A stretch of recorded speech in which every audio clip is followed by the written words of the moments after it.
Now that I got the green lights, we are now live. Hey gamers, and any other people who are viewing this, the name's Jyran, J-Y-R-A-N, and I'm giving you all the 2.0 for Genshin Impact, for the new Archon quests. We're going back to Sumeru, and we are gonna destroy that evil copy of that bastard! And whoever that Fatui Harbinger is under that hood, they're dead too.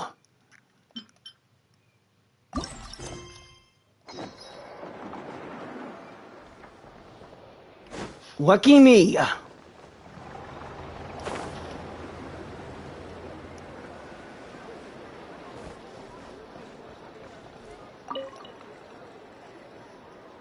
Traveler, Paimon. It's been a while. Hey, Catherine. Oh, I'm finally wearing my outfit to show off in the quests. As it happens, there is a letter here for you. One moment. Here. A letter for me? Oh, hang on a minute. Better turn off the camera. A letter? From who? Dear Diary, I'm Kale. I work as a trainee forest ranger under my master, Tighnari. I'm also studying at the academia. I've been getting better and better at reading lately. Mr. Al-Haytham says that the written word is a crucial medium for exploring the world and understanding oneself. That's why I decided to start this diary. That said, what should I write about? Things are pretty quiet in Sumeru these days. Life is good. Every day is a fulfilling and happy one. When I think back to the days when I suffered from Elazar, or way back to when I was injected with God remains, I'm in a much better place now. I hope it stays that way forever. I'll leave it there for now. Master said he'll take me shopping in Sumeru City today, which is great, because I've been meaning to visit the toy seller at the Grand Bazaar for a while now. Kale, time to go. Yes, Master! Huh?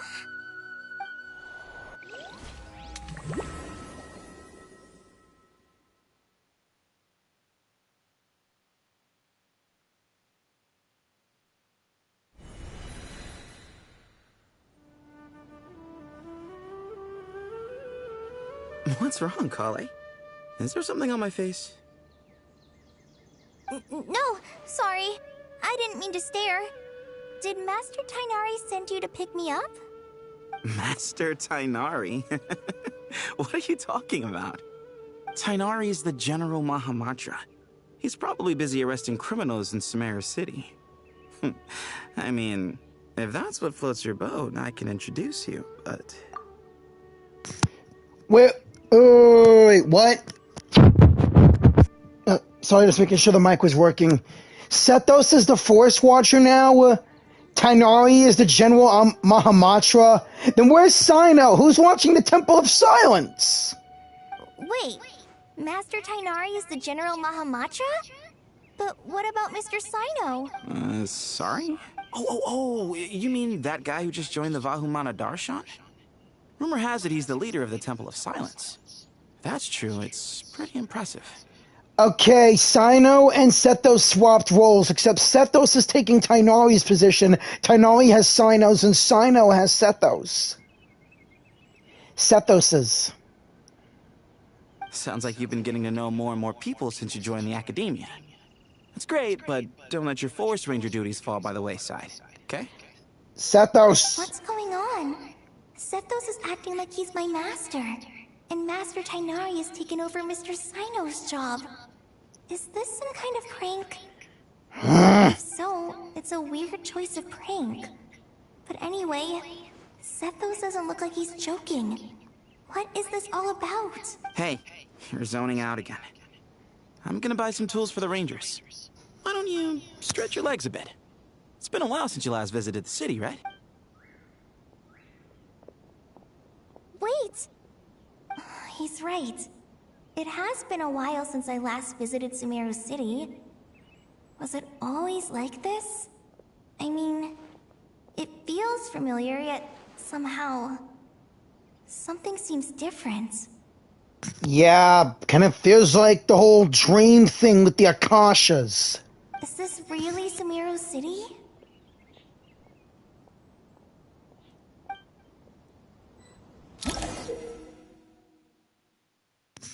When this icon appears in your quest tracker, it indicates that your progress has been saved, and exiting story mode will not set your progress back. Yes! When you're in a special story mode, you can tap the exit button to check your last save. Oh, I bet it's all thanks to Nicole. I mean, it shows writing in her ancient tongue. Her ancient tongue language or something. Did you see who just walked by? I think she's that famous merc. Famous merc? They must be talking about Dia. Would you like some fruit? Would you like some fruit? Hey, did you see who just walked by? Hey, did you see who just walked by? I think she's that famous merc. Yeah, it's gotta be her. That red hair gives her away. The Flame Mane. They say she can take down a dozen tough guys with just one hand. Red hair? That can't be Dia because she has brown hair. Are they talking about Nilou? Because Nilou's the only one with red hair in Sumeru. How will I ever see that custom-made axe with floral carvings from the blacksmith? How will I ever save enough money to buy that custom-made axe with floral carvings from the blacksmith? To use as a weapon, of course. As Hussein's secretary, I must ensure his safety. Don't underestimate me just because I'm a homemaker. I used to be a mercenary in the Corps of 30. Peace is precious. But you must always be prepared for the worst. It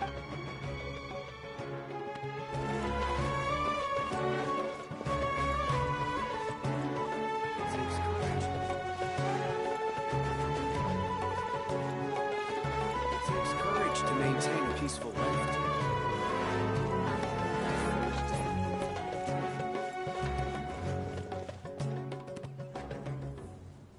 Lord Kaveh Bey, did you get a chance to review this month's accounts? Any feedback? Kaveh! Wait a minute. Lord Kaveh Bey? Isn't it supposed to be Lord Sangama Bey, as in Dory? Great. Kaveh swapped places with Dory. But on the upside, that should be good for him. You mean the version you sent over a few days ago? Yeah, I took a look when I received it. Hey, that's not Catherine at the Guild. I was thinking that maybe our profit margin is a little excessive. I visited some of our commercial partners last month. Their earnings are very slim. Are you suggesting that we give up some of our profits for them? Well, since we have more than we need, yes. Making money for its own sake is pointless. Don't worry, I've already planned for it and the numbers look fine. We can adjust the rates starting from next month. Also, about that designer you hired, I've had to revise his proposal 3 times now, but he just doesn't seem to... Let's cut our losses. Pay him his fee and send him on his way. I'd like you to get Layla on this instead. She was Cyrus's student, and she designed the Palace of Alcazarzaray. Seems like a much safer choice. Layla designed the Palace of Alcazarzaray? No, Kaveh, that was you! Who's sneaking around over there? Mr. Kaveh? Do you recognize this person, sir? Yes, it's all right. We've met. This is Kale, Sethos' trainee. He brought her along the last time I went for drinks with him. What brings you to the city, Kale? Is your master here too? No, this is all wrong! Why is Mr. Kaveh saying that too? Tighnari is my master, not Sethos. This can't be real. I have to ask someone else. There's gotta be someone else out there who still remembers the truth. So that's why Kale sent me that letter! Hey, wait! Don't run off! How strange. What's gotten into her today? It's like everyone switched places. I guess I'll keep looking around. Disappears without a trace as soon as he gets off work. It's a little mysterious if you ask me.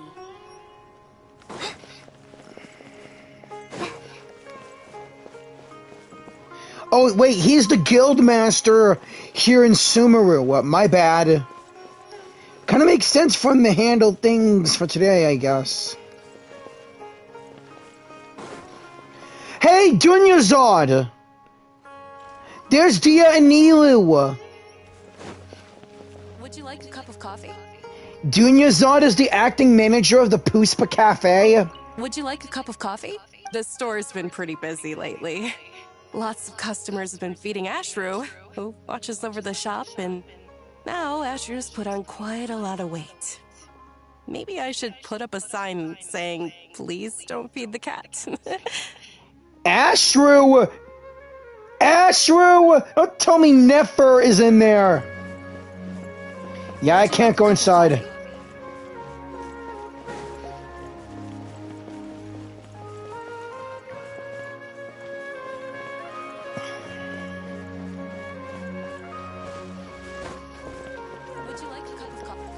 Hey, what happened to the Fatui guy that was here? He used to be a Mondstadt, but now he was here. Sometimes I just want to write their papers for them. Alrani, I haven't seen you in a while. Students are under so much pressure. Lots of visitors today, I see. Welcome all. It's been a while. An Eremite is the Mahamata. Hey, Rahman. You know that guy who sells face powder on Treasure Street? I haven't seen him around in a while. Any idea what happened to him? Oh, you mean a Hongar? Yeah, he got into a brawl with Shavirme on Treasure Street. He's been banned from setting up shop there for now. Seriously? Oh, well, that's a shame. I was planning to pick out some makeup for you. Oh, don't worry about it. The legendary Flame Mane discussing makeup with the Zubair Theater star dancer. Now there's something you don't see every day. Flame Mane? You know, I'm not actually sure when people started calling me that. Maybe the other Eremites thought I needed a fiercer title to scare people off? But come on, you don't even have flame! Your vision is water, damn it! To be completely honest, I think the title would fit you better than me, Dia. You think? Can't say I've never imagined myself as a merc. If I ever give up the dancing, maybe I'll head to the desert and give the Eremite life a try. Holy crap, Dia and Nilu have swapped. Now Dia thinks that she's Nilu, the top dancer at Zubair Theater, while Nilu thinks that she's Dia, the top mercenary in the Eremites. You would? Is that so strange? Oh, not at all. In fact, I've actually had similar thoughts before. If I ever get tired of sleeping out in the wild, I think I might go look for a job at the Zubair Theater. I've adored the dance of Sub-Zero's ever since the first time I saw you perform it. If the chance ever came up, I'd love to try it out on stage for myself. Okay, I think Nilu's voice actor changed. There's no way that could be, you know... Really? If our manager Sataria heard you say that, she'd hold you to it. Probably grab you by the sleeve and never let you go again. Hey, when that day comes, I'll do your makeup myself. How's that sound? Sure. If the day comes, I'd be honored. Well, one thing about Dia has changed. She still cares about the makeup. Seriously, when she stands still, she does pull up that little pocket mirror that shows the makeup.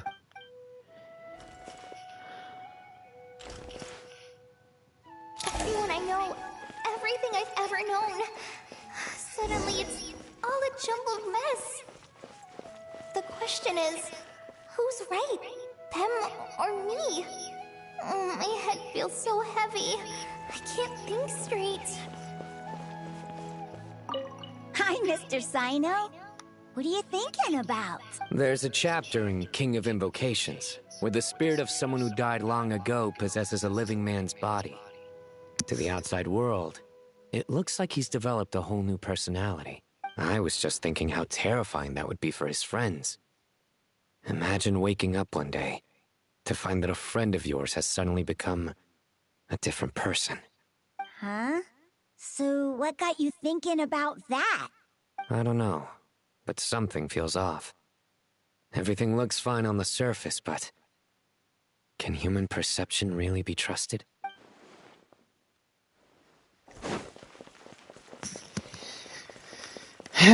Let's just keep going. The sooner I get out of this rut, the better. Layla and Doria. All right, not a single Mora short. That covers you for this month's rent. What a relief. I was worried the design fees I received this month wouldn't be enough. Well, next time, don't fret. Just let me know and I'll give you a few days grace. We've known each other long enough for that. Anyway, how are you settling in? I couldn't help but notice that you're staying up late quite often. Wait, Dory's now the scribe? Yeah, I can't explain it. I just feel more inspired at night. Once I get in the zone, I can race through a whole bunch of drafts, no problem. Okay, that doesn't sound like the sleepwalking, Layla. But what about you? I keep hearing you sighing these days. Is everything okay? Well, it's just... don't you think this house is a little small? I guess I should be used to it after living here for so many years. But for some reason, I've been feeling claustrophobic recently. I want to move somewhere bigger. Once I've made enough Mora, I'm gonna buy a huge new house. As big as... at least as big as the Palace of Alcazarzaray. Seriously? That sounds really expensive. True. I'll never be able to afford it on a scribe's salary alone. I need to find another way. Oh my god.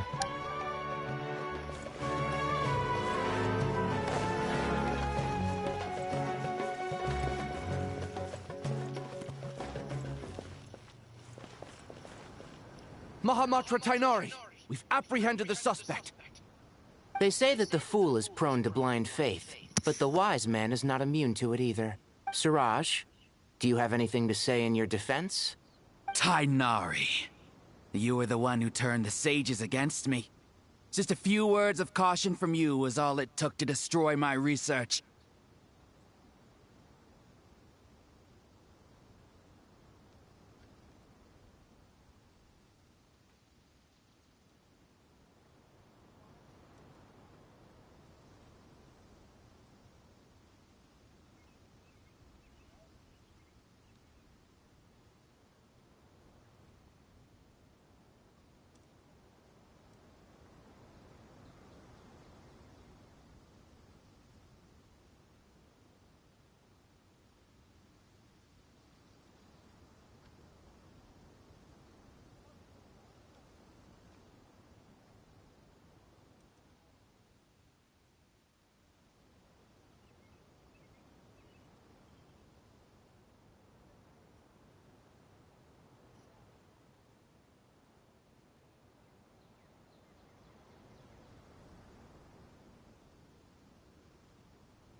Sorry, a friend called.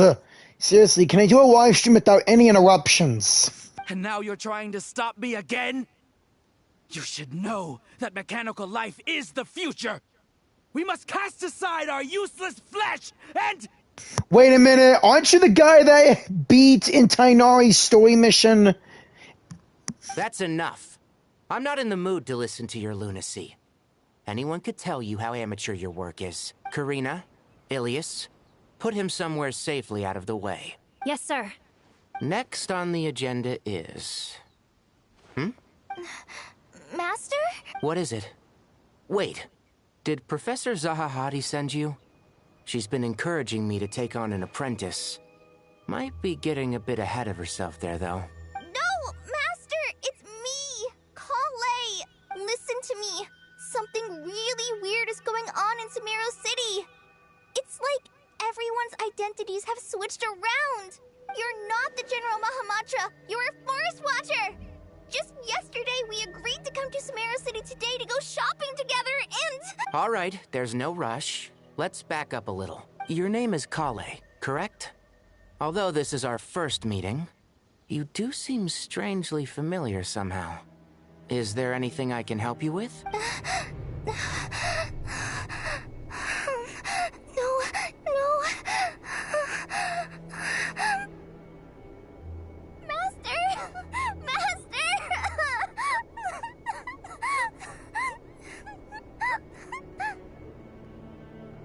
What is it?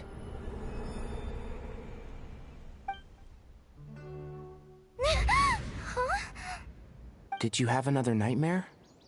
I've told you before, when you're tired, lay down on your back in bed and get some proper sleep. It's much better for you than napping on your front. Poor posture obstructs your breathing, which can lead to all sorts of weird dreams. Now, we're supposed to go shopping in Sumeru City today, remember? Cheer up. I'll take you to Hushang's. I heard he's got some new toys in stock. Oh, thank God it was just a dream. And here I was speculating on crap. Go wash your face, take some deep breaths, and when you're ready, we'll head out. Okay. Thanks, Master Tighnari. So it was just a dream. And yet, dreams can sometimes be a warning of things that will soon come to pass. Nicole! Who said that? That dream felt unusually real, didn't it? Here's my suggestion. Since you're heading into Sumeru City anyway, you may as well tell Lesser Lord Kusanali about everything that happened. That's Nicole, no doubt about it! And just to be on the safe side, I think you should also inform your 2 traveler friends who once helped save Sumeru. I'd write them a letter if I were you. Time is short. A storm is coming from beyond the bounds of fate. Obviously. As all falls to emptiness. What the heck?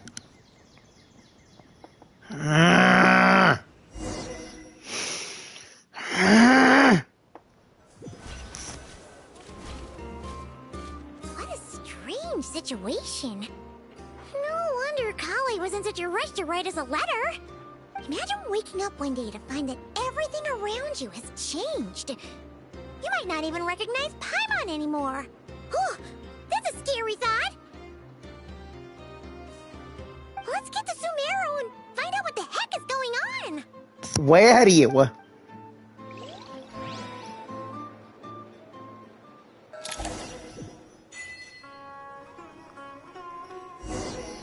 Sumeru the Traveler is back, and he's sporting a brand new outfit. Though again, I doubt people will give me compliments on the outfits. The only one who has is Columbina. Whoa, this guy's new. A new sage?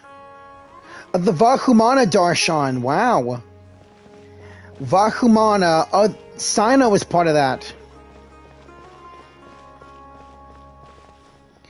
Oh, that guy's the head of the Kasharwar Darshan? That's Kave's.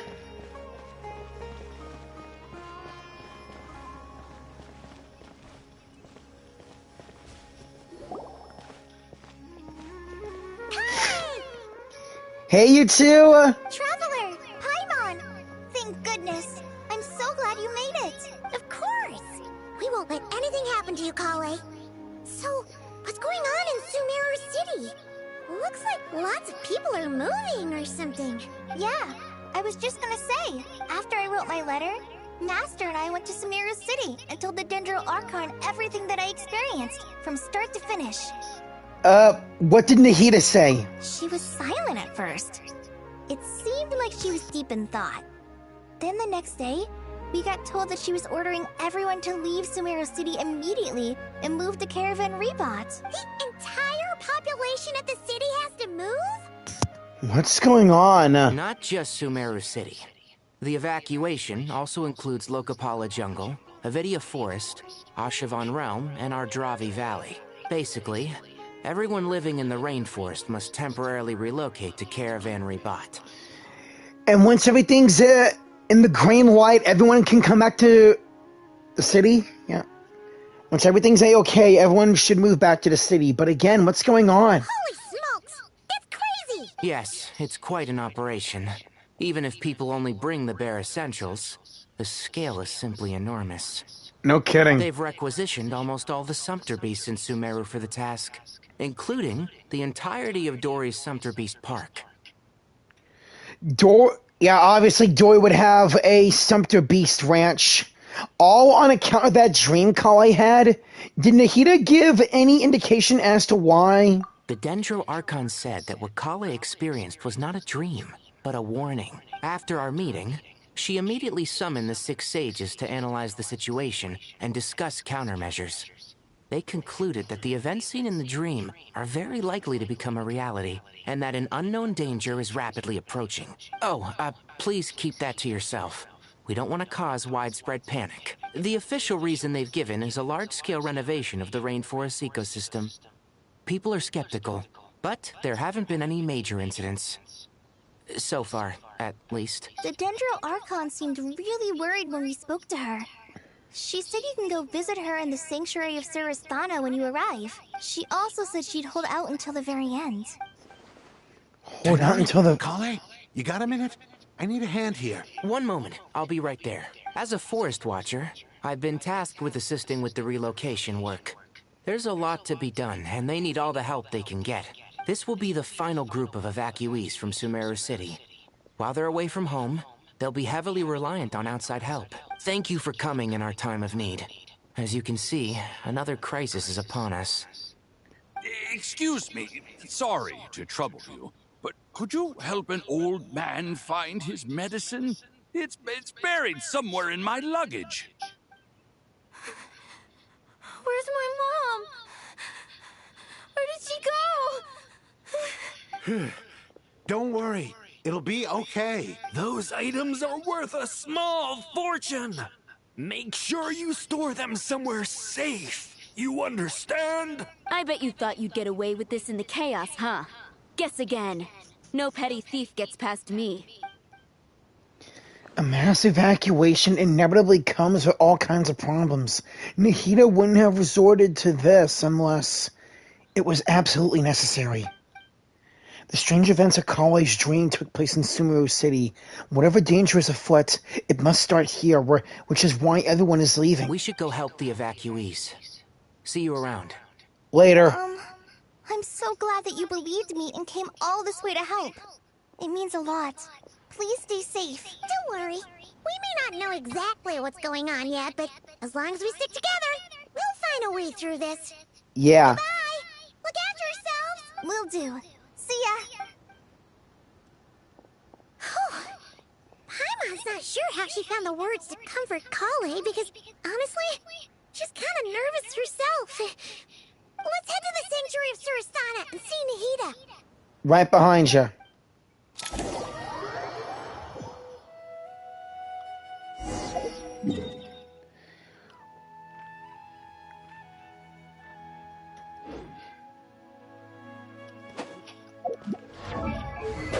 Guess I can't change my powers. Shouldn't have gone with Geo.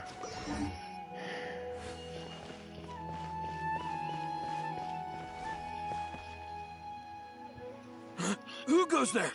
No unauthorized access to this place. By order of Mahamatra Sino. Are you blind? It's the Traveler and Paimon. Surely you've seen them before. Yeah! I'm wearing a new outfit, but that doesn't mean you can't recognize me. Huh? Oh, so it is. I'm sorry, I haven't been sleeping well lately. My nerves are a little frayed. Not sleeping well, you say. What's troubling you? The Dendro Archon is in a very vulnerable state at the moment. Mahamatra Sino is concerned that our enemies might choose this moment to strike. So he's ordered us to strengthen our defenses. Just seeing you two again already puts our minds at ease. Please, enter. I'm sure everyone's expecting you. Thanks. Wait, everyone? So Nahida's not the only one in there?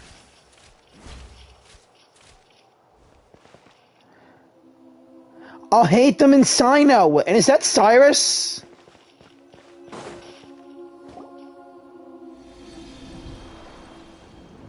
Scaramouche. Traveler, Paimon, you made it. Yo. Aha! Perfect timing. Reliable helpers like you are just what we need right now. Oh, it's good to see everyone again. Kawe gave us a rough idea of what's going on, but we still have a lot of questions. What kind of danger is Sumeru City in exactly? And how come everyone has to move to Caravan Rebot? At this stage, we can't be certain. We're investigating, but no definitive answers yet. I take it that Kale told you about her strange dream? Yeah. Apparently, everyone in Sumeru City was acting super weird. Even you guys. It was like you'd all switched places. That's right. Kale and Tainari reported the situation to the Dendro Archon. She believes that it wasn't merely a dream, and that whatever it was has something to do with Irminsul. It's a reasonable inference. Only through Irminsul can people's memory and cognition be so significantly modified in such a short time. We don't know why Kale would dream of these things, nor who was trying to warn her. The Dendro Archon decided to connect to Irminsul to investigate more thoroughly. Has Nahida found anything yet? Irminsul is connected directly to the ley lines. The tree serves as a central hub where the ley lines converge, and its core function is to record and store the world's knowledge and memories. But something has gone awry, severely compromising the performance of this core function. Information is bottlenecking inside Irminsul, hampering the ley lines' flow. If this continues, new information will languish unrecorded, with existing records thrown into disarray. In short, the souls of the dead will be stranded, while the living have their sense of reality warped. Holy crap. In the long run, Kale's dream could well become a reality. And that's just the beginning. There's no telling what other nightmares could end up coming true. Irminsul? The ley lines? I have come this far to use my death to open the gates of the ley lines to my people. I remember the captain. He helped save Natline and took the throne for the ruler of death, allowing the souls he was carrying from Conria to reach the world of the dead. To this day, I still salute you, Captain. In Natlan, the captain was storing stranded souls inside his own heart. It was only after the rules of the Night Kingdom were amended that they were finally able to return to the ley lines. And that was just one nation. A problem with Irminsul itself could end up affecting all of the ley lines worldwide. Faced with a growing backlog of information, the Dendro Archon decided to connect herself directly to Irminsul and take over the recording and processing function herself. Ah, crap, I got a bad feeling about that. But it is an almost impossible task. Individual brains aren't equipped to deal with the sheer volume of knowledge and memories involved.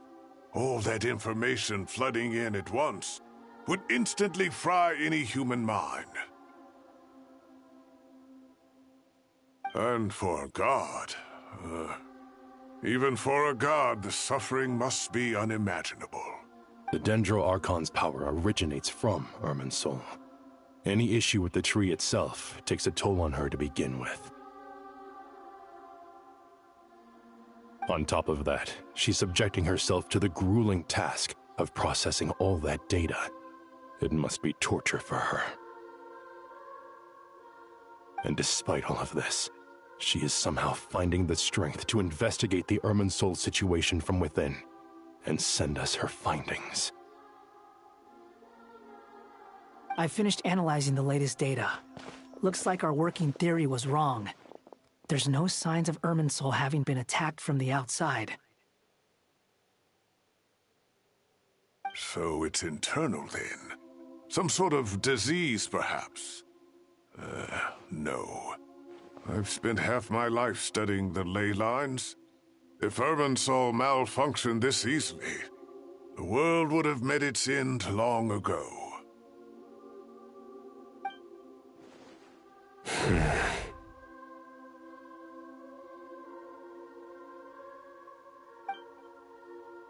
Sino? What is it? Not long ago, I got a tip from the Core of 30 that a large number of unidentified merchant caravans had recently been spotted entering Sumeru through Beta Harbor. At first, I suspected that they might have something to do with all this, so I sent some people to investigate. But if Irminsul wasn't attacked from the outside... Don't you think there are more important things to worry about right now than guessing who's behind all this? It's been over 12 hours with no new intel. If even the Keeper of Irminsul is this badly affected, you can imagine how bad things are in there.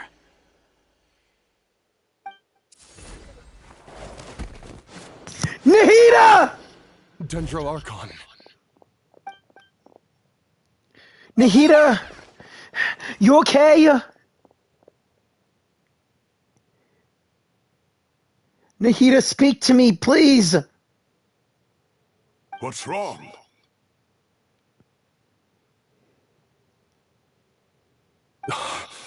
Her breathing is weak, and her elemental energy levels are dangerously low. Looks like it's time to move to the backup plan. What's the backup plan? Get out of the city and take the Dendro Archon with us. The entrance to Irminsul is directly beneath the sanctuary of Surasthana. That means this is ground zero if anything goes wrong. The Dendro Archon has a very strong connection to Irminsul. But theoretically, this connection should grow weaker with distance. Under normal circumstances, she can unleash her full power here. But with Irminsul out of control, our first priority is to get her away from here. The situation is critical. There's no time to deliberate. Everyone in agreement? I'll deal with it. I'll also let the Matra and the Core of 30 know to start evacuating.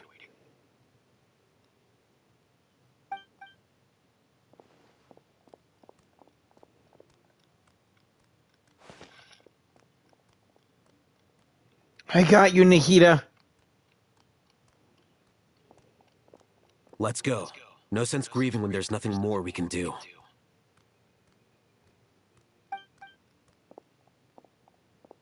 Agreed. We'll be back as soon as this is over.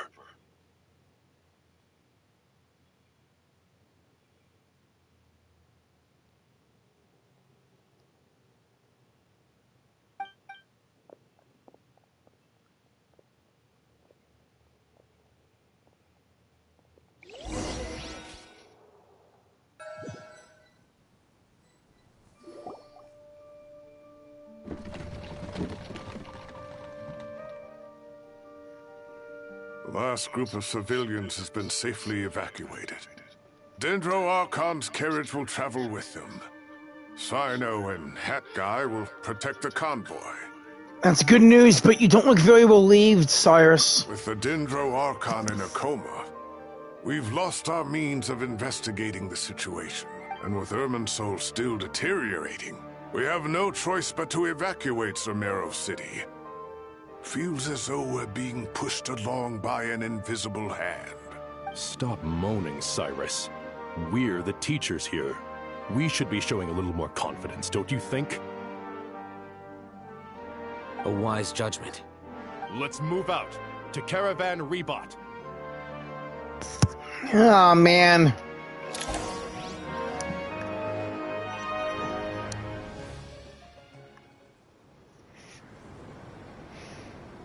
Sir, all units are in position. Good. Everything is going to plan. Interfering with Sumeru City is a necessary step, so do not hesitate.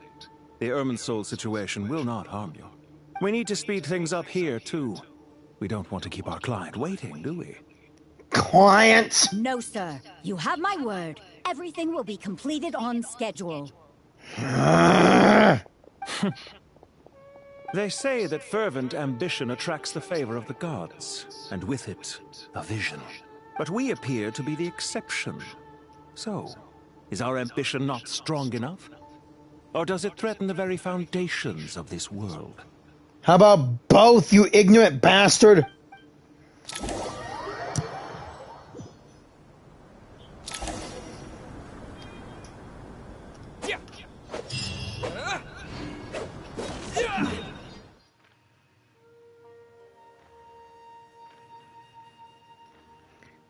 And I can't teleport or anything.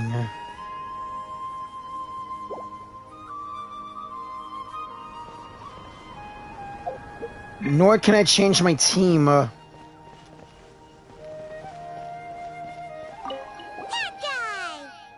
Hey, it's been a while. What? Nothing.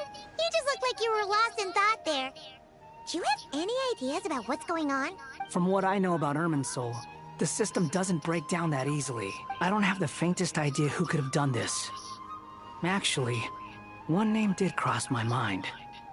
But, he's already dead. I know the name you're thinking of. Dottore. Bastard. So, can I assume that this period of time away won't count as part of the rental period? Maybe we should deduct it from next month's payment. Sure. Great! Wait, why are you suddenly being so reasonable? What's the catch? I'm always reasonable with rental payments. Like the time I refused to let you use that wine you brought home as collateral. That was a perfectly fair request, and you know it! Everyone runs low on funds now and then, don't they? And that bottle of wine wasn't cheap. You ought to be thanking me. Anyway, Sumeru City should be empty by now, right? With no one at home, I've been worried about security. I'm worried about burglars. What would they steal? That new scroll you bought? Ah! I'd almost forgotten about that. Oh, I only went and hung it up in the most conspicuous spot in the house.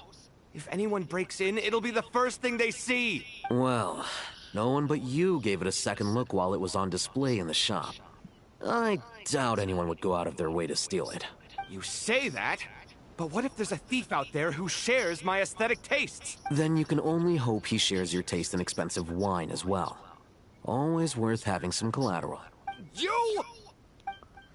There it is. Now that's the classic I'll hate them in Cave right there.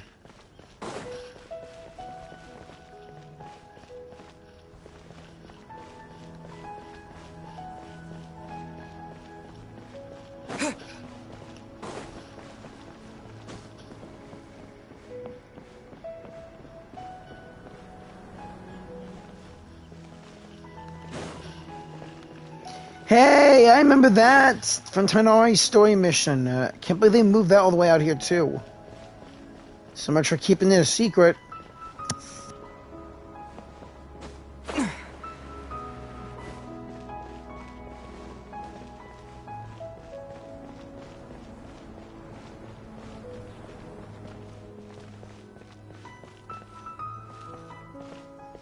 Hey, guys. How is the Dendro Archon? Her breathing is steady. I prepared some therapeutic incense for her, but it hasn't had much effect. Her vitals are still very weak. Based on the information you've provided, I have a working hypothesis. Her condition is partly due to Irminsul's influence, and partly due to a physiological imbalance caused by the rapid depletion of her power.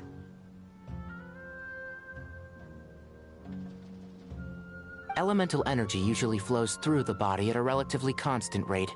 The body grows accustomed to this rhythm, so when it's thrown out of balance, physical symptoms will appear.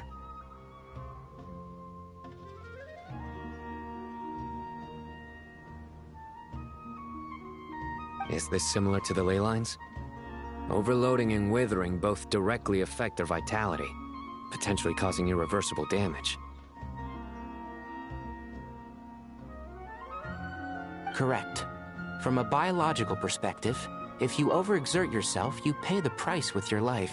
The Dendro Archon is not only drained of power, but her life force is at a critically low level.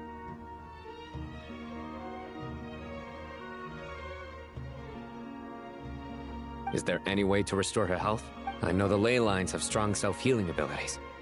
As long as any blockages or pollutions are dealt with, they can quickly regain their vitality. But what about people? Well, gods. What's their capacity for self-healing?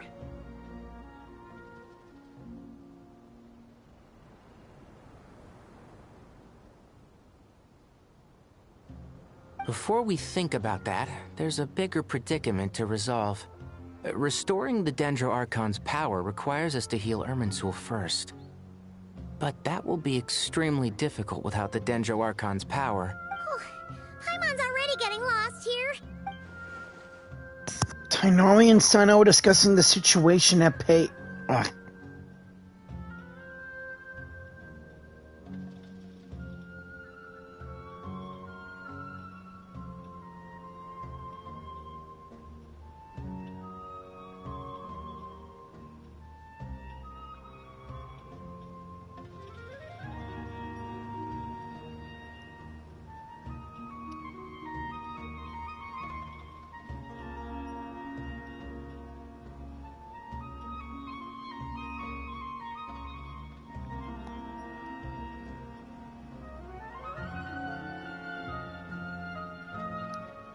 Where was I?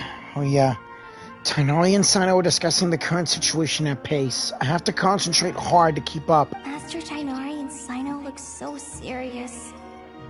I've not heard Master speak in this tone for a long time.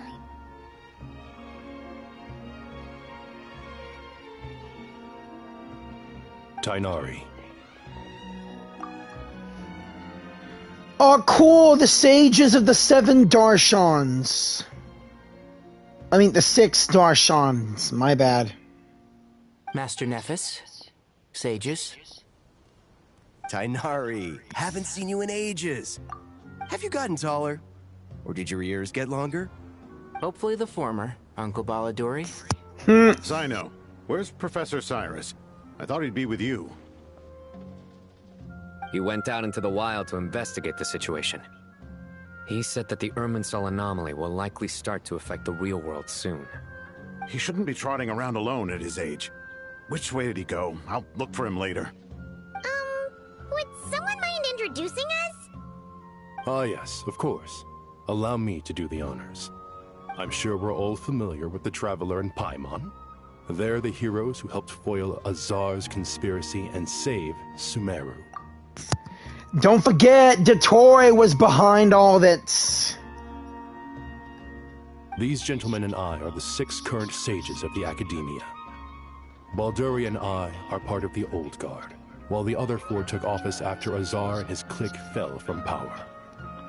Whoa, so the other 4 sages, when Azar was head sage, were under his pocket? I mean, in his pocket.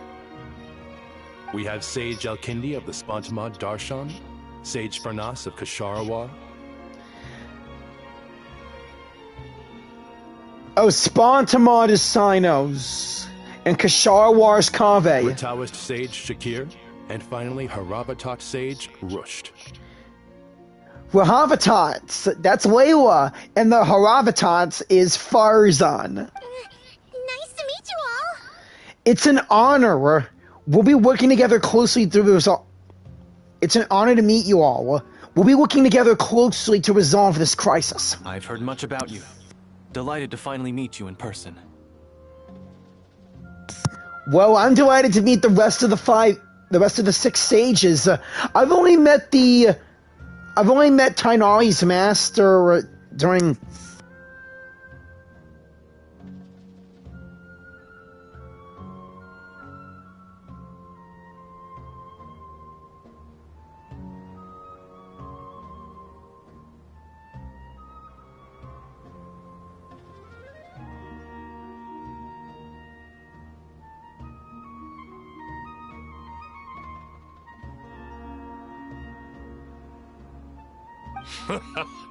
You're younger than I imagined for someone with the power to stand up to fate itself.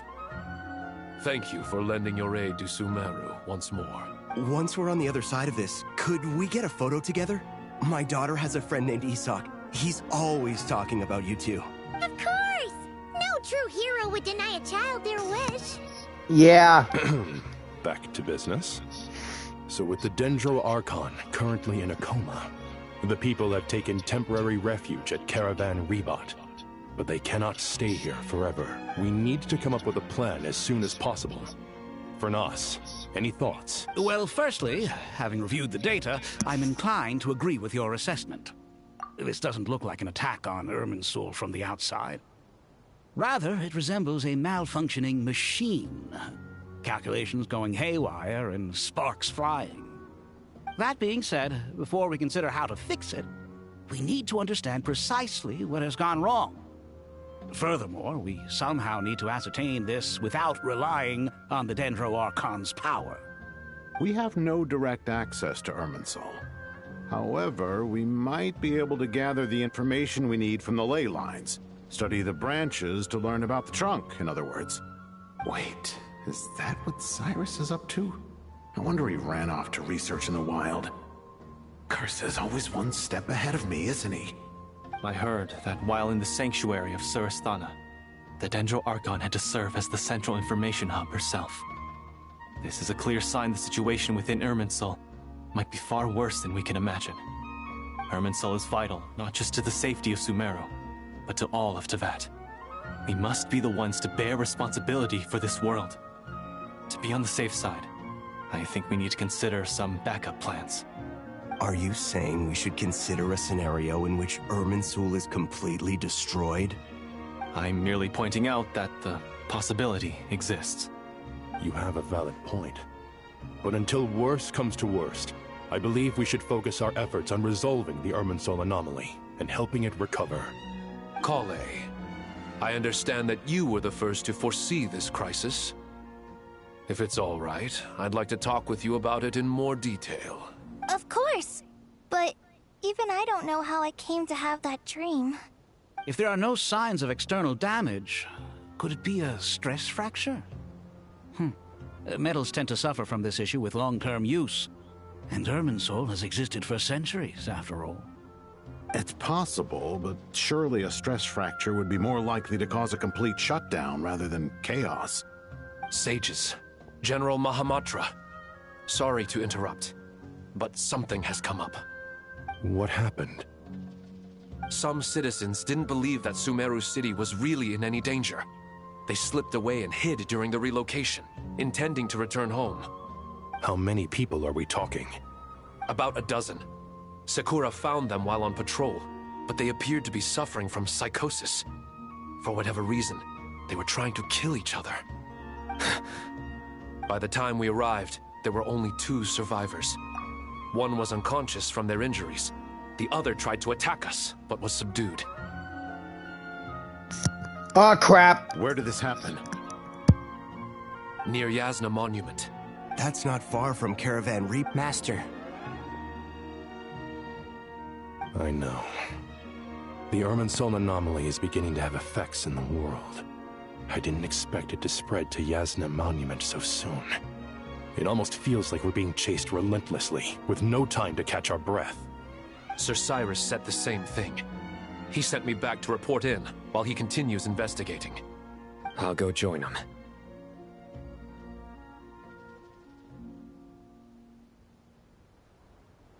We'll go with you. Count me in too. Don't let my age fool you. I can still fend for myself. Very well. Meanwhile, the rest of us will continue discussing our next steps. Get back soon. Take care of yourselves. It's getting dangerous out there.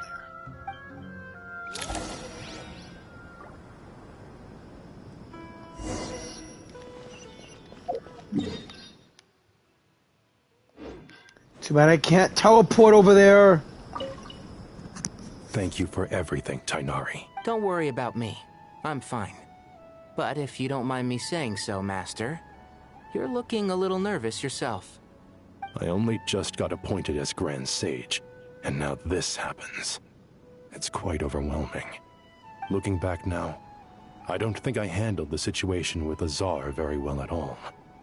Yes, I protested, but I went about it the wrong way.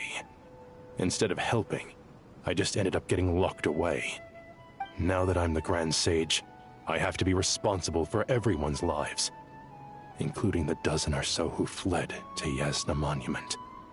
I can't help but blame myself for their deaths. It's only natural that you want to do the best job you can. But, Master, we both know perfection is impossible. You're right.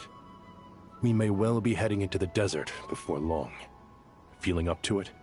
We left in such a hurry that I didn't bring any sun lotion, but I'm sure I can make some from local ingredients here. That was a big part of my graduation thesis, after all. Still remember? Of course, like it was yesterday. I remember asking you if you'd like to stay and teach, but you turned me down without a moment's consideration. Anyone else would fight tooth and nail for the chance to research by my side, but you couldn't get out the door fast enough. Weren't you afraid I'd hold up your thesis and stop you from graduating? If you'd pulled a move like that, I would have reported you to the Matra right away. You wouldn't give me a second chance? What about the bond between mentor and student? No, Master. I would not sit by and watch you go astray. Very good. Then I taught you well.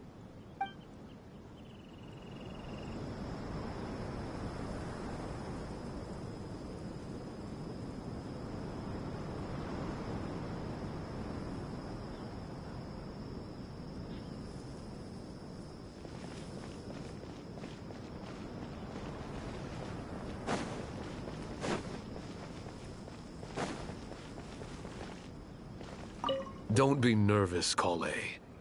I just wanted to ask, have you ever had similar dreams to this one before? Similar how? Dreams so vivid, they seem real. Filled with strange or dangerous things that you cannot explain. Let me think. There was one time, I don't remember it very clearly, but I saw fire. Fire? Yeah. I wish I could give you more details, but all I remember is fire everywhere. From the sky to the ground, everything was burning. The heat was unbearable, and ashes were blowing in the wind. I doubt this dream was a mere coincidence. Perhaps it was some kind of prophecy? And yet, you've never studied astrology. I'm at a loss to explain it.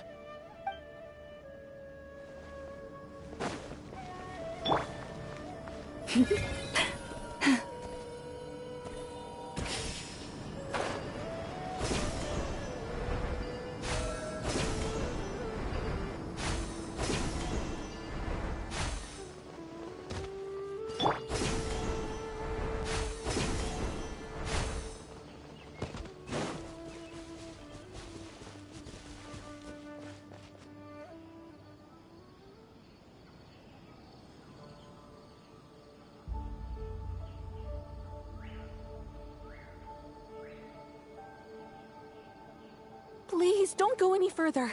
As you get closer to Sumeru City, there's no knowing what dangers you might encounter. So this is our mentally disturbed man? I'm going to gut you all!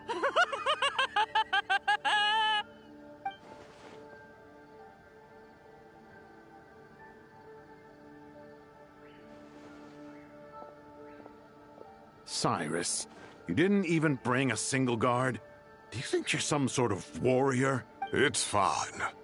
Come here and look at this. Oh, it's... A leyline blossom? No, it can't be. That's right. Flowers that bloom from openings in the ley lines, indicating some sort of anomaly. I don't believe I've ever seen a color like this before. Did you discover it nearby?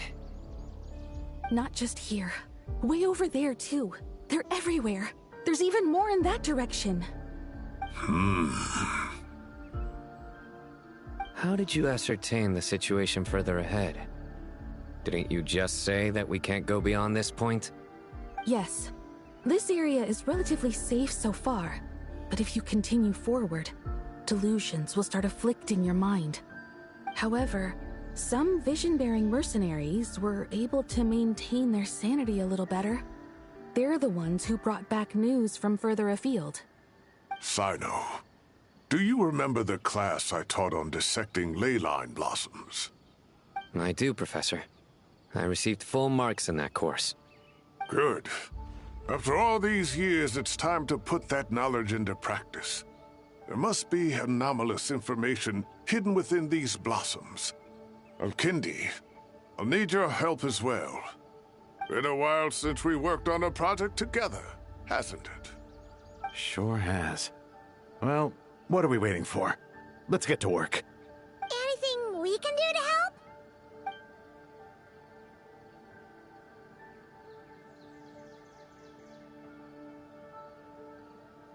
Nahida once said that Irminsul doesn't contain any information about me, so theoretically, I shouldn't be affected by the anomalies. We'll head a little further out and see what else we can do. Will you need my help?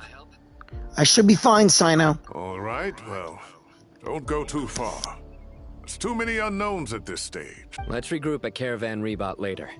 Don't worry if you don't show up. I'll come and find you. Well, here we go.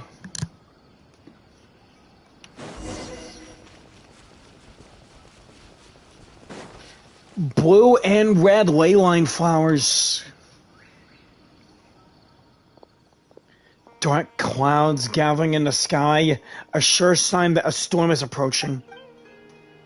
Slowly but surely, the strange weather is spreading. The rainforest creatures must have sensed that something's wrong, because they're beginning to flee as well. We don't have much time left. Tighnari said that to help the Dendro Archon regain her power, we need to heal Irminsul, but healing Irminsul requires Nahida's power. Is there any other way to solve this problem? That should be the heart of Oasis. All we need to do is light it with the fire seed, and it'll restore a pep with elemental power. The damage it suffered internally will also slowly begin to heal. Oh yeah! That's it! If I use a Pep's Heart of Oasis, I might be able to help Nahida replenish her lost Dendro power without relying on Irminsul. What is it? You thought of something? Paimon, I know of a way to save Nahida. Really? Then let's get back and tell the others!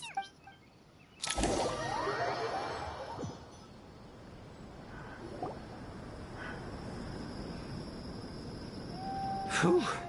Glad to see you've returned safe and sound. Hey, gang! Any longer and we would have gone out looking for you. Well, this is a nice surprise. Paimon sure feels better with everyone we know here. It's great to see you all. Tighnari, Sino, Alhaitham, Kaveh, Dia, and Sethos, but we're missing a few others. Where's Nilu and Candace? I haven't seen them since we got in here. We've made some progress, so let's start by giving you and Paimon a quick update. Go ahead. By dissecting the ley line's blossoms, we've been able to deduce that although Irminsul is experiencing an anomaly, it has not completely rejected access from the outside. The Dendro Archon has the power to connect to Irminsul, but there's also another way. I assume you recall the devices everyone was wearing when you first arrived in Sumeru? The You mean... The Akasha... The Akasha terminals? The Akasha terminals? That's what I just said, but now I'm saying it again. The Akasha terminals? That's right. Of course! It's been so long, Paimon almost forgot all about the Akasha. Wasn't it shut down, though? Yeah, though I still remember the Akasha clear as day.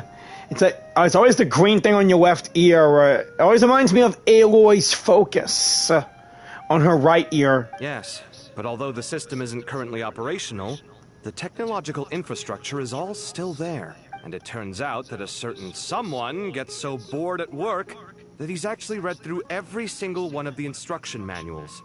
No prizes for guessing who that was. I'll hate them. If praising others is that embarrassing for you, you can simply spare yourself the ordeal. As much as it pains me to say anything nice about him, there's no denying his intelligence. He rarely forgets anything he's read. The Akasha is exactly what Sumeru needs at this moment. Between us, we should have all the knowledge and expertise we need to get it up and running again. But if I recall correctly... But if I recall correctly, doesn't the Akasha need a gnosis to function? But if I recall correctly, guys, doesn't the Akasha need a gnosis to function? That's exactly right. The Akasha relies on the gnosis as a power source, and in its absence, we'll need to find an alternative. To tackle this problem, it looks like we'll be relocating once again. Namely, to the Temple of Silence. Ring any bells? Yeah. It's the only major institution in Sumeru dedicated to preserving the knowledge of King Deshret's civilization. You might find the answers you're looking for hiding there. I agree. There's a good chance. Master Nephis and the other sages have discussed it. As the chaos from Irminsul continues to spread, Caravan Rebot won't be a safe haven for much longer. We have to move into the desert next. The scholars and sages will head to the Temple of Silence, while the civilian population seeks refuge in Aru village. The Eremites will keep everyone safe during the journey, and Candace will be there to receive us at the village. This leaves us just one thing to worry about. That Dendro Archon. She's very weak. We can't afford to wait until Irminsul is fixed. There has to be another way to help her. Huh. Well, luckily, the Traveler had a eureka moment while we were out investigating. Really? Yes! Wow, nice one, Traveler. Let's hear it. Okay, but this is something between me and Mahita, so here's hoping you guys will believe and trust me. What say our Amorta experts? Theoretically, it's feasible. From what you're saying, although elemental life and elemental energy have their differences, the Dendro Archon has explicitly stated that she can imitate the power of the former, in which case, as long as a Pep is willing, she should be able to convert her own power into a form that the Archon can use. It wouldn't be difficult for her at all. The only problem is convincing her to help. I'll find a way to persuade her. Yeah! Even though she wasn't exactly friendly the last time we met, she didn't refuse to talk with us. Yeah, when we first met, we had a bit of a spat. But after we saved and beaten her, there's no worries. When she realizes the danger that Nihida is in, surely she won't turn a blind eye to it. Well, hopefully not. Either way, we're not exactly spoiled for choice here. Hey, it's better than having no options at all. I agree. Without Irminsul's aid, the legendary Dendro Dragon Apep may well be the only living thing in Sumeru who can help our Archon recover her power. Yeah. There's no time to lose. I'll bring this proposal to Master right away. If he and the other sages agree, we'll split into 3 teams. The academics will go to the Temple of Silence to look for a solution to the Akasha problem. The Eremites will escort the civilians safely to Aru village, and the Traveler and Paimon will take the Dendro Archon to see a Pep. There's still a long road ahead, and no knowing if we'll make it. But at least we have a direction now. I'll take it over floundering around in confusion. If there are no objections, then let's proceed. But before we adjourn, I would like to leave you all with some parting words. Ooh! No matter the distance between us, there will always be an invisible force tying us together. May the bonds forged in the past shine bright like stars and open a new path before our feet. Huh. Is that from King of Invocations? No. This one's from King of Invocations, the sequel. Oh yeah! What's the difference? The sequel's much cooler. Yeah, some people would say that. I had a feeling you might say that, Sino. The sequel's much cooler. Couldn't agree more. Oh, even Sethos agrees. Yeah, you two are cousins for life. Well, it was very apropos. Once this is all over, I'll give everyone a copy of King of Invocations and the sequel to show my gratitude. All right. Come on, let's get moving.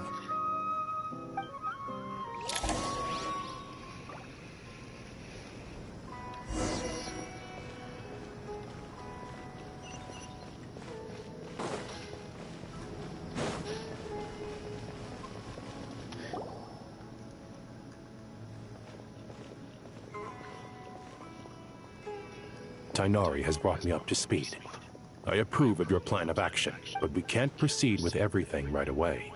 The people need to rest. For many of them, this will be their first time in the desert, so we'll need to find additional personnel to help escort them. You two, please go on ahead with the Dendro Archon. Let's rendezvous at the Temple of Silence later. You got it. No problem. We got this. Words can't express my gratitude, so let me just say, I hope everything goes smoothly for all of us. Goodbye for now. Until next time. Alright, let's get going.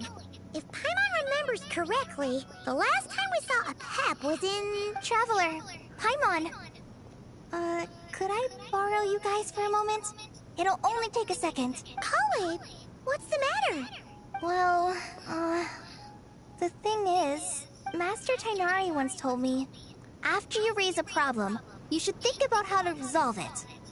But ever since I had that dream, I feel like I haven't been of any help at all. I tried my best to keep up with the conversation, but there was so much new information, I couldn't take it all in. So, I just wanted to ask, do you have any tips for me there? Paimon knows exactly how you feel, but fear not. Everything you need to know is right here in Paimon's notes. Sumeru chapter.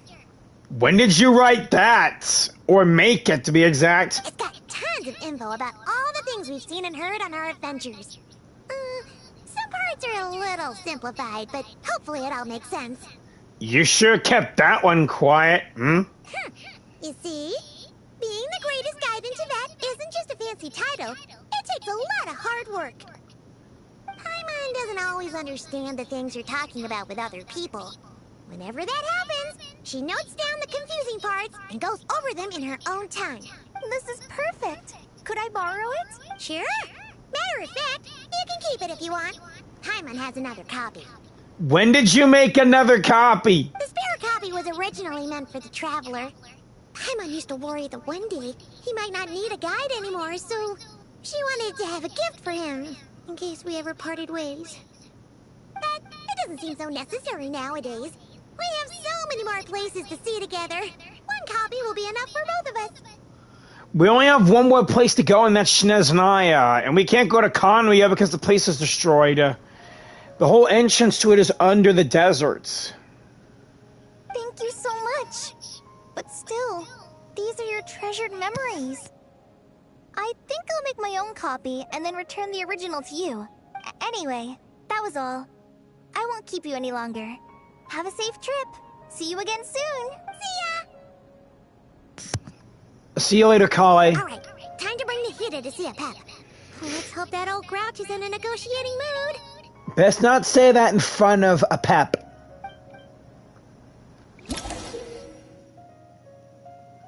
The guiding notes. I know. Hey, here's a thought. If we brought Nervalette along, do you think he could help us persuade a pep to help? Actually, never mind. In a pep's eyes, Nervalette's probably one of those dragons who's grown too close to humankind. They might end up fighting for all we know.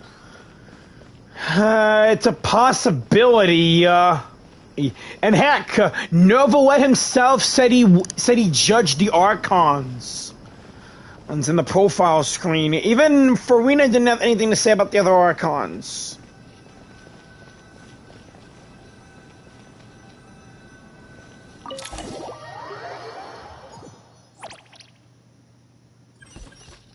Alright, we're up first. Let's go save a pep. Save Nehida. I had a feeling your kind might come calling. Hey! It's been a while. The ley lines are in disarray. Something has gone wrong with Irminsul, yes. Nothing gets past you! I already know everyone.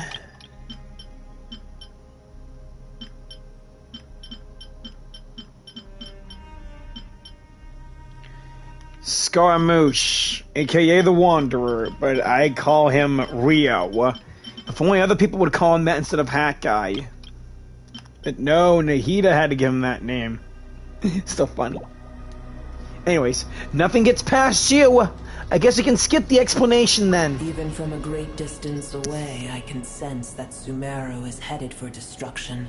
You who took our home from us, prepare to watch as your own world is plunged into oblivion. Oh, how the cycle of history comes to a poetic conclusion. This isn't a joke, Pep. Nahida's in grave danger. Can you please help her? Is she now? Then do explain. For what reason should I lend Boer my assistance? Because you owe a debt of gratitude, in this way you can repay it. A Pep. You truly despise gods and humans so much. Well, after the great humiliation of being helped by a god in the past, shouldn't you be jumping at this chance to balance the scales? Now that is a compelling reason. I know. I mean, we helped save you. So the least you can do is return the favor, damn it. When El Ahmar plotted against me and I was tortured by forbidden knowledge, it was Boer who saved me from agony. And though I regard with shame the pity of my enemies, to receive aid without repaying it would likewise tarnish a dragon's dignity. See ya? Oh, tiny Boer, puny humans. Just this once I shall deign to show you the true power of dragonkind. Jeez, Duval and the Novelette are a lot better than you.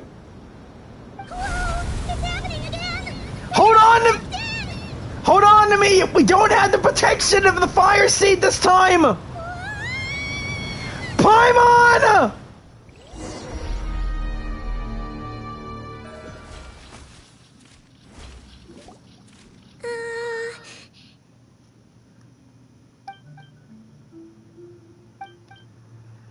This is an awkward silence. Is silence a mandatory part of an audience of the dragon? Whoa! It is done. The heart of Oasis is supplying her with life force as we speak. It shall not be long before she recovers. Look at her, the leaf on her head, it's withering. But I should warn you. Boer's existence is closely intertwined with Irminsul. Unless the issues plaguing it are resolved, she will never completely recover her former strength. Right. And seriously, game, you didn't say PlayStation, I didn't say PlayStation. This frickin' voice command. Wish there's a way to turn it off. Thank you. Thank you again, Apep. Spare me your words of gratitude. Will giving your power to Nahida affect you in any way? You may also spare me your feigned concern. Shut up! I really am concerned! It's like last time, it's impossible to have a normal conversation with this dragon. A dragon's sovereign's power is far greater than you can imagine. While I was indeed weakened when the heart of Oasis ran dry, providing Tiny Boer with a morsel of my life force shall have little consequence for me. Quit calling her Tiny! Oh, good to hear.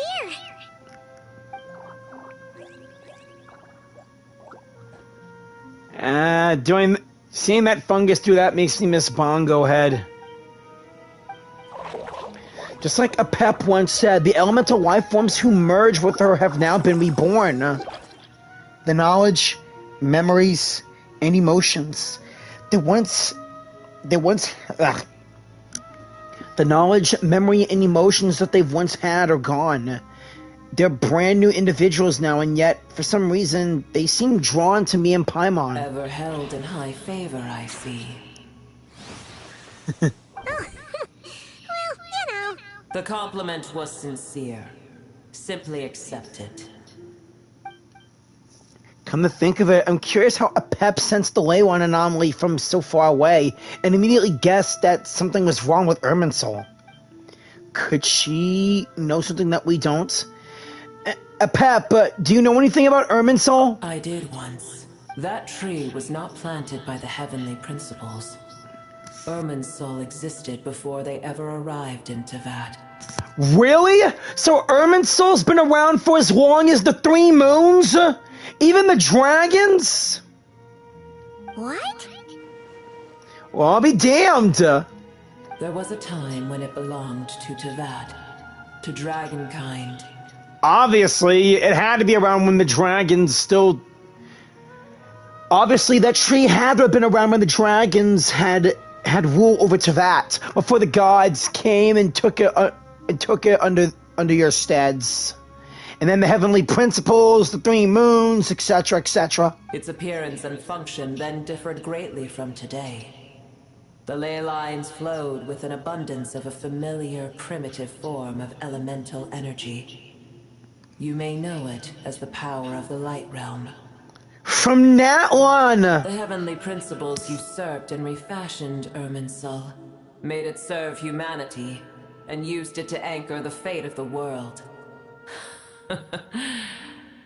Yet in the end, humanity has failed to protect it. Oh, we haven't failed yet. There's still a chance to save it. It's all because of some evil bitches and bastards behind the scenes. Heavenly principles, God of gods. It makes me sick. The enmity between your kind and mine can never be bridged. Even so, you still agreed to come help. Even so, you still agreed to help us. And besides, I don't have any so many alignments with the gods or heavenly principles. I'm just friends with them all. Friends and travel buddies. As things stand today, holding a grudge against you would serve no purpose. How are you holding a grudge against me? I helped save your damn life! I've beaten you before and I'll beat you again. But there will come a day when we reclaim this world for ourselves. The opportunity will arise no matter how long we must wait. Well, I don't see Duval and the Novelette doing anything about it. And there's no dragon in Natlan, and they worship the dragons. And Ajdaha is dead. No more of him. Plus, there's no sign of an electric dragon showing in Inazuma. And there's no dragon in Nodcry either. And speaking of, will there be an ice dragon boss in Sneznaya? Or will there be another playable dragon with the power of ice that will take reign over the Saritsa? I can already sense that far away from here, the Hydro Dragon has wrested his authority from the hands of the usurpers.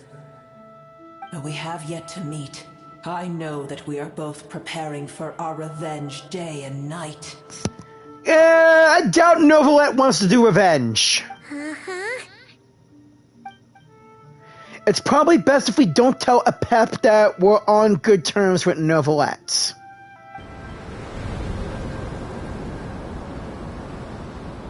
I hear a great disturbance out there. Huh? What is it? Sandstorms come. The Jinn.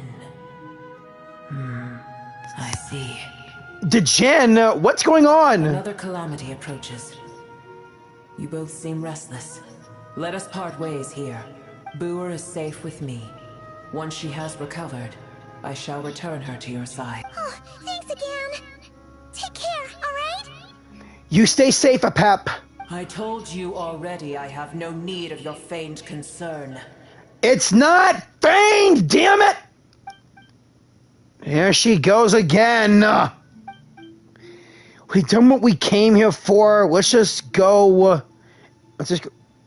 We done what we came here for. Let's just go check what's going on. Huh? Nahida? You're awake. Are you okay? Cease your interrogation. Yes, she awoke for a brief moment, but she has now lost consciousness again. Take it. We shall talk more at another time. Fine. The statues of the gods hang inverted from the heavens, but one alone is unique among them. Inverted. Location is a 7-letter word. Remember, tell no one. The moment I touched the key Nahida handed over, a mysterious piece of info appeared in my mind. I don't know what it means nor how to decipher it, but I will firmly commit it to memory. This must be incredibly important info. I don't know why Nahida would keep it a secret from everybody, but it's probably best that I do the same. For now. Where the heck are we? Did you just dump us in the middle of nowhere? Wait. No. Paimon remembers now. The Temple of Silence is over that way. Come on, let's go find the others.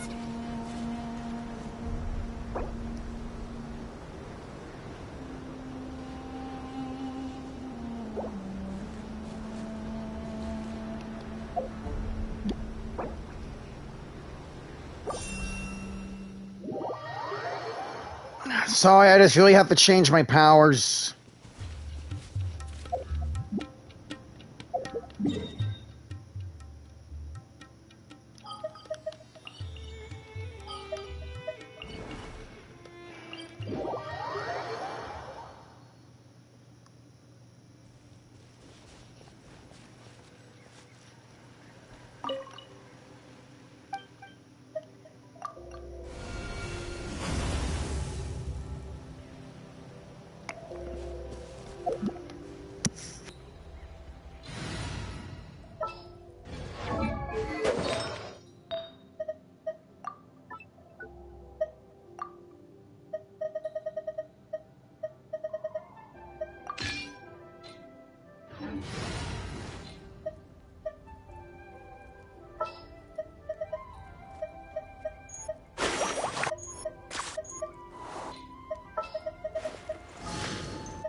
I'll treat your wounds.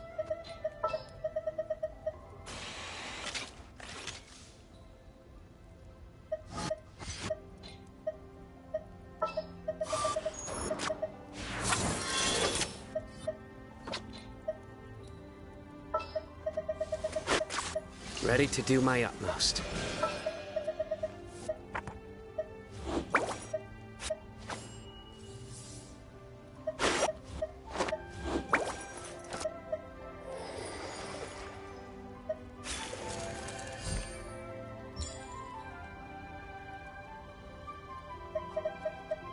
Need to end a few enemies?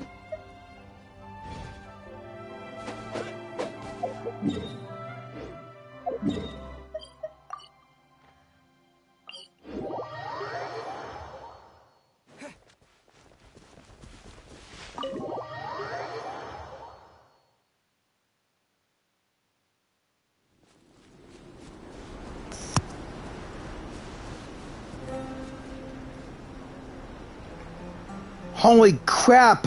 Aren't those animal beings that some high-level eremites can summon? I'm seeing those dendro snakes and the animal birds, the fire snake, fire scorpions. They're blocking the way to the temple. There's no need for everyone to stay here. I'll protect the sages. The rest of you, return to Aru Village. Ah, crap. Those animals are blocking the way into the Temple of Silence. Those animal vultures, the dendro snakes, and the fire scorpions. Not seeing those geo crocodiles. Yes, Mahamatra Sino.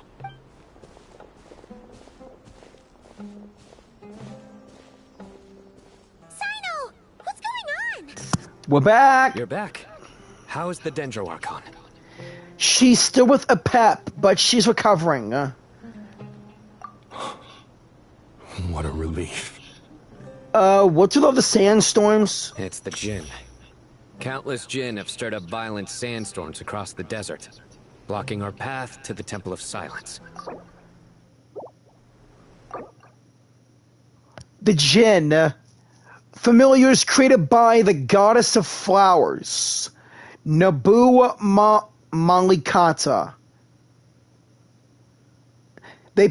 After her passing, the Jin pledged their loyalty to King Deshret until his civilization too was swept away by the sandstorms.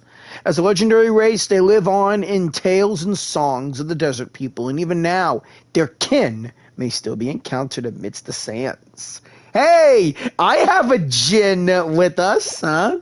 Tighnari and Kale have returned to Aru village to help. The Jin are being highly aggressive, so both the village and the merchant caravans require protection. It's just one thing after another.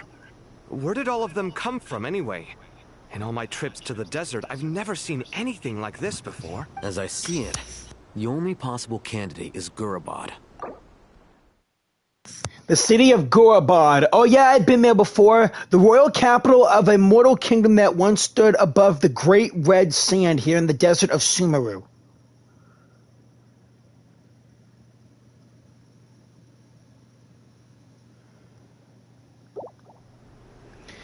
Also, when I fought that lady fire Aramite, she mentioned Gurabad. Gurabad? Baladuri could explain in more detail if he were here. All I know is a rumor I've heard about from previous trips to the desert. Supposedly, a great number of dormant Jin lie sealed beneath that city. Jin from Gurabad, huh? A familiar figure comes to my mind. Gurabad is, for me, a fated land. I must therefore return back to this city, where my destiny awaits me still. Hey! Again, my Jin buddy, Lilo Upar. It's been a long time. Lilo Upar, known as the mother of the Jin, was once the daughter of the water lily under the goddess of flowers. Later, at King Deshret's command, she sought out and served the king of mortals. And so brought about the tragedy of the city of Gurabad. For this, King Deshret passed his ultimate sentence upon her. Her soul was divided sevenfold and sealed by the 7 pillars until I awakened her. Now having earned her trust with her true name, she sees me as her new master. My master, I am sorry that I couldn't stay by your side for long, and that I could not have more time to get familiar with you. Lilupar. Yeah. Paimon and I should take a trip to Gurabad. Yeah. We once said goodbye to a friend there. Well, maybe not a friend exactly, but someone we met on the road anyway. She was a strange bottle. If we can find a way to wake her up, maybe she can help solve the situation in Gurabad. Well, be careful. You may find there's more than just the Jin to worry about. I'm aware. You mean there are other dangers in Gurabad? It's a sensible assumption to make. The moment we arrived in Caravan Rebad, the Irminsul anomaly started spreading in that direction. Now we've moved to the desert, and suddenly we're plagued by Jin and sandstorms. To call it a coincidence would be a stretch. Don't worry, we've gotten a lot stronger since our last stint in Sumeru. Yeah. After going through Fontaine and Natlan, plus handling whatever hell Nodcry had in store for us, we're ready to battle anything. Heck, I'm ready to take on the Saritsa now with my new firepower! Whoa, Nelly! It's more those spirit animals. Again, the Dendro snakes, the fire scorpions, the animo vultures, and the geo crocodiles. Again, they were here the whole time! It appears the monsters native to the desert have been stirred by the Jin's activity. I got my blade ready!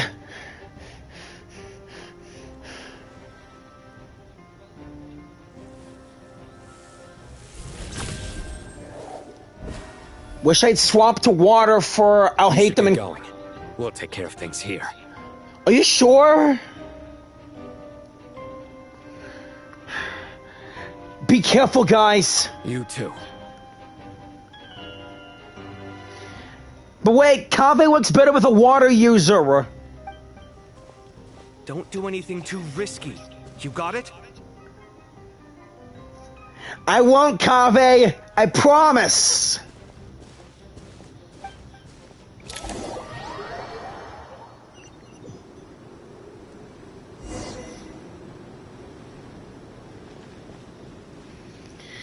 My team's set up. I think I'm good with what I have. If only this thing would allow me to change my element too, but no! If only I could change my power and element in the profile screen like, again, with Kalis in Star Rail.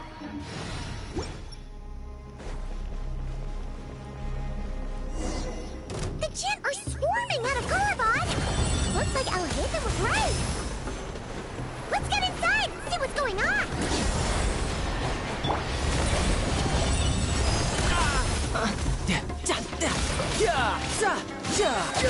Shouldn't let your guard down. Seems like an emergency. Nowhere to run!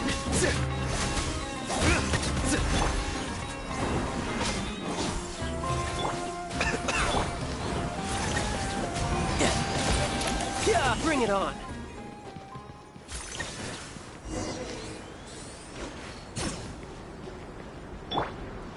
Mind the side effects.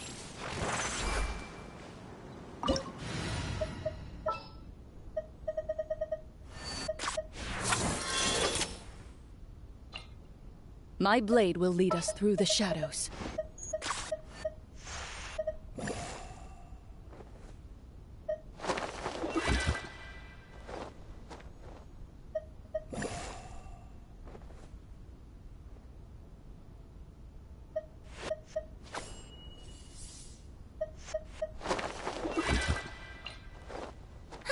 I knew you'd miss me.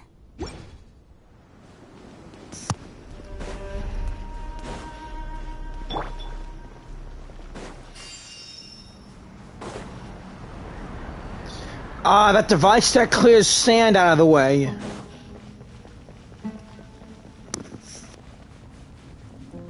just keep coming! How many of these things are there? We'll never take them all round! Let's just head further inside for now!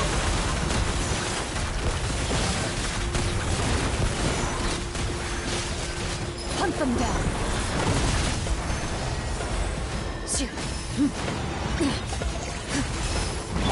Let my name echo in song! A bitter pill to swallow. Remember, health comes first. Into the shadows.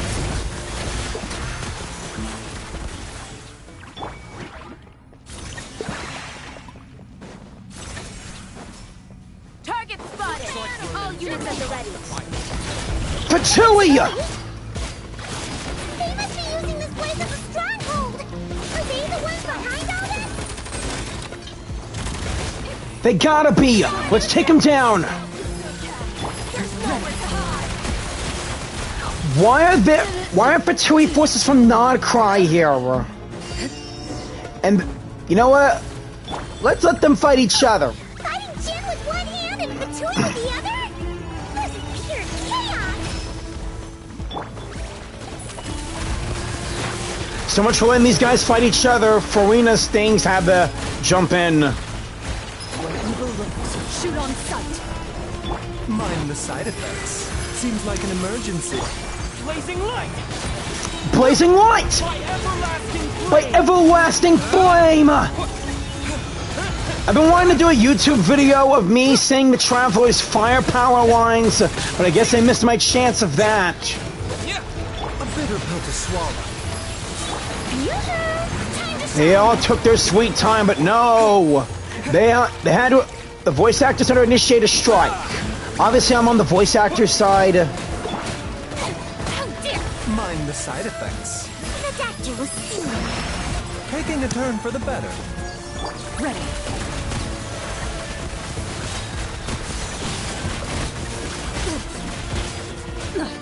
A sharpshooter. Hunt them down.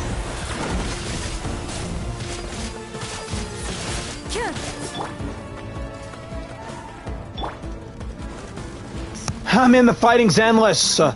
Screw it.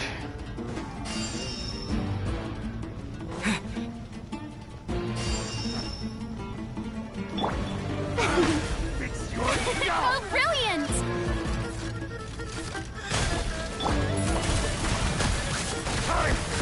Move it or lose it!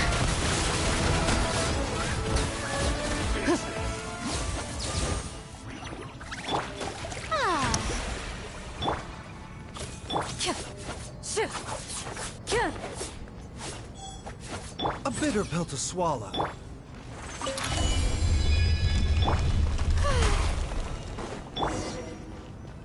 Do you see that strange machine? Paimon has a sneaking suspicion that that's the thing wrecking Gurabad and setting all those dangerous kin free! The target has reached the core zone. Requesting backup. Repeat, requesting backup. Of course. En route. Stop him at all costs. You know what they say? Fight Fatui with Fatui. What do you want from me? Keep your eyes wide open.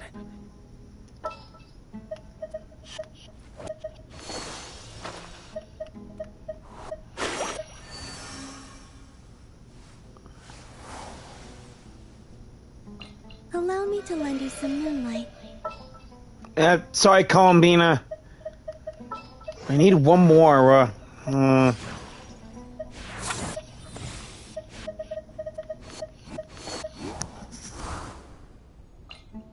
Whatever you need.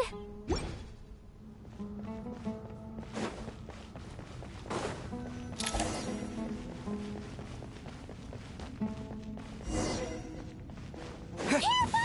They're back again!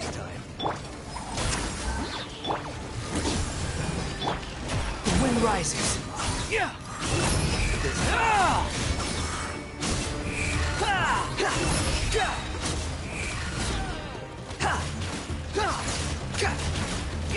Wretched vermin! A new dawn rises! A new dawn rises! Scorch and burn! Scorch and burn!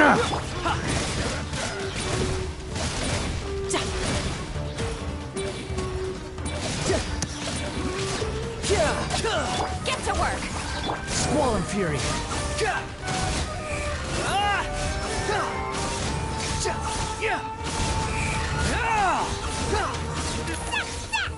Nice one, Traveler! Let's keep going! This would be more helpful and go by faster if you could fight too, Paimon.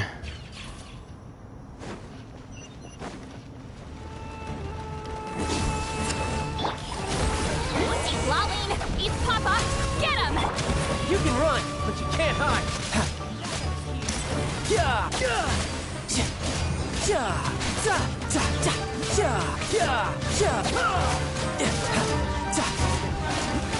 The wind rises.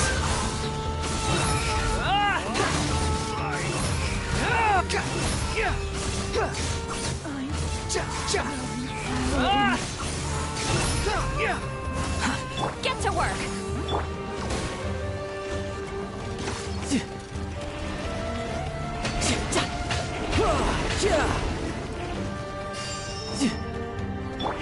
Honed in flame!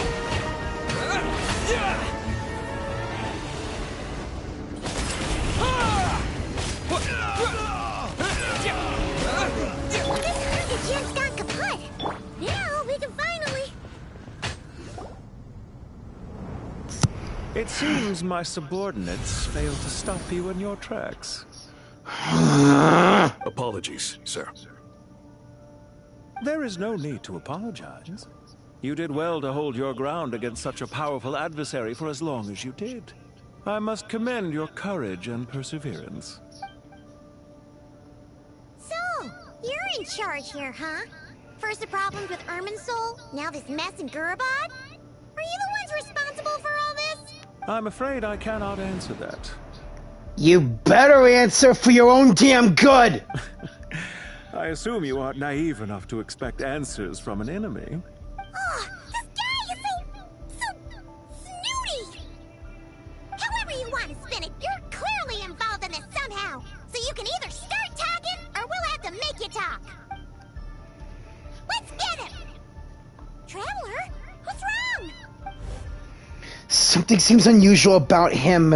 Is he trying to provoke us? It feels like a trap. Judging by the tents and supplies, there must be many more Fatui stationed here. There must be more Fatui stationed here than the few we saw on the way in. So where are the rest? You're remarkably calm. Some would act more rashly upon finding the ringleader all alone. But you keep your cool. Even as your enemy, I must applaud you. Did you show yourself just to say that? Did you show yourself just to say that? Huh? Is this you trying to take back control of the conversation? Unfortunately, I really don't have anything to say to you. I am here merely to indulge my own curiosity. Your names are well known among the Fatui. Naturally, I wanted to observe you up close while I had the chance. Well, lucky me, I have some friends in the Fatui. Mess with me, Tartaglia and Arlecchino might take your neck. There's also Columbina, and a certain Harbinger who erased himself from your ranks. Hey! Don't treat us like we're some kind of exotic animals in a zoo! Oh, I wouldn't dream of it. You seem rather predisposed to misunderstand me. I'm quite aware that you are both heroes of great renown. You have resolved crises in many nations and won countless allies along the way. I've been following your adventures with great admiration. My only regret is that the trajectory of your journey conflicts with our goals. What do you mean, admiration? Sorry, but that sounds pretty weird coming from you. I don't see why. We may happen to occupy opposing sides, but there is no cause for deep-seated enmity between us. To respect one's enemy is to respect oneself.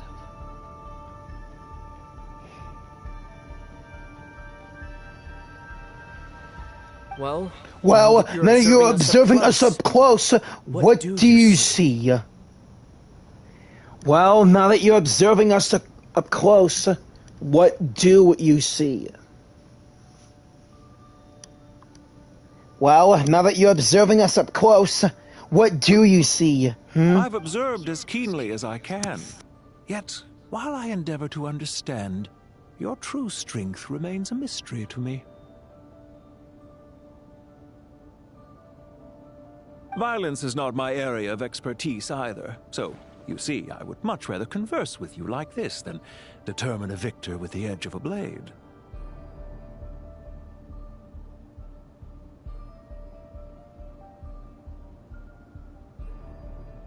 Besides, I've heard that even 3 moons in the sky fail to eclipse your brilliance. I know better than to bite off more than I can chew. 3 moons in the sky failed to eclipse me? You're talking about that bastard! 3 moons? Dottore! So you have a connection. So you have a connection with the Harbingers! The Doctor! 3 moons? So you have a connection with the Harbinger, the Doctor! Well deduced. Our commander Dottore died in Nodcry, but there are things that do not end with his departure. We must... Look at me. I almost divulged more than I should have. What are you after? Revenge for Dottore? Or are you plotting something else? I've said quite enough, I believe. There's no point in continuing this conversation, except to say, I've noticed that you seem to know your way around here quite well. A repeated visitor to Gurabad, are we? Shut up! Dottore, number 2 of the Fatui Harbingers, a heretic scholar, obsessed with mad experimentation. He was expelled from the academia during his student years and he joined the Fatui, being number 2 of the Harbingers. I'm glad I was able to kill him.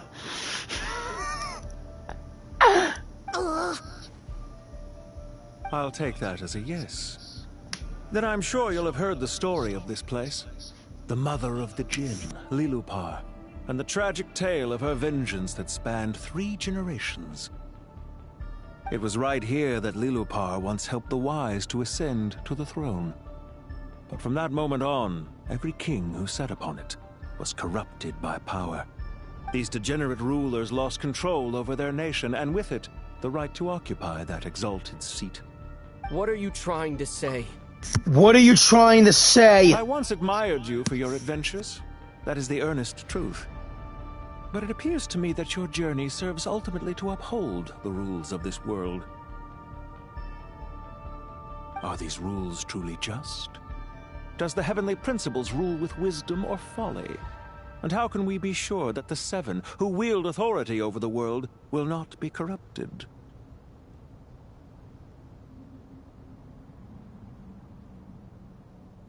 Do you seriously think you're gonna convince us of anything?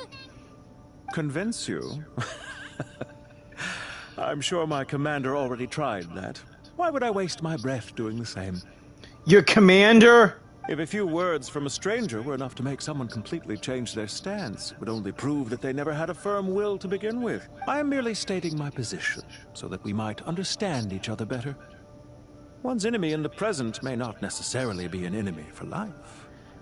Oh, you have no damn idea, man. It took a long time for me to get used to an enemy. Scaramouche and Arlecchino to be exact.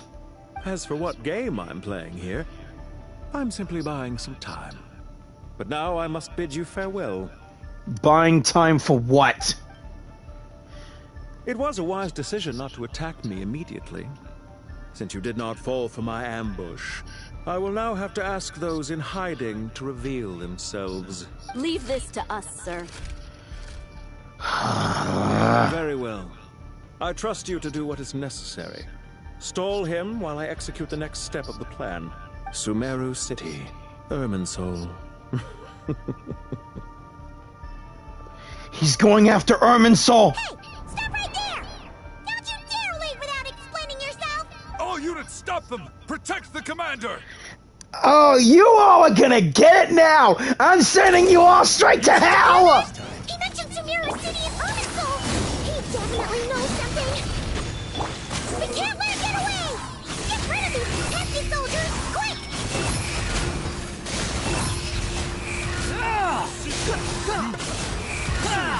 Unsightly insects! Rear guard to the front! Don't let them through!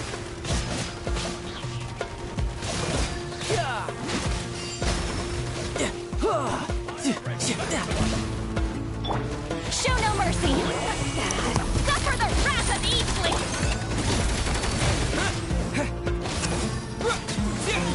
Don't mess with me while I have fire!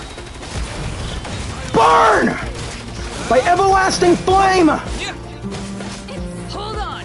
Just a little longer!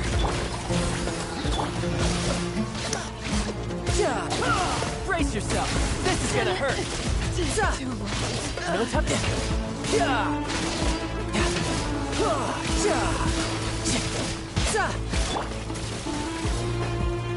Show no mercy! The wind rises.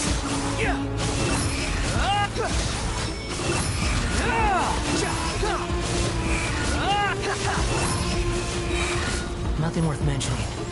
Falling into the abyss.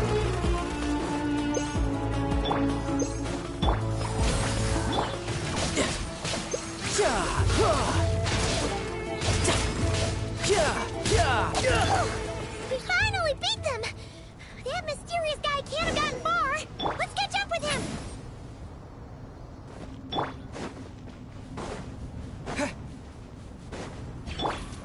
Behold!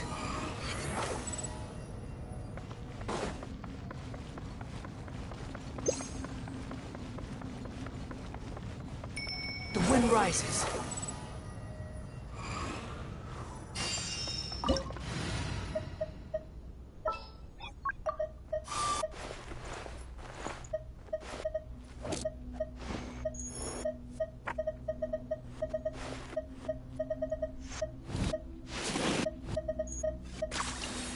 It's as good as done.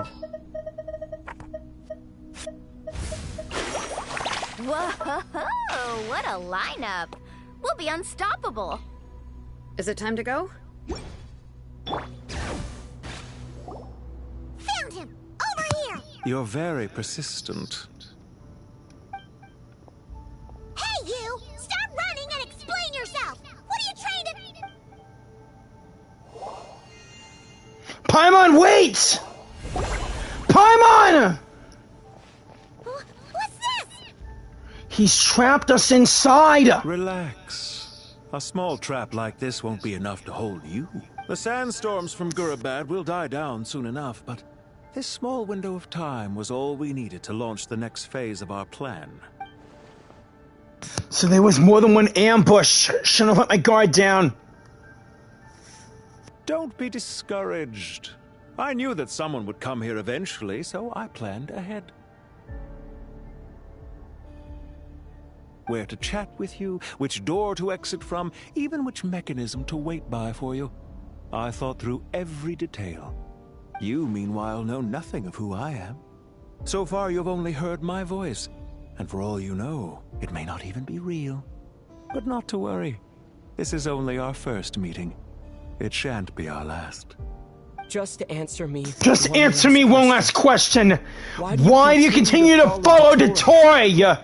He's conducted countless cruel experiments, even on his subordinates. Follow isn't quite the right word. Let's just say even those you see as villains have their friends, even if they aren't the most sincere of friendships. When any set of rules is established, there will be those who benefit and those who lose out. People will do anything to justify what they have gained or escape from the hardship imposed upon them. Neither he nor I are tolerated by the rules of this world. We were both searching for a new order. Our ideas of the final form that should take may have differed, but our journeys took a shared path. Goodbye, Traveler and Paimon. I wish you a timely escape, albeit not too soon. I will need a little more time to prepare, after all. Hey! Come back! Wait, this dark wall. We've seen these on our adventures before. It swallows people up! I'm sorry. She shouldn't have jumped the gun! It's not your fault, Paimon. Let's just focus on getting out of here. Okay. He may have fooled us this time, but we'll get it back!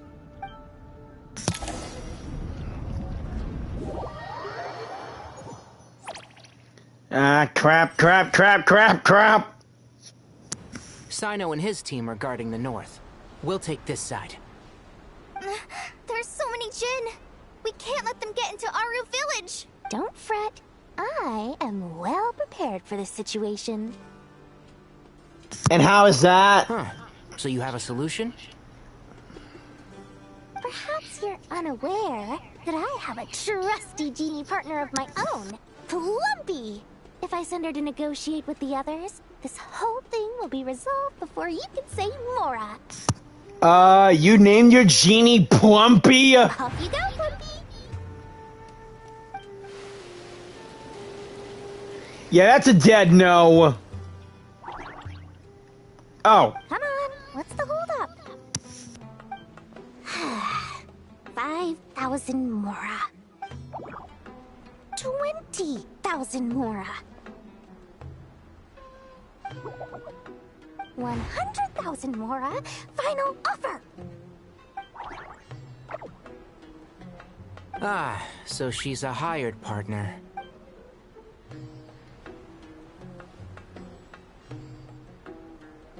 Hired partners are reliable too.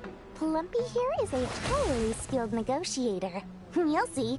Just a few words from her and... They're beating her up.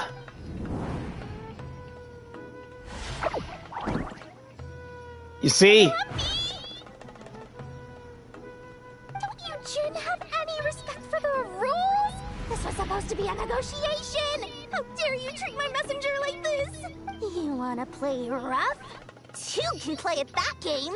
Let's get him! Oh, that's gotta hurt. And she's down. Looks like it's up to us now. Be careful, Kale. Great. Yes, Master.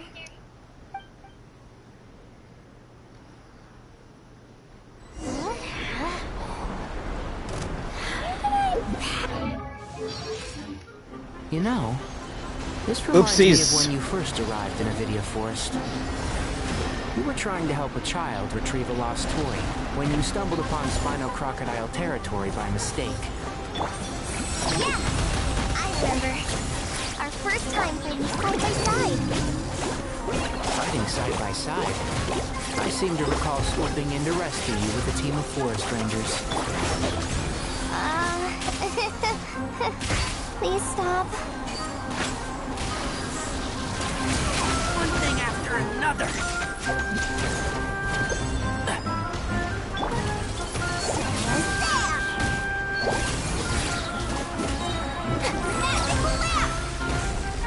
And Shroud!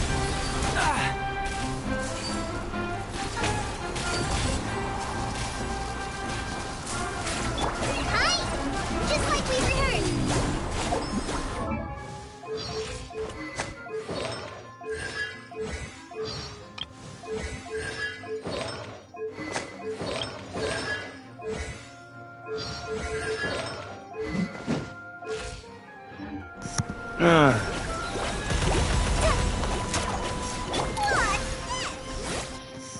There's too many of them! I can't believe I used 12 rare items in one battle. Ugh. I shudder to think how this is going to affect this month's accounts. The sight of that glaring deficit might be more than my poor heart can take. Tighnari, how's the situation on your end? We held the line, though it was a close call. But it looks like they're preparing for another attack. Has something happened? They've breached our defenses in the south. The Jinn are pouring in. We're moving the villagers to the north as we speak. We're hemmed in. This is getting precarious. Our margin for error just got a lot smaller. That's why we wanted to confirm your status. We need to consider our next move carefully. Bad news! Another line of defense has been breached. Damn it! Kale, go with them and assess the situation. Dory and I will hold the line here. But Master! Even with 3 of us, we barely managed to... This is not a discussion, Kale. Don't worry about us. She clearly still has plenty of tricks left up her sleeve. Wait, you can't pin all your hopes on me! Oh, great. I've almost run out of the things I brought with me, and the rest is back at the caravan. I should be able to hold out for a little longer, but still... Master! Need any help? Huh? What is it, Kale? If things continue like this, it won't be long before Aru village is overrun by Jinn, and the sandstorms are sure to follow in their wake. I do have a plan, but I can't guarantee it will work. I don't care! Whoever you are! Please just help us! The only one who can help is you. I am merely here to guide you along the correct path. Yeah, that's Nicole for ya. I am a spirit created at the beginning. I am a flickering illusion. I am the shimmering light that flows from the eyes of the Creator. What do you mean? It doesn't matter. You don't need to understand it. Just repeat after me, one line at a time. Watch out! Jinn incoming! I am a spirit created at the beginning. Here goes nothing! I am a spirit created at the beginning. I am a flickering illusion. I am a flickering illusion. You guys are seeing the thing around her, right? What's wrong, Plumpy? I've never seen you so agitated before. But how do you... Do you know what Kale is reciting? I am the shimmering light that flows from the eyes of the Creator.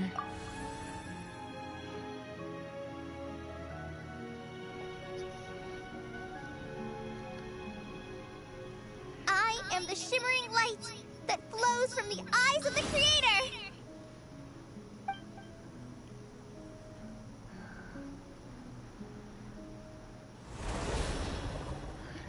Nicole, what the hell? You sent Kale to her doom! It's a song composed by the goddess of flowers, but very few records of it remain, even in historical texts. All we have is a few fragments. Oh. Is Kale an avid historian? Not to my knowledge. The Jinn have actually quieted down. Although... No, it's more than that. It looks like they're showing submission. Clearly, the songs left by the goddess of flowers have a soothing effect on them. At the very least, they're much calmer now. Really? Let me try. I am a spirit created at the beginning. Ah, crap! Stay away! I'll stop! I'll stop! It seems like the song only works when Kale recites it. But why? Kale. It's a long story, Tainari, trust me. Okay, it's back with me. Ah! Any luck? Nothing. The only way out of here is by brute force, but too much, and the entire ruins might collapse. The mechanism's right outside. Maybe there's a way to... When I heard that loud rumbling in the distance, I thought the shifting sands had bust open the gates to some ancient treasure vault. Turns out it was just you guys. Huh? Wait, that sounds like... It's been a long while. Did you miss me? Hey, Jet, it's been a while. You mind letting us out, please? Let's save the catching up for later. First, I gotta get you guys out of there. Yeah, please, hurry! This should be the right mechanism. Ben, can you handle it?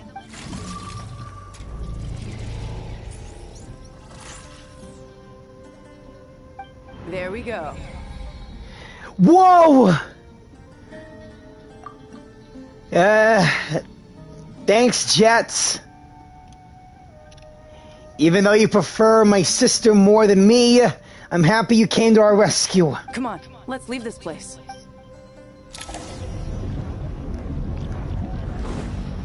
Oh, hell! Oh, hell! Let's ride!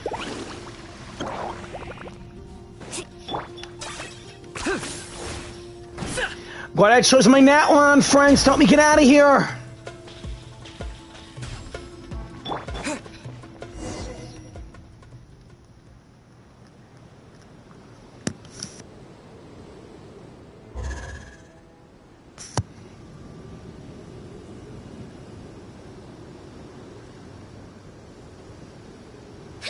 Those Fatui sure made themselves scarce.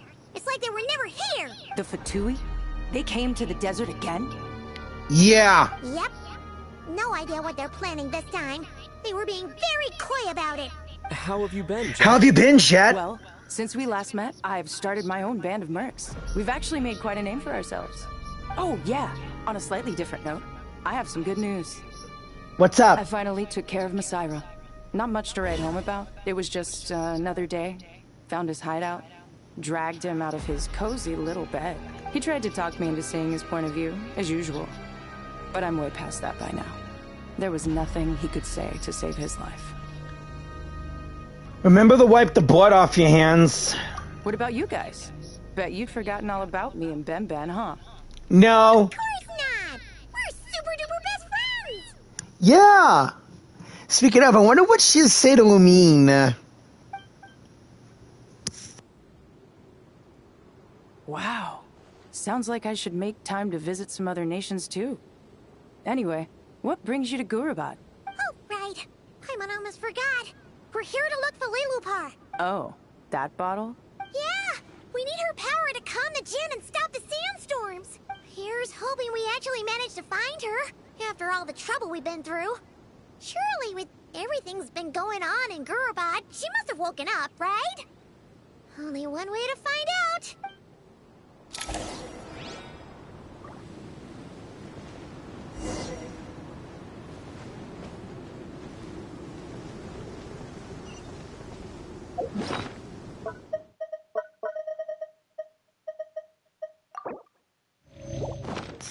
After everything we've been through, Jet, you think I'd forget you? You really are a one-trick pony, you know.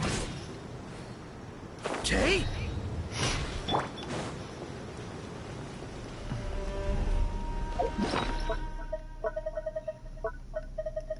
Since we're getting her, might as well have her. The power of the Jinn.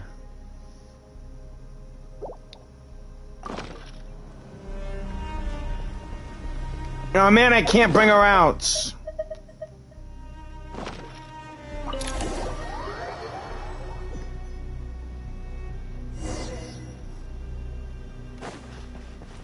Let's see. She should be around here somewhere. Aha! Found her! There she is. Oh, I'm in my regular clothes again! What the hell? Hey! What a long dream that was. It's been a while, my master. Oh, and you're here too, little wildcat. The four of us back together again. Imagine that. How you been? I hope this wasn't a rude awakening. In truth, it was at first. I was none too pleased when those miscreants barged in. But it did give me the chance to reunite with you, dear master, so I shall overlook their folly. After we last parted ways, I merged with the land beneath Gurabad to suppress the dark calamity stirring in the depths. It rekindled the flame of vengeance within the Jinn, depriving Gurabad of any hope of peace. I fought against it for a long, long time, until one day, I sensed a change in a foreign land to the west. Suddenly, the pitch-black abyss fell silent. A foreign land to the west. She's talking about that one. Gurabad isn't far from there. Did the abyssal presence beneath the city fall silent since we defeat Goisuetoth?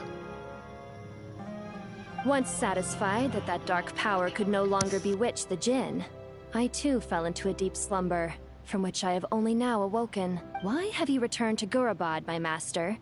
And why is my sand-swept homeland in disarray once more? Well, basically, Sumeru's in danger and a lot of our friends are affected. Some bad guys messed around with Irminsul and now they've released the Jinn in here. We managed to chase off the culprits, but we have no idea how to seal this place back up and stop the sandstorms. Child's play. I shall quell the Jinn and scatter the storms. Thank you, Lilupar. Thank you, Lilupar. Thank you, Lilupar. I owe you one. No need to thank me, my master. I have granted many wishes in my time, and this was the most trivial of them all. Lilupar's voice, it sounds familiar.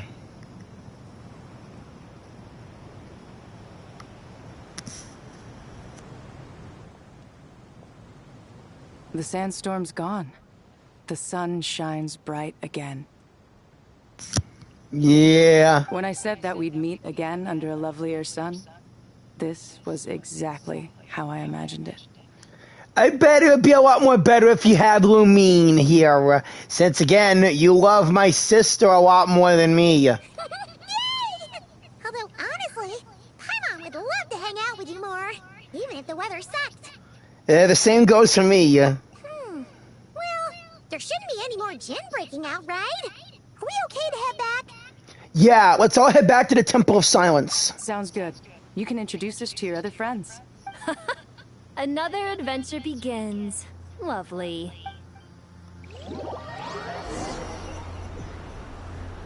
The storms have stopped! We should be able to get to the Temple of Silence without any problems now. Time to regroup! Let's get moving.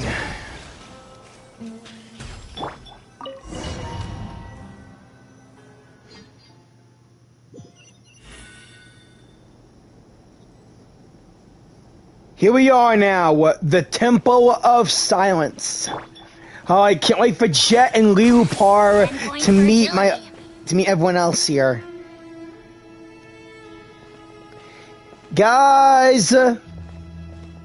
So, this is the Temple of Silence. I've heard the Nagarjanites mention it in passing, but I never imagined it would be this big. It's colossal. I thought the temple moved to the rainforest ages ago. When did they scamper back into the desert? I don't know. This plan sounds a little too risky for my liking. Even in King Deshret's day, this was experimental technology. We have no idea what could happen if we activate it. Well, unless you know of another viable alternative for the Akasha terminal, I'm afraid this is our only option. The plan is sound, and the risks are manageable. However, if we are to proceed, we must act quickly. The scale of this project is enormous. Even with Kave, Faruzan, and every other scholar of mechanics working on it full-time, the proposed modifications won't happen overnight. You're back. Everything all right? Yeah. And who are they? Friends of yours? Yeah. Pretty much everyone in the Temple of Silence is. This guy's Kave, and the one next to him is Alhaitham. Hello, I'm Jet, and this is Lilupar. Oh, a famous name from the history books. Pleased to meet you. A friend of a friend is a friend of mine, as they say. Who's they? Huh? Do people not say that? Not in the desert. Friends you can trust, but friends of friends? Gotta keep an eye on them. Still, I do trust the Traveler's judgment. I'm sure you're good people. Thanks, Jet. Yeah, long story short, Alhaitham and Kave are the best. Alhaitham's a scribe at the Academia in Sumeru. He's excellent with a dendrovision and a sword. Kave, he is an excellent architect. And, well, better with mechanics. The sandstorms have calmed down. I take it the Gurabot problem is resolved? What did you find? Here's the whole story. And after getting all smarmy with us, he trapped us there. Luckily, Jet used the mechanism outside to free us, and then we got Lilupar to put a stop to the chaos. Wow. Thanks for being there to help them. So, this mystery man openly admitted that he was merely a Harbinger subordinate. Yeah? Is there something weird about that? Now that he mentions it, it is a little strange. I assume you aren't naive enough to expect answers from an enemy. Well deduced. Our commander, Dottore, died in Notcry. He was clearly unwilling to answer our questions when we first met. So why would he admit to being Dottore's subordinate later? Are you wondering about his true identity? Or do you think there's a big conspiracy behind all this? I wouldn't go as far as to call it a conspiracy. Just the simple fact that having someone to shift the blame on tends to prove useful, should trouble come knocking later. The most important thing for now is to solve the immediate problem. Perhaps that man knew you wouldn't have the resources to investigate his background and so didn't put much effort into disguising himself. This is all getting a little cryptic for me. I'll let you guys talk while I take a walk with Lilupar. Hey, you're leaving out Ben, you know. Jet? Aren't you with the Blazing Beasts? What a coincidence. Didn't expect to run into you here. Holy crap, Dia and Jet know each other. But then again, it was to be expected. We're mercs. You can run into us anywhere. Who's this with you? So, did you find the solution you were looking for in the Temple of Silence? I really wish I can go over there with Jets and speak with her, Dia, and Lilupar. But yeah, Kave and Alhaitham time. You bet we did. This place is incredible. It has everything. So far, we've discussed a plan and verified its feasibility. Building a new system from scratch is out of the question. So our only option is to modify the Akasha using certain resources we hope to find in the mausoleum of King Deshret. Modify how? And what resources? According to certain sources in the Temple of Silence, there is a core device in King Deshret's mausoleum known as Aru. Little is known about this device in academic circles, which suggests it was hidden quite effectively. If these sources prove correct, the energy contained within Aru may be sufficient to power our Akasha renovation plan. However, this raises difficult questions regarding technological integration. The sages are still debating it. Yeah, but I'm sure they'll reach a compromise once they've argued it out. Hey, Sethos. The people of the rainforest are always cautious when it comes to desert technology. But times of crisis like this leave us with little choice. Wait, Paimon has a question. Is this the same Aru we've heard of before? It's sealed off, right? Some sort of prison where the Goat King, Ibis King, and Crocodile King are locked up. Well remembered. Yes, that's exactly right. You got it right, Paimon. According to our records, Aru was the most brilliant creation King Deshret ever conceived of. built by divine and mortal artisans working together. It was a miraculous accomplishment, and it lies hidden deep within the king's mausoleum to this day. That being said, what Aru actually does and why it was built, those are deep secrets we are not privy to. Until recently, I wouldn't have been optimistic that the place even exists. The only reason I'm inclined to believe it now is because we heard it from the Ibis King Thoth himself at his temple. The tale of how the 3 retainers of Al-Akhmar were imprisoned in Aru. Paimon totally gets that. When Paimon first heard about it, she thought it sounded pretty unbelievable too. Do you guys still remember that? The Ibis King told us they were trapped in Aru, and that they had to answer 3 questions to get out. Yeah. I think I remember. What causes our rise and fall? What obliterates love and hate? And what determines truth and falsehood? Those were the 3 questions, right? Yeah, those are the 3 questions. Yeah. If only Nefer were here. She's dealt with the Ibis King before, so she might know more. Oh, Nefer's a friend we met in Notcry. She's originally from Sumeru like you guys. Notcry? Funny. She showed up here earlier. What? Huh? Yeah. Had another lady with her too. Both said they knew you. They contacted the sages, claiming they might be able to offer some assistance. Nefer's here with another lady? Who is it, Lauma? Oh, it had to be Yehoda. Obviously Yehoda. Really? Really? They came here to help out? Yes, really. It was just before you got back. One of them said she's made Notcry her home. If she's the person you were talking about, then... Looks like betting on Aru was the right choice. See? They're right over there. Nicole! I was really hoping that Yehoda was going with Nefer, but no, it's Nicole! Nefer! Hey, over here! Why, hello! We're here to help. Ayo!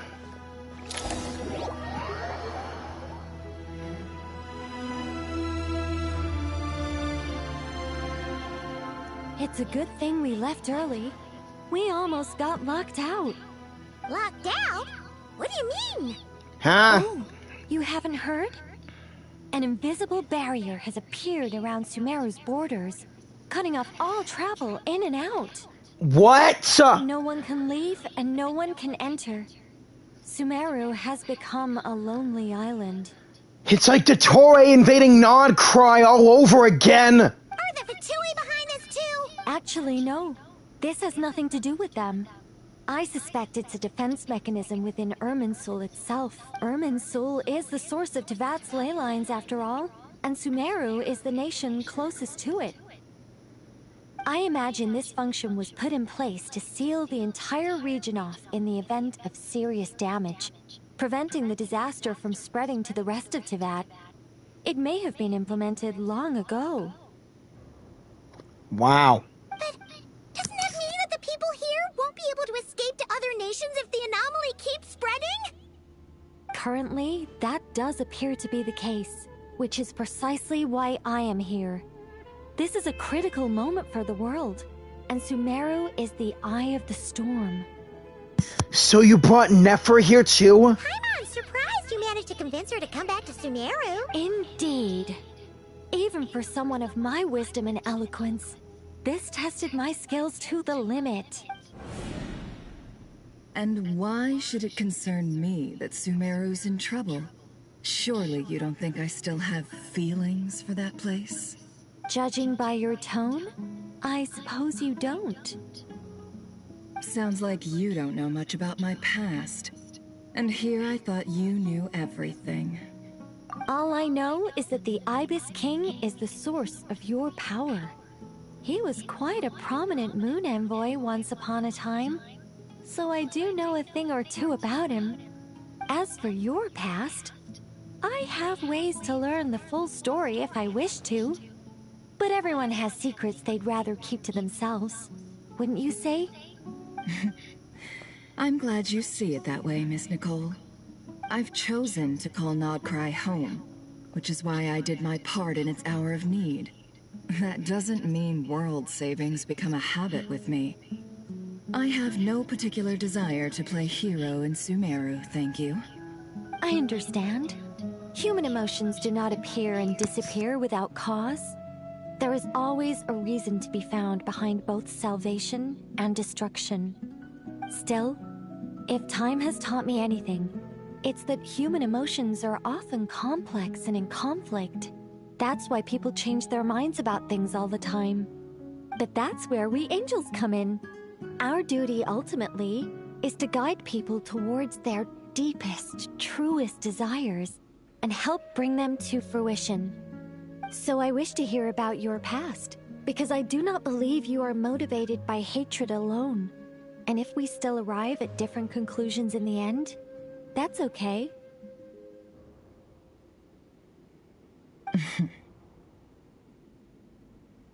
I refuse. Wait, what? But I set the atmosphere and everything. Isn't this supposed to be the moment when we finally open up to one another? Is it? Maybe I'm not so good at reading the atmosphere. You're right, Nicole. There's more to me than just hatred. Had it consumed me, I'd be left stuck in the past forever, never living in the present.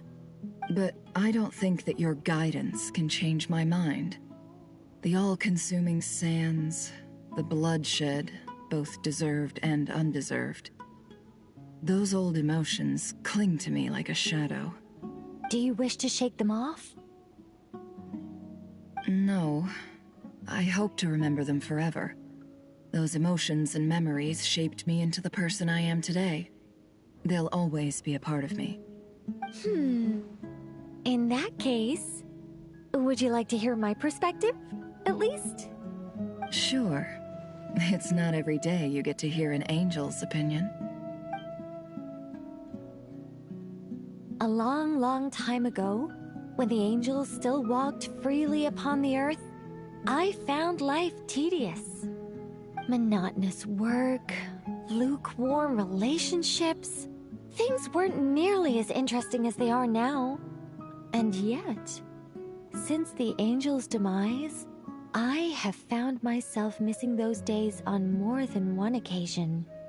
Human emotions are often attached to a person, a place, or an object. When those things are gone, the memories quickly fade, and the emotions slip away along with them. If Sumeru were destroyed, both rainforest and desert would be no more. With the object of your hatred wiped from existence, it would not take long for the memories buried deep in your heart to slowly fade. Both love and hate are intense emotions, but they are nothing compared to the void left behind when they disappear. Most sophisticated, Miss Nicole. But anyone focused on the future could only ever applaud the destruction of the things they hate. Still, I'm a special case. Someone once told me that human memory is more selective than a Mora-hungry merchant choosing between customers. We all need a reality check once in a while, so we don't forget the truth. As much as I dislike Sumeru, this is no way for it to perish. All right, you win. I'll help you out a little, but I won't work for free. How much will you need? You're not gonna milk this for all it's worth, are you? What do you think? I'll be upfront with you. I don't have much more on me. If that's what you need, I could borrow some from Alice. Or perhaps I could pay in sculptures. The ones I carve are actually worth quite a lot. Just cover my travel expenses. Huh? Is that all? That's all. Given all the people I owe favors to, I can just about justify a trip to Sumeru. Yehoda! Here, boss! What do you need? I'm going back to Sumeru for a while. While I'm away, you'll be in charge of the curatorium. Me? I'm in charge? Don't worry, boss. You can count on me. And that was how the ingenious Angel Nicole brought you the perfect person for the job in your hour of need. Hip hip hooray! That was far more detailed than necessary. Not lacking in embellishment either. Again, Nefer, one of these days I do want to get you in my team. Here's hoping that'll be sooner than expected. That is, if you come back with a character that I do not want. I never thought I'd return. Especially not the desert. But life doesn't always go as planned, I suppose.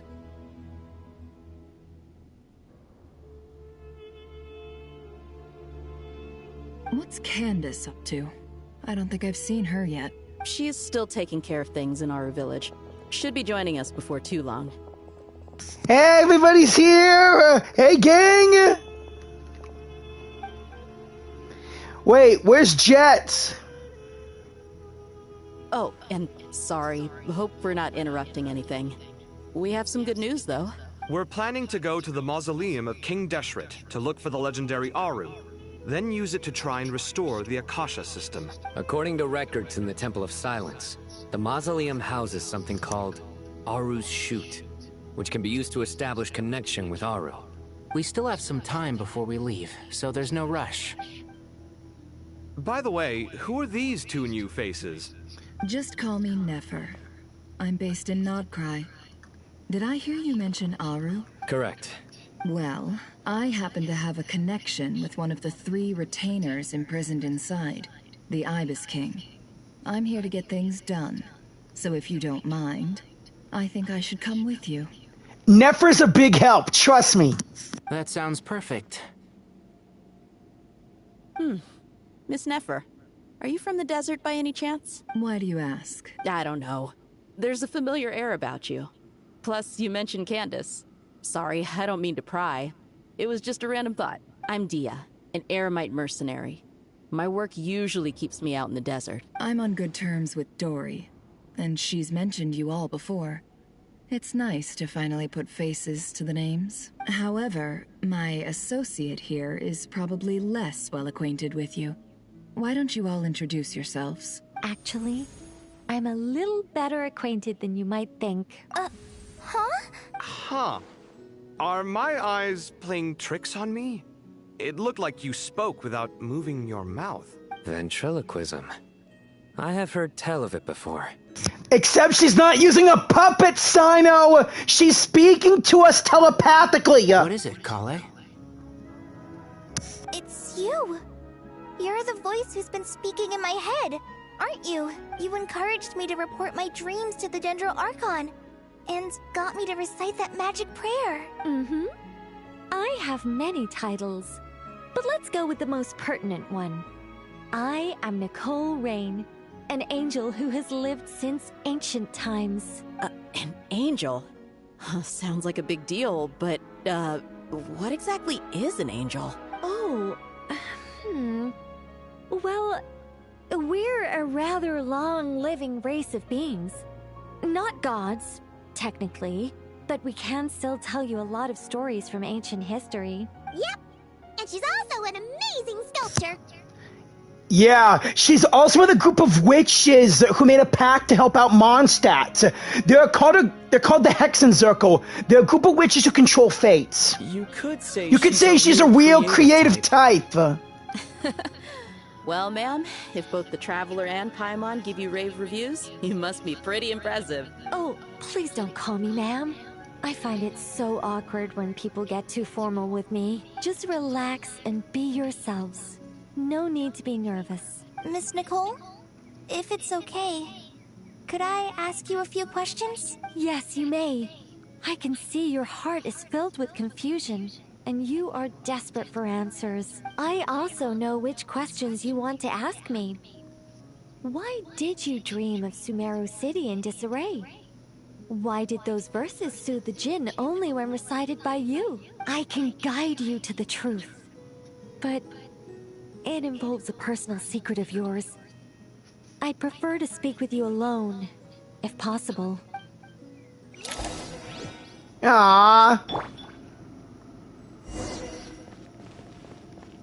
So that's how you say Nicole's last name. I thought it was Reen. Not Rain, spelled differently. I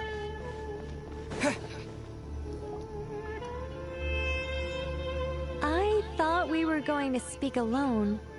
This is a lot more people than I was expecting. What's wrong with it? Even the doctors at Dar al-Shifa allow patients to be accompanied by family members. Yeah, everyone here is Kale's family. Well, if Kale doesn't mind her secret being revealed, I have no problem with it. Wait, where's Dia? Shouldn't she be here for this? Thanks for being so considerate, Miss Nicole. I don't know what secret you mean, but whatever it is, there's no need for me to hide it from my closest friends. Hey, don't forget me and Paimon. I know you're staring at Sino, Tainari, I'll hate them in Kave. Closest friends? It's so nice to hear that. Yeah, we're here to support Kale through this. All right. In that case, I'll get right to it. Kale, are you aware that there are god remains inside your body? What?! I am. Oh yeah, right. Dottore experimented on her for that shit. When I was young, I got sick with Elazar. Nothing could cure it. The Fatui convinced my mom and dad that they could help. And I was sent to an unfamiliar place. There were a lot of other kids just like me there. This creepy guy injected us with some strange medicine, which I heard contained god remains. I can still remember the pain like it was yesterday. But thanks to the friends who've stuck by me all this time, I've gradually been able to overcome those memories. Anyway, so you're saying that what happened to me has something to do with the god remains they injected me with?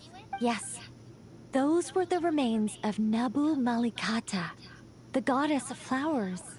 No way! Kale has the goddess of flowers in her body! What?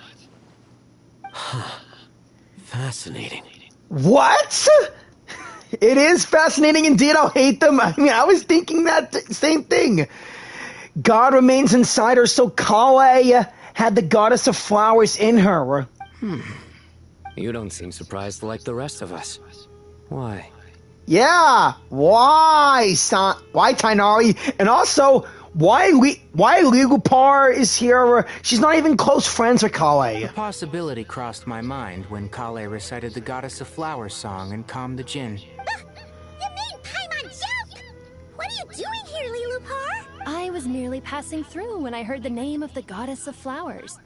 Be assured that I share your surprise. You, with the hat. Are you certain? I sense no trace of the Lord of Flowers within her. Well, it is a very small fragment. Unless special methods are used to manifest its power, even her closest acquaintances would find it near impossible to detect. As the poems and prayers that you made her say to the Jinn. After the goddess passed away, her remains were scattered across the desert. King Deshret gathered all the pieces he could find and buried them in the Eternal Oasis. But some fragments remained unaccounted for. Eventually, the Fatui must have found a way to track some of them down. Presumably for use in some experiment. It's not an uncommon occurrence. You're more shaken than I thought.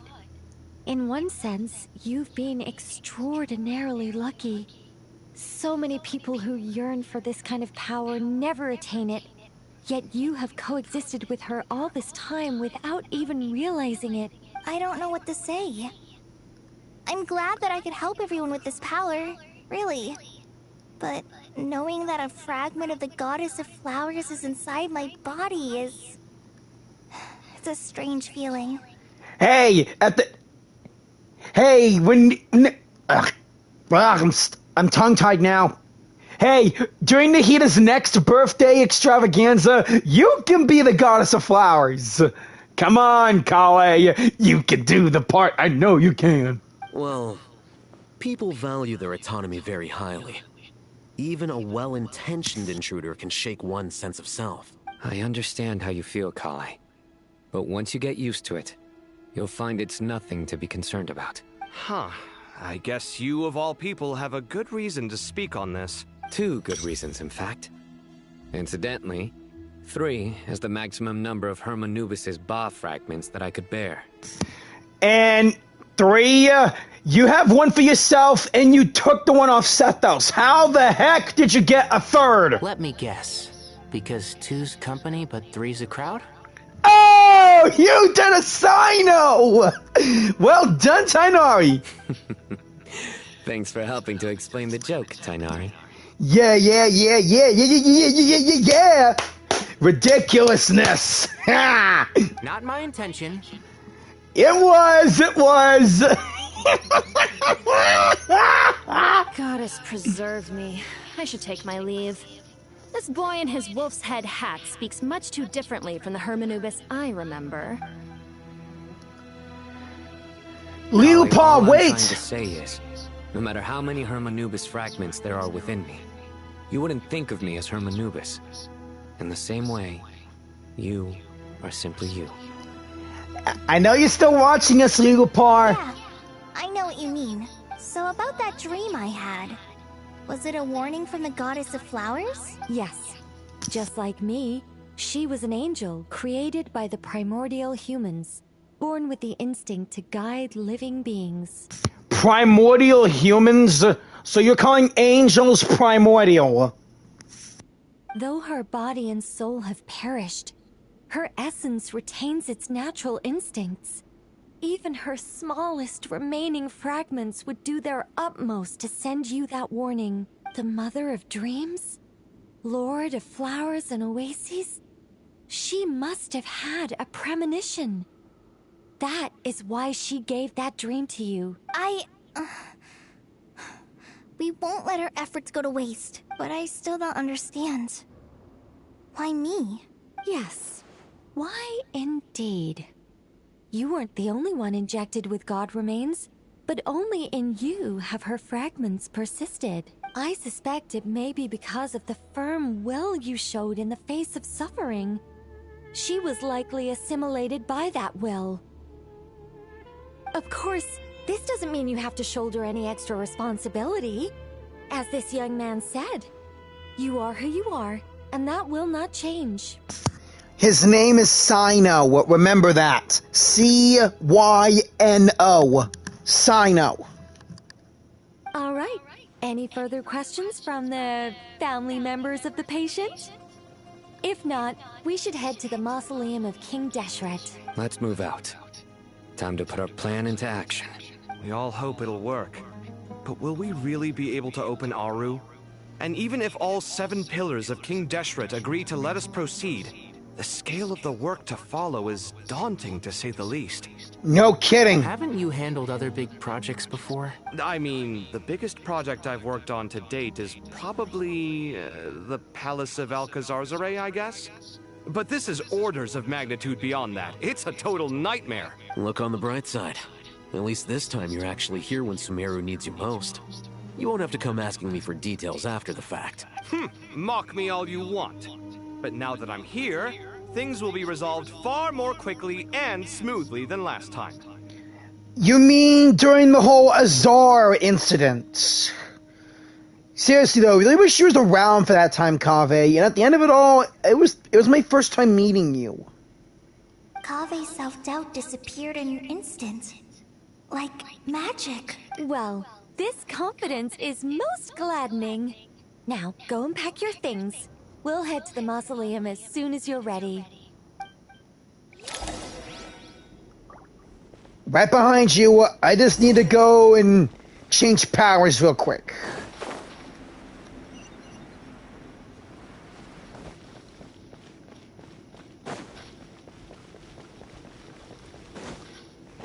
I wonder if Jet's still in here somewhere. Now I have Lilupar following me. Oh, there they are! Layla, I haven't seen you in a while. Oh, so many books. More than I could ever read in my life. But I've learned a lot that the textbooks could never teach me. I never realized that people in the distant past thought about some of the same questions we ponder today.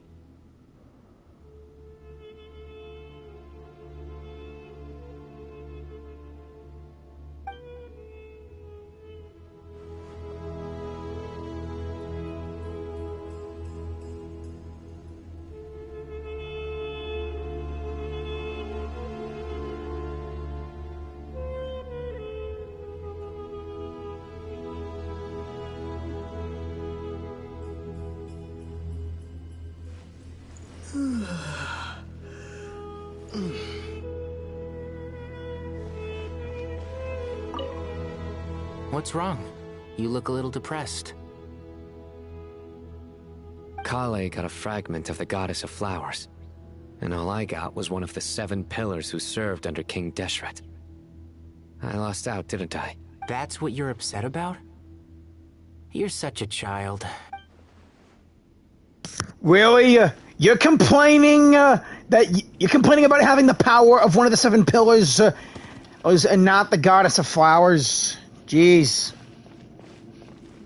Good to finally meet you in the flesh. It's a little surreal seeing you here after exchanging letters for so long. In my head, the boss of the Curatorium of Secrets didn't look so young. Sounds like you have some history then? Any budding mercenary group needs a steady supply of intel. They, in turn, can prove an exceptional source of the same. The Curatorium of Secrets is happy to cooperate with friends from all over the world. If you're interested, you'd be very welcome to join our network too, Miss Dia. Can't say no to a solid partnership, especially out here in the desert. Having intel can mean the difference between life and death, but cooperation's built on mutual trust. And there isn't much contact between the desert and Nodcry. So, I'm guessing you reached out to Jet first, Miss Nefer? What's behind your interest in the desert? Nostalgia? Or is there someone you're looking to take care of? Let's put all our cards on the table first. Things will go more smoothly that way. I like your style, Flame Mane. Actually, I had this same discussion with Jet before we started working together. To be clear, I have no intention of using you for any ulterior motives. And I have no enemies in the desert as things stand now.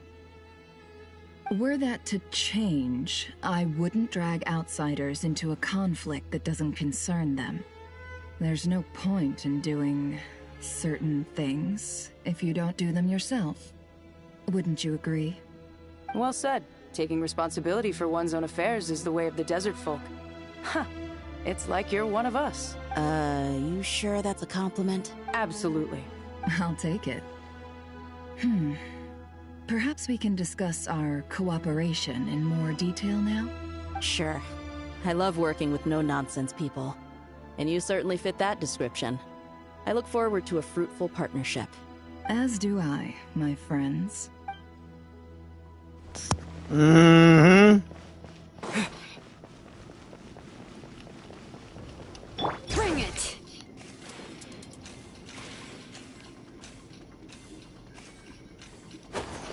We missing anyone else that we gotta talk to? Off we go.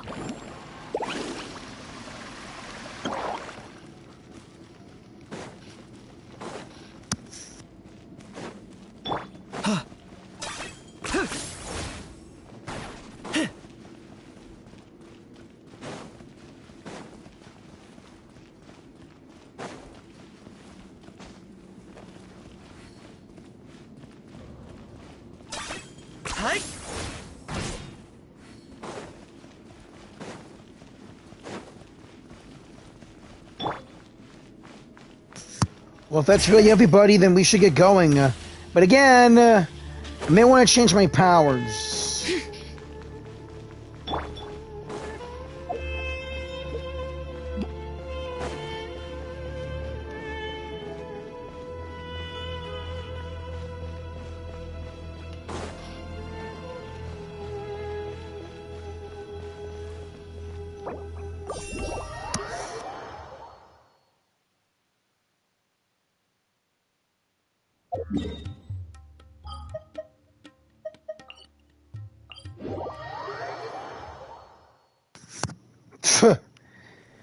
Saying this would take 7 hours.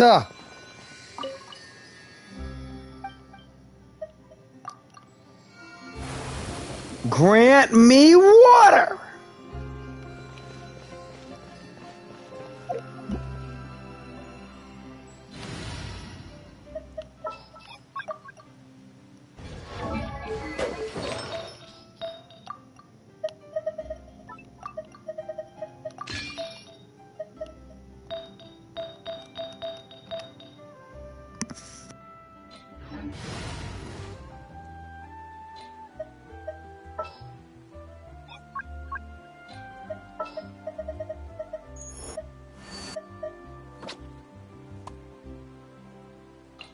Let's go gather some samples.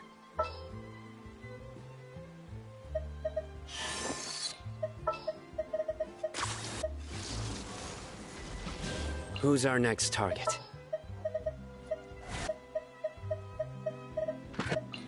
Time to get down to business.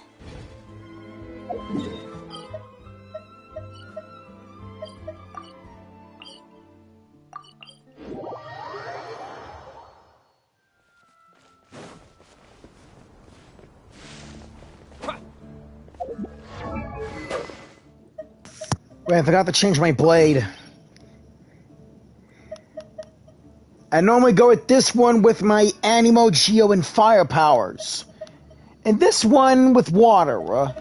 This one for Denjo and Electric.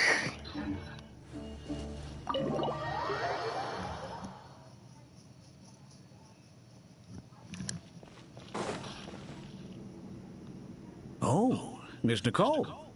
I heard you're a very talented sculptor. Is that true? Oh, I don't know. I wouldn't want to blow my own trumpet. Honestly, even though Kasharawar is best known for its focus on mechanics, plenty of Kasharawar scholars are quite serious about sculpting as a hobby. So if they rate your work, that's enough for us. We just have to take a look. Who's we? Myself and a few other scholars. Kashif, Daneshvar, come take a look. Oh, well, if you insist, I suppose there's no harm in showing you. Look and see how she does it. Whoa. Where did that come from? Look at the level of detail. It's so lifelike. The squirrel descends from the heavens like a champion, and the earth trembles beneath its feet. What do you think? Striking, isn't it? Kaveh? Kaveh, come here for a sec. Oh, and Madame Faruzan, didn't you used to study in our darshan? Come take a look. All right, but hang on a moment. I have to finish reviewing this proposal first. You call? What is it, youngster? This squirrel statue. Isn't it cute? Oh, a squirrel. I wouldn't say cute per se. The realism is what stands out to me. Were you trying to carve a statue of a hero, young lady? Oh, a hero? I suppose so. Actually, I didn't really have a specific theme in mind. I just started working on it, and this is how it turned out. I see. Well, do you tend to read novels about heroes in your spare time? As a matter of fact, I do quite enjoy those. Everyone loves a good tale of daring do, right? Then perhaps this statue represents the heroic tale you long to see deep down inside. Also on the subject of heroism, I feel that if the subject posed with a finger raised towards the heavens, it would lend a greater gravitas to the overall image. I'm sure some would call it cliché or old-fashioned, but not me. I think it would be a perfect fit. It has a certain classical beauty about it. Wow, Farzan. Those are some good suggestions. Kaveh! Sorry, Madame Faruzan, I'm a little busy right now. Don't wait up for me. What a pity. That young man has excellent aesthetic tastes. I was hoping to ask him for his opinion. What a genius idea! Why didn't I think of that? Classical beauty is a great direction to explore. That's it. Once I get back, I'm going to sculpt a heroic squirrel pointing its finger towards the sky. Or maybe something that's not a squirrel. Sorry I said that, but hey. Precisely. A declaration of victory. You understand my vision. Then place the two statues face to face. Yes! That's exactly what I was thinking. It'll be a masterpiece. Miss... I'm sorry. I didn't catch your name. Just call me Nicole. Madame Faruzan? Was it? What? Oh, no. That wouldn't be right. Why ever not? Madam is a state of mind cultivated from within. Anyone may call me Madam if they so desire. My dear Miss Nicole, once we make it through these trying times, should we have the pleasure of meeting again, I shall look forward to seeing your new work. In this day of age, it's rare to find people with an appreciation for classical aesthetics. Meeting you was truly a pleasant surprise. Honestly, I feel the same way. It's been a long time since I met anyone interested in this style of statue. Clearly, they don't call you Madam for nothing. Also, I have to say, you're a very good judge of character. Because when I think about it, I really am someone who likes stories about heroes. That must be why I've quietly kept watch over generation after generation of them. Sorry, keeping watch over heroes? What exactly do you do for a living? Oh, never mind that. Sure, don't peep it out that you're actually an angel! Let's not tell Madame Faruzan about Miss Nicole's true identity for now. Good idea. Let's limit the conversation to aesthetics. Oh, come on, who else knows? Ah, boy.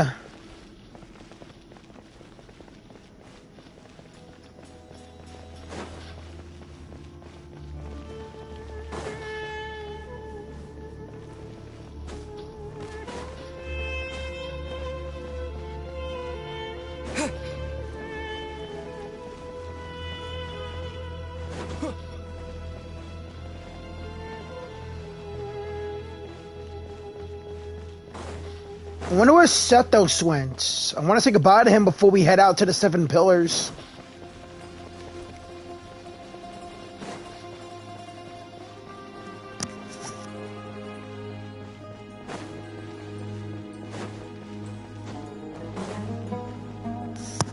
Oh, Kale!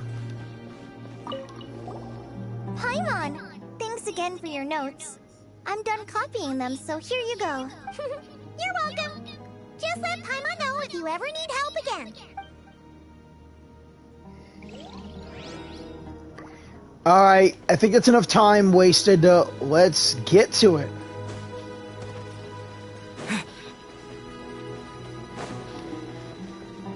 If only everyone else was as mobile as the people in Natlan.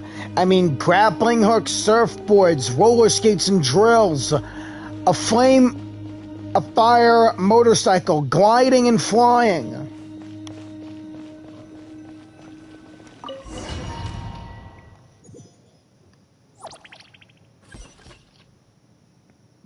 Me, Jet, Sino, Sethos, Nefer, and Tainari. All right. I hope everyone's ready. We'll be arriving at our destination. Dang it. Sorry. What? Still, I want my genie buddy to follow me.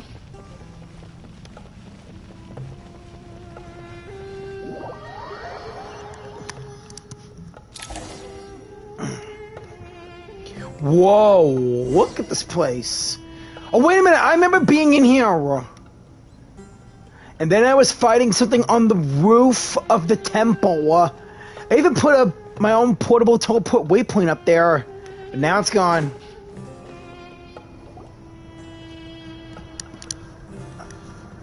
Why, we've not seen so many visitors ever, really. What is this place now, a tourist attraction? Thoth, it's us! Closer inspection reveals many familiar faces. To what do we dusty old fellows owe the honor? Surely you're not just here to chat. You surmise correctly. We are here to carry out a rather enormous project. Oh, enormous, you say? How large, then? Larger than the gaping void in our lives? Why, you've even put a smile on Goatee and Krako's faces. All this activity is making for quite the special day. I know that laugh. Lilipar? What on earth are you doing here? Thoth, it's a long story. This is hilarious. Turns out good things really do come to those who wait. As long as you stay alive long enough. When did you three get locked up in here? And still you act all high and mighty, putting on a show for the younglings. Truly hysterical. Why, you? Yes, I know. No need to shout. You're right, Lilipar. Goatee, Croco, and I all have the same problem. But didn't King Deshret seal you away? How did you break free, and how did you get in here? Who knows? Perhaps you can ask my master one day, should you ever get the chance. Behold, the executioners of old. Some have turned into fragments residing in human bodies, and others are imprisoned eternally, leaving not a single shard behind. It's almost tragic, watching lowly prisoners like you act all self-important. Curiosity gnaws at you, doesn't it? Your interest in the outside world threatens to burst you at the seams. I'm starting to take a liking to this magic bottle lady. Hands off! She's my familiar, though then again, she's a friend. Time is of the essence. Let's get down to business. We come to you, O three ancient lords, to request your assistance on behalf of the Academia. If we can help you regain your freedom, then please consider lending us your aid. As for precisely what we need your help with, it's a long story. So, to demonstrate our sincerity, we are prepared to first resolve the problems that plague the three of you. All right, stop arguing, Croco. And Goatee, don't you start. What's the harm in letting her speak? It's not worth getting so angry about. Forget about her. The three questions are the crucial thing here. But do you really have a way to answer them? You once answered the final question, Nefer, but the seal did not open. Unless, with the passage of time, you have found a new answer? You could say so. When you first asked me what determines truth and falsehood, my answer was a liar's soul. Liars are the best at seeing through the falsehoods of the world. But if you want them to tell you the truth, you have to reach their soul. I think that makes sense. I found it quite compelling myself, and I told Nefer so. Unfortunately, it brought us no closer to liberation. Well, that's simply because it was my answer, not the one King Deshret was looking for. Can you guess which answer Al-Ahmar wanted then? Time. Ayo! The answer is T-I-M-E! And that's not only the answer to the final question. It's the answer to all three of them. Damn, you really are the smart one, are you? All things wax and wane with the passage of time. Love and hate eventually fade into nothing. Current affairs are always fraught with conflict and controversy. Only time can distinguish between right and wrong. You once described King Deshret as a proud man. I'd say that the prouder someone is, the more inclined they are to believe that only time is qualified to be their judge. Time. Well. Indeed. Perhaps in building Aru, our king was in fact attempting to reverse time, to bring love and hate, right and wrong, the rise and fall of all things back to their point of origin. How was King Deshret trying to find a way to reverse time? I bet the ruler of time wouldn't allow it.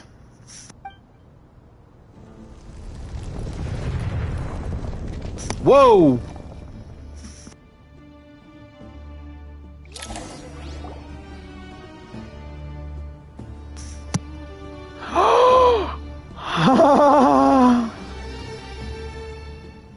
Water, fire, and earth. Water, fire, and earth.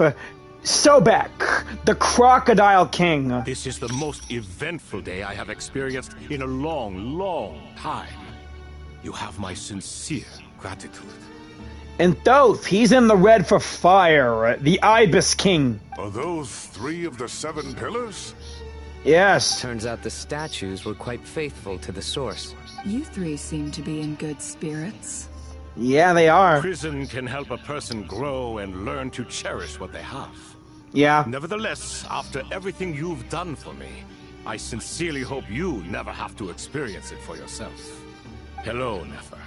It's good to see you, Thoth, the Ibis King. Nice. Definitely puts my mind at ease, seeing you two getting along so well. Should we maybe introduce ourselves, or... Sure. I'm Sethos, the current leader of the Temple of Silence. This is General Mahamatra Sino. And this is the former Spantamad sage, Cyrus. But I'm guessing none of that means a whole lot to you. Sure. Cool. You're the boss. Everything is equally new to us, in truth. We've been gone from this mortal world for longer than you can imagine. Let's hold off on the introductions for now. We can always ask Nefer about you later. It'll give me something to talk about with my chosen disciple. You're like a helpless parent. Harashaf, the Goat King. Gods and people of yore are not necessarily welcome in today's world. Self-awareness is one of my finest qualities. I thought I ought to share its fruits with you two. Is that so? Well, I think we'll take it in stride, just as we did with the 3 questions. Let's not forget, it was my persistence that won you both your freedom. Fair point. I have to applaud your persistence. And I must praise you for your wisdom. Now, state your wishes, young ones. I'm sorry? Why, your tremendous accomplishments deserve a reward, do they not? You must let us do something for you in return. General Mahamatra, what do you think? I won't beat around the bush. Sumeru is facing a crisis the likes of which have never been seen before. And we need your help. Every calamity throughout the ages has been connected to us in one way or another, whether we were its cause or consequence. Whatever is wrong with Irminsul, it severely affected the Dendro Archon. She fell into a coma, and is currently receiving treatment from the Dendro Dragon. The Dendro Dragon?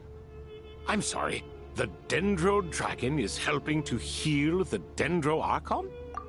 It's a long story, but Nahida and I helped save the Dendro Dragon, and she's now returning the favor. Not a pep, surely. Not vicious, cruel a pep who possesses no virtues aside from her basic instincts. Ah, good heavens. Oh, I shudder to think what could have caused Lesser Lord Kusanali to suffer such a plight. Still, why would the Dendro Dragon lend you her aid? She has always held nothing but contempt for the Archons. I suppose she and Kusanali must have some history. You can help us make history too. A smooth talker. Well said, lad. Currently, no one can connect to Irminsul. We hope that by opening up Aru and making some modifications to it, we can use its technology to our advantage. Unfortunately, Aru is an imperfect creation. King Deshret never managed to realize his full vision before his death. Much remains to be done if it is to be pitted against Irminsul itself. Ah, damn it! Besides, I hear your reasons, but to give Aru up over such would be... The archaeological records clearly indicate that although Aru's construction took a long time, it was not beyond human means to achieve. Modern technology should solve the efficiency issues. We have no choice but to go all in on this. This is by no means a threat. But the only reason we helped you escape from Aru was to gain the necessary leverage to negotiate with you. You asked us to state our wishes, and we have. Each one of us here needs your help, as do all the thousands of people living in Sumeru. They need you, and they need Aru. What do we think, my fellow old fogies? Shall we lend our support or not? Since you ask so nicely, naturally. Naturally what? Are you for or against? I simply mean we shall do what comes naturally. What does that mean? You claim that you wish to open Aru. Know you then that the golden slumber created by King Deshret is preserved within? Golden slumber? Oh. I think I remember. We do. We understand the risks involved. In all likelihood, the mortal world will never again be able to replicate King Deshret's work. Never will there be another chance to come so close to creating a utopia. Knowing this, are you sure of your decision? We are sure. Before people can dream, they must first live. If your minds are made up, Very well. We shall summon our erstwhile colleagues to discuss this further. Saint Chesepank, Saint Bennu. Once you surrendered to silence and were buried with King Deshret.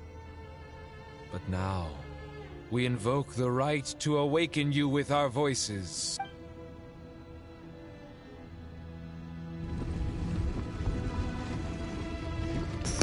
I can feel this strange sensation. The ground is trembling, as if it's answering the call of the Goat King. Whoa! Saint Bennu, responding to your call. 3 kings detected. Initiating autonomous will. Saint Shezbank, responding to your call. 3 kings detected. Initiating autonomous will.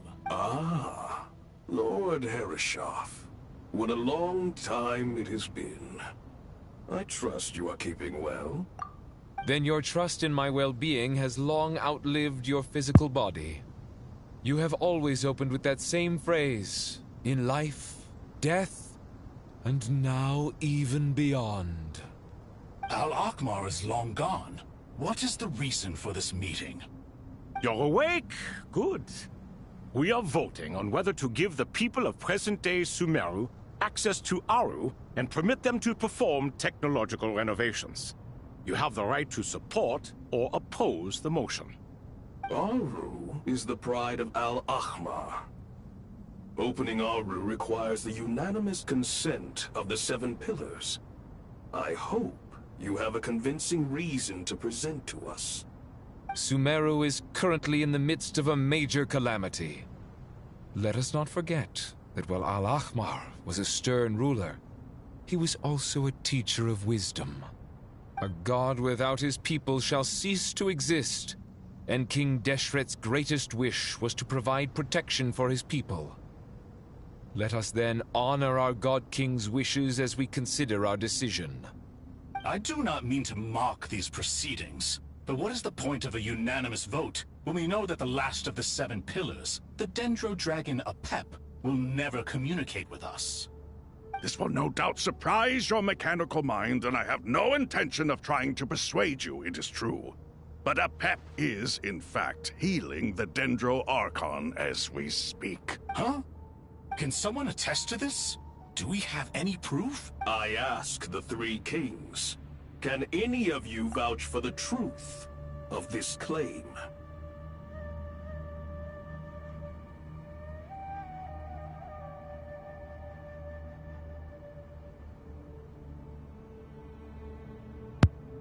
That's my cue. And just when I started putting my headset on the charger. Naturally, the Ibis King, Thoth. What? It was Thoth's disciples who revealed the truth to us. We need not debate its veracity. Simply let Thoth bear accountability. That way the rest of us may have a clear conscience. Oh no, you didn't, Herreshoff. Herreshoff, you diabolical fiend. Oh! I awakened our former colleagues for you, supported your opinion, and backed your decision. What sort of fiend would do that? He does make a point there, Thoth. I miss the days when Hermanubis was still around. At times like this, he would offer to take accountability. What are you trying to say? Is my word worth less to you than Hermanubis's? Hypocrite though you are, Lord Thoth, you are humorous in equal measure. How could we bear not to associate with a character such as you? I, Saint Shezpank, approve the Goat King's proposal. Since King Deshret is no more, we shall receive no reprimand for acting beyond our remit. Nevertheless, I sincerely hope that those before us understand the significance of what they intend to do.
Remember, the moment that Aru is liberated, the myriad souls residing within the Golden Slumber will return to the ley lines. And once the ley lines flow again, these souls shall in turn be received by Irminsul. To take this step is to bring the perfect afterlife created by our king to a permanent end. We understand that well, and we have decided to proceed regardless. Furthermore, the contemporary human perspective would contend that confining souls in this way is no act of benevolence. The deceased have a right to rest in peace. King Deshret's creation is clearly a place of rest and peace. It is just that many do not see it this way. But no matter. Saint Binu approves.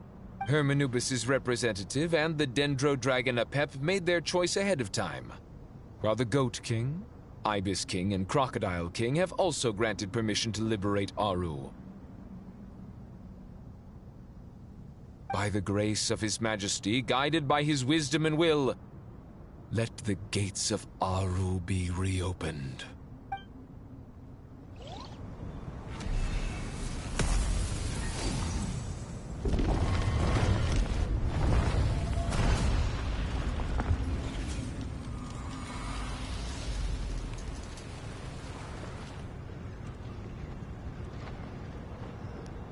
Whoa!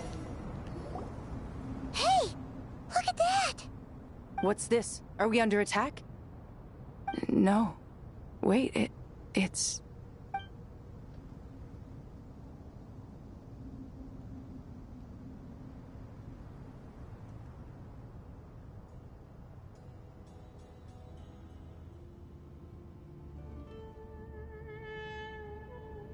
Now here's my cue. These look like souls. Silhouettes approach us from within the light, then pass through our bodies like wind through a veil. Here you are. Through the sands of time. I see you. That's Jet's dad! Father. Father, is it really you? It's Jet's father, Jibriel! That's right! He entered the Golden Slumber, didn't he? Yeah, he did! I smell blood and sand on you. You've grown. Strong as a wild beast, and without shedding a tear. You have to leave, don't you? Please, just answer me this. What should I do for you? This meeting is a blessing from the gods. My soul, once imprisoned along with that of Samael, is finally free. I am truly grateful for the chance to see you again.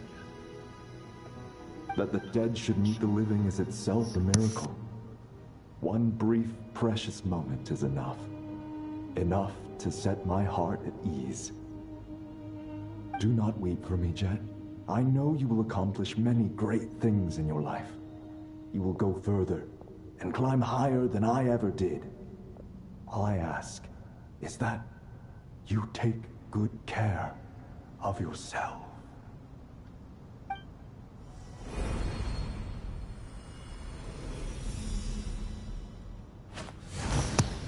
Oh, no, don't fly away!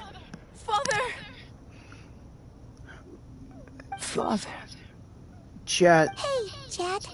Do you want something to eat? Maybe it'll help you feel better. I'm fine. Thanks, Paimon. It was just a little sudden. The chance to see my father again meant the world to me. He was trapped in the Golden Slumber for our sake. And now, after all this time, he can finally rest in peace. I'm glad. It's a huge relief. You've grown strong, Jet. More than enough to fend for yourself. Yeah, I missed another line. But it's not too late to say it. You've grown strong, Jet. More than enough to fend for yourself. Yeah. I'll leave the past in my memory where it belongs. My family, the good times and the bad. And hey, even though we're friends, I consider you as family. Goodbye, Father.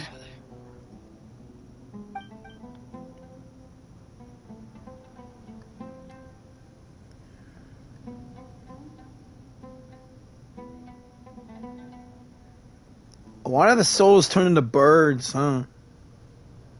Ah, me, what a touching reunion that was. It seems we did a good deed today. We three retainers, once imprisoned for our iniquity, are surely the least qualified to judge whether this deed is good or bad. Either way, Aru is open. Now you have your opportunity, and with it, whatever trouble may ensue.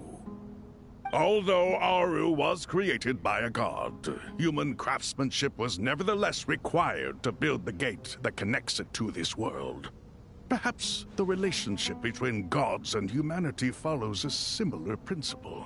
As for your proposed renovations, we cannot determine which functions to keep or discard. Proceed as you see fit, but please entrust the task to your most accomplished scholars, or Bennu will be most displeased. It matters not. The Ibis King shall be accountable if any problems arise. Ibis, you chose to take on disciples, and so it follows that you must accept the risks of associating with humans. If I'd known you'd be like this, I would have locked all of you away in Aru, never to leave again for all eternity. All of us? What does this have to do with me? Vilify me no further. Scholars, since you have liberated Aru, allow me to present you with a gift. Using Aru's power, we shall install a defense mechanism at our king's mausoleum. You must be guarded even against Irminsul itself. This shall afford you some convenience. Wow, thank you, Goat King. Unseen and unheard. From this moment forth, none may by sight or hearing perceive anything said or done within the mausoleum.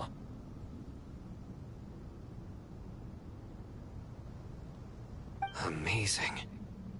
And all this is achieved just with the power of Aru? With technology from the heavens, the possibilities are endless. Just because King Deshret did not use it for this purpose does not mean that it cannot be done. So, marvel away. This is the reward you have earned. All right. Well, that resolves the issue of confidentiality. What about the technical side? Do we have the manpower? Why, yes. I've already contacted them. They'll be here soon.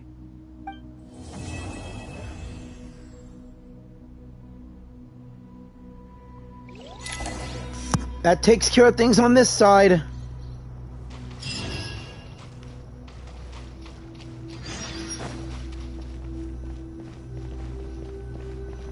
Wait for the researchers to arrive. Or does it give me some time to speak with my friends?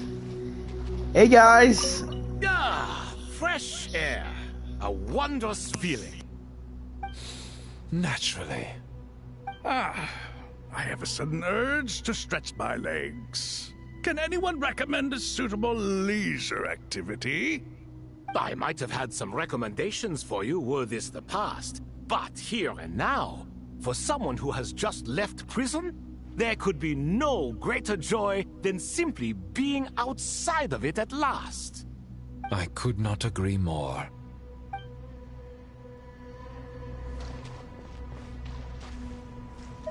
As I thought. The so-called 7 pillars of King Deshret are as underwhelming as ever. What do you mean? Not a fan of the boys' club? As men, as individuals, and even as gods, they are entirely undeserving of my attention. Al-Akhmar once commanded me to select a king from among the people. So naturally my eyes will open only for one who is worthy. Ugh. Can we talk about something else? It all sounds pretty complicated, and I haven't read that many storybooks. You think this is a mere story? Well, many would also say that the journey you shared with your father is not but a tale. My life, your life, they are nothing but stories. Little girl, it appears that you really have grown. In the past, you would have flown into a blind rage at my words, but now you are unperturbed. Oh, it's nothing. I just feel like you're right. Getting all pissed at someone for telling the truth is pointless. It only makes me look petty. This alone is proof enough of your growth. You're doing well, my dear girl. You're becoming ever stronger. Strong enough to defend the people and things you hold dear. You think so? I hope you're right. And don't worry, Jet. If you and Leopard ever need help, you know I'm here to answer the call. Where'd everyone else go, though? Sino, Nefer, Sethos. And there they are. You must be Sethos, the successor to the Temple of Silence. Hello. Yep. That's me. Nefer, right? That's what I heard the others calling you. Judging by your outfit, I'm guessing you come from the desert too? Yep. That's me. Nefer, right? That's what I heard the others calling you. Judging by your outfit, I'm guessing you come from the desert too? That's right. Started off in the desert, went to the rainforest, then went from there to Nodcry, where I work as an intel broker. Huh. Well, this is interesting. You don't seem to talk about yourself all that much. Yet here you are, volunteering your life story to me. However abridged. Maybe I'm looking to make some new friends. I like making friends too. I'm easier to talk to than Sino and a little more streetwise than Tighnari. Which is why you came over this way, giving me the chance to strike up a conversation with you. Was I that obvious? I think you did fine. You were mindful of my attitude and hoped to lure me in through sentiment. Lure you in isn't exactly how I'd put it. An invitation to what? To put down your luggage. Lay down your burdens. To return to your homeland. And be truly welcome in the place you once felt so estranged from. Oopsie, I didn't mean to skip Sethos' line. Let's skip it on and start over. You're a more... Since you're familiar, not to mention the... Aha. Alright, let's start over. I won't do any interruptions. You must be Sethos, the successor to the Temple of Silence. Hello.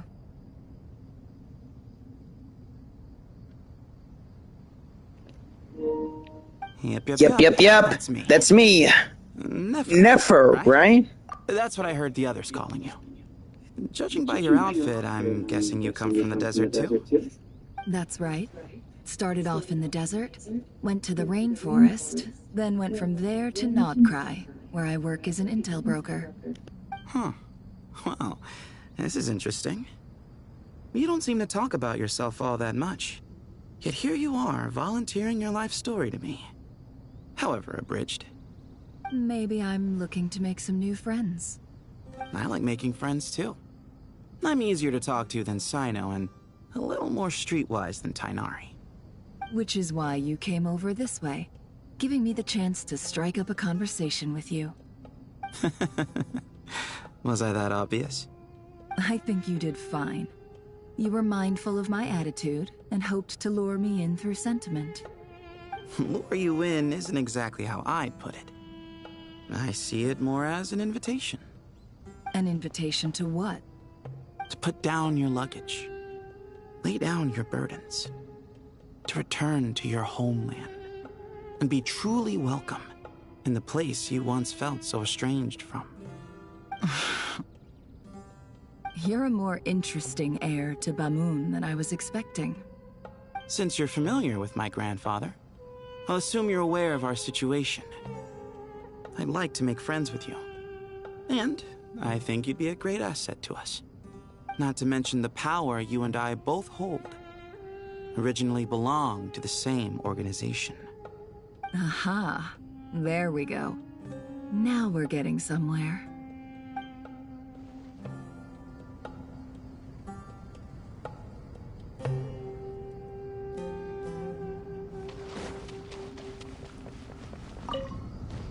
Do you hear that? Sounds like your teacher is scolding mine. Huh. Classic. Did you see her?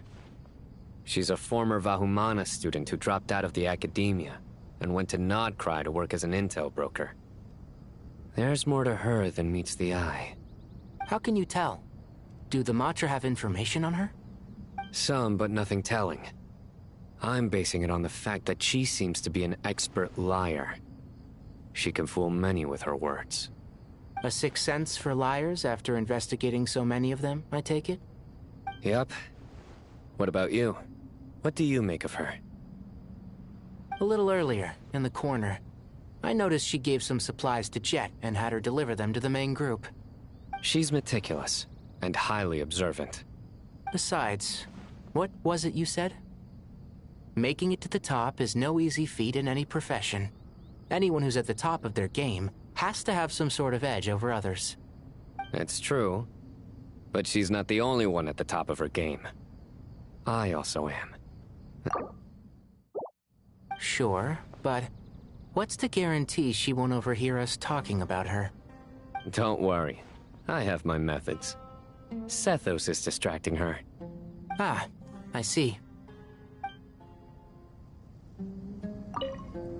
Do you hear that? Sounds like your Huh. Classic. Did you see her? How can you tell? Do the Matra have information on her? Some, but nothing telling. I'm a sixth sense for life? Yep. What? A little earlier, in the corner, I noticed she gave some supplies to Jet and... She's meticulous. Besides, what was it? It's true. Sure, but... Don't worry. I have my methods. Sethos is distracting her. Ah, I see. Do you hear that? Huh. Classic. Did you see her?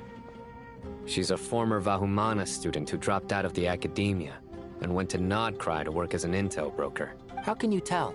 Some, but nothing telling. I'm a sixth sense for life? Yep. A little earlier. She's meticulous and highly observant. Besides, what was it you said? Making it to the top is no easy feat in any profession. Anyone who's at the top of their game has to have some sort of edge over others. It's true, but she's not the only one at the top of her game. I also am, and so are you. Sure, but what's to guarantee she won't overhear us talking about her? Don't worry. I have my methods. Sethos is distracting her. Ah, I see.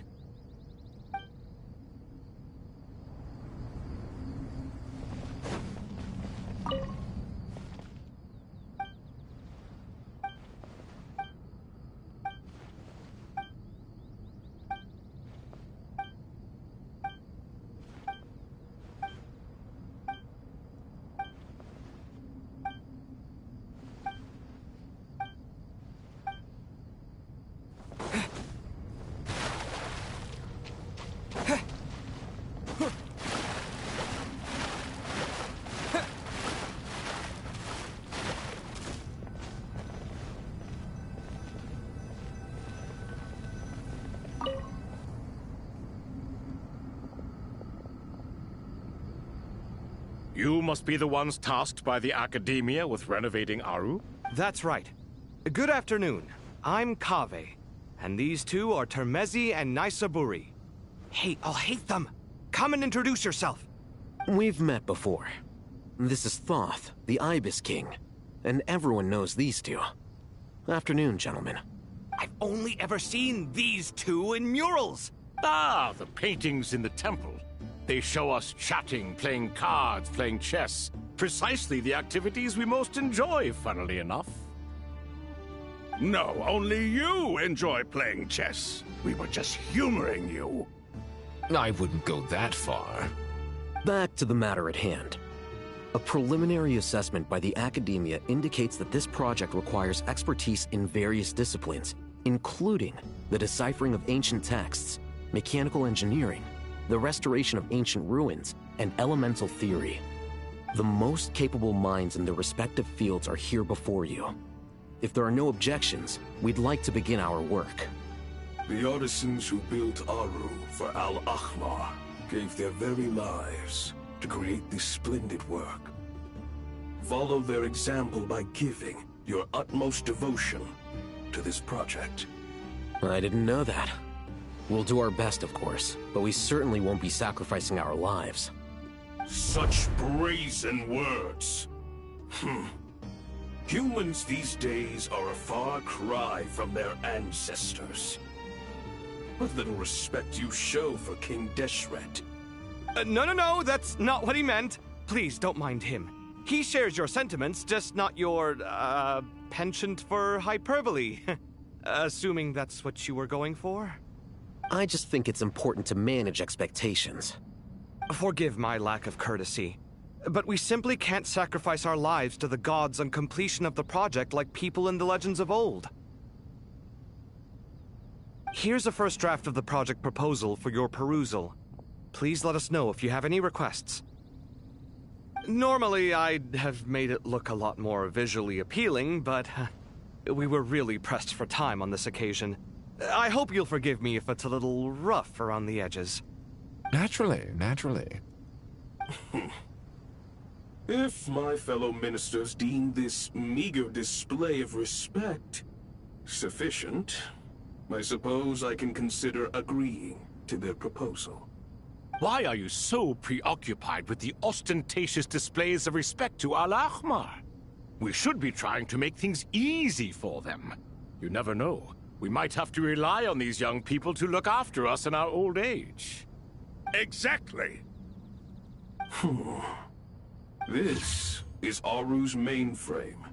Be reminded to use it with great caution. We certainly will. Thank you for your assistance.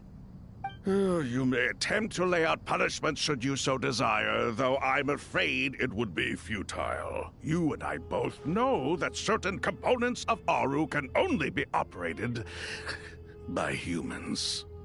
King Deshret always believed in humanity.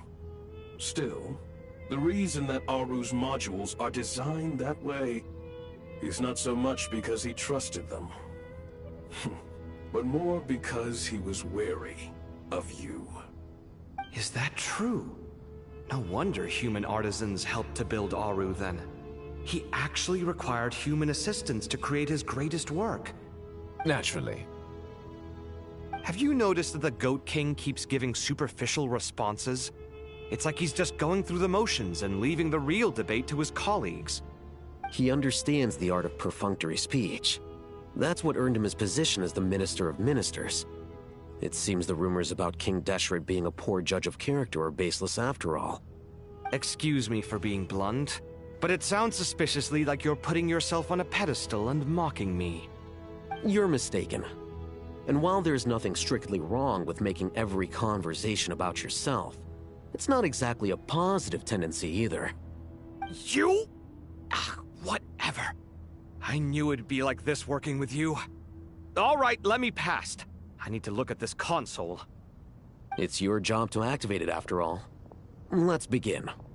Everyone, please proceed with the external checks and preparations as per the procedures outlined in the engineering plan.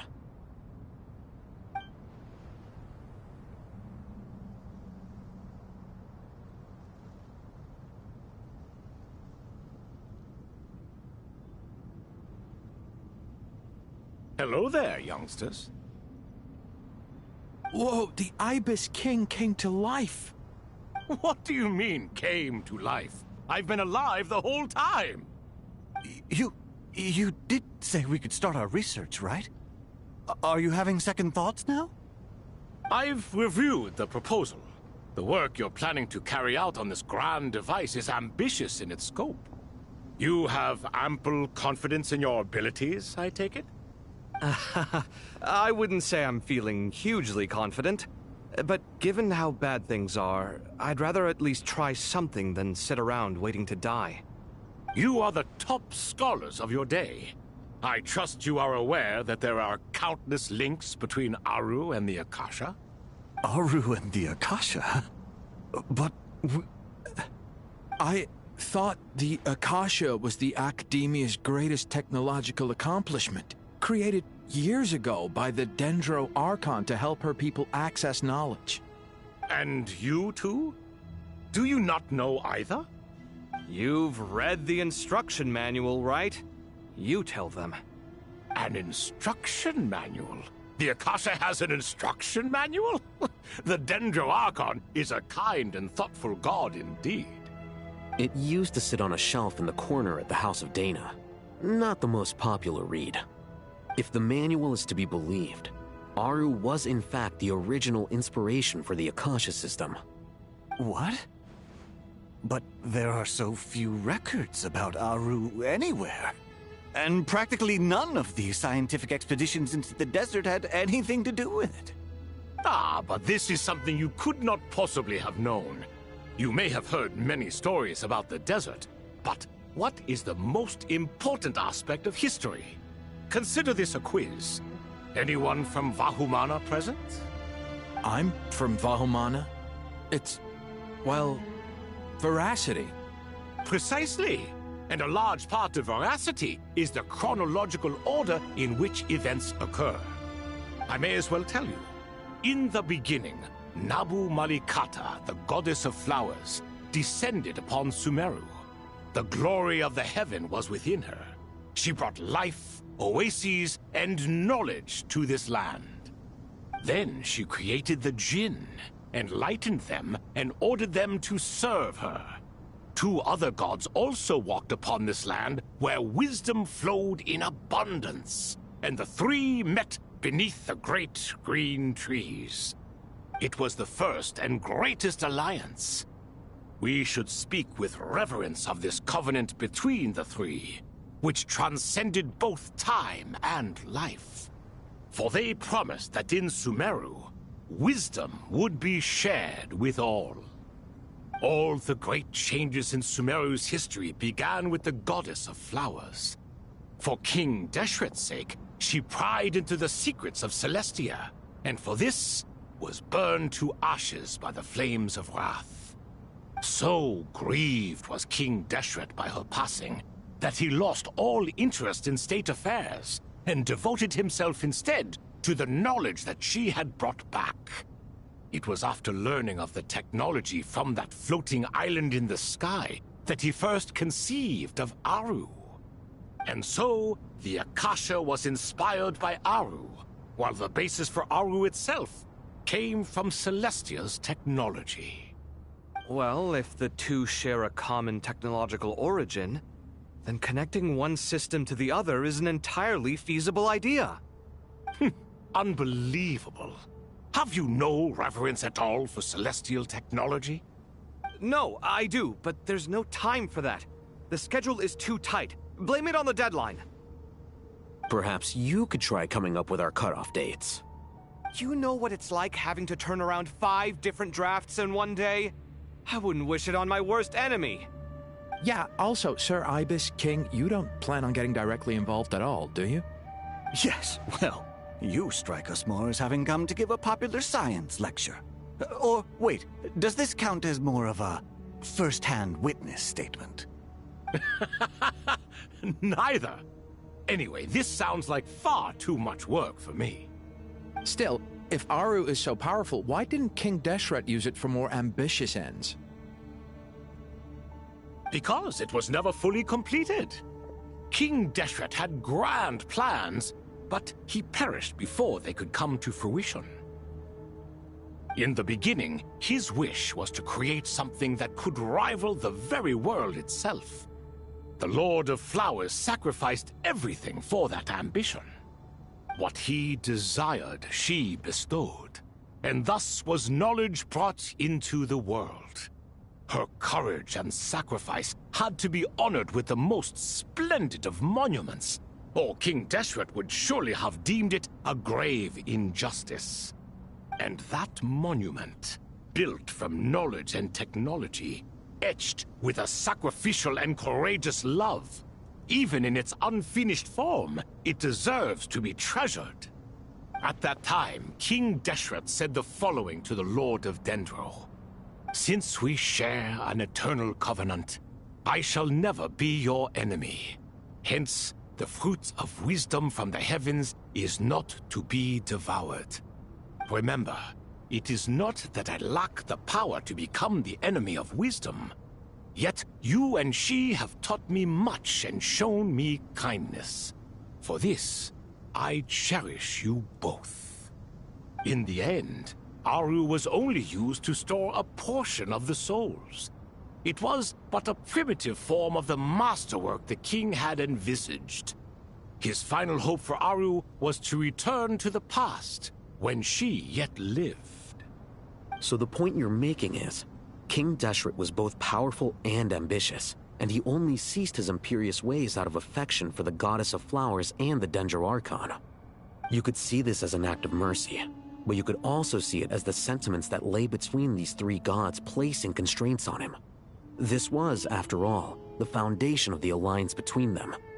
This explains why Aru was both a prison and a monument, and why the answer to the three questions was time. You have to be careful who you get involved with, or you invite all manner of misfortune. This is as true for gods as it is for humans. Love is the same. It is both a prison and a monument. All right, let us pause the story here for now. Seeing as you've been so diligent, I'll offer a little help. Who's in charge again? Is it you two? Ah, yes, me and him. Now then, close your eyes. Wisdom hides in the space between the tangible and the intangible. It is to convey the incommunicable through the simplest of mediums.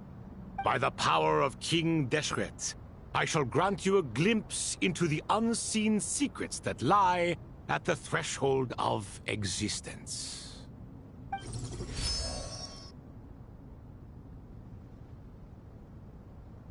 Where did this come from? Is it a new mechanism? It looks more like some form of externalized information. You've rendered it visible? Just as the Akasha allows you to access a greater range of knowledge, the power of our king permits one to perceive ingenuities that do not belong to this world. This is no ordinary mechanism. It reflects the internal structure of Aru. Whether you choose to increase or decrease, keep or discard. Come, use these to achieve the outcome you desire. Looks mechanical to me. Better let me handle it, just in case. But wait, how do I get up there? Turn around. So that's where the elevator is!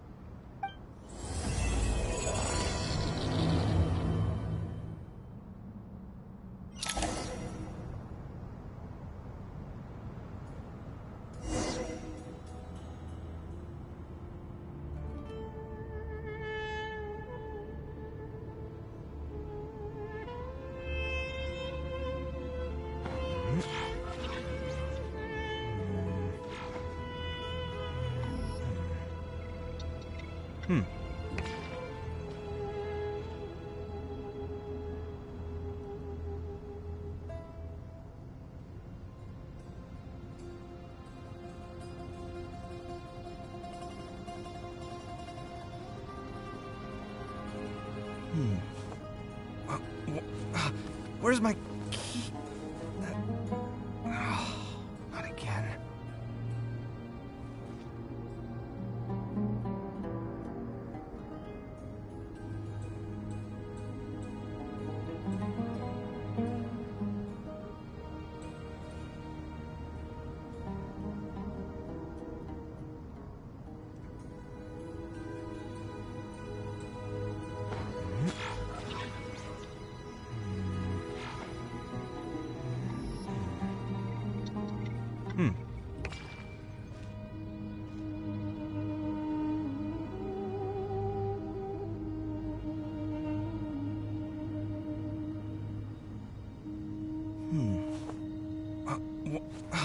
Where's my key?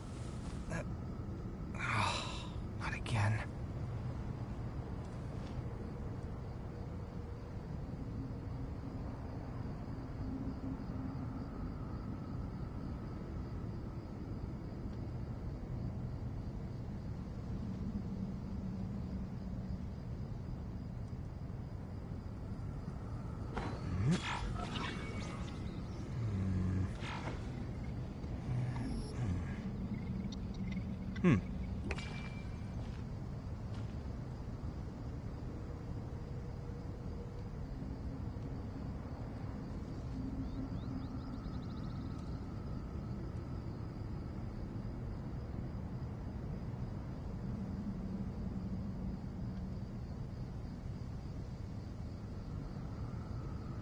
It's good to get out and stretch your legs once in a while. People aren't made to stay cooped up inside all the time.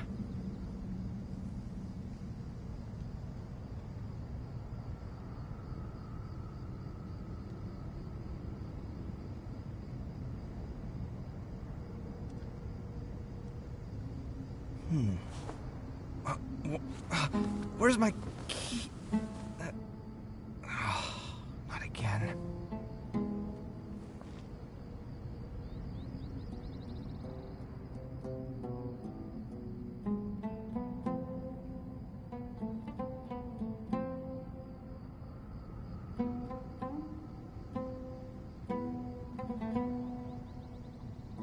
The ability to appreciate beauty is an important virtue.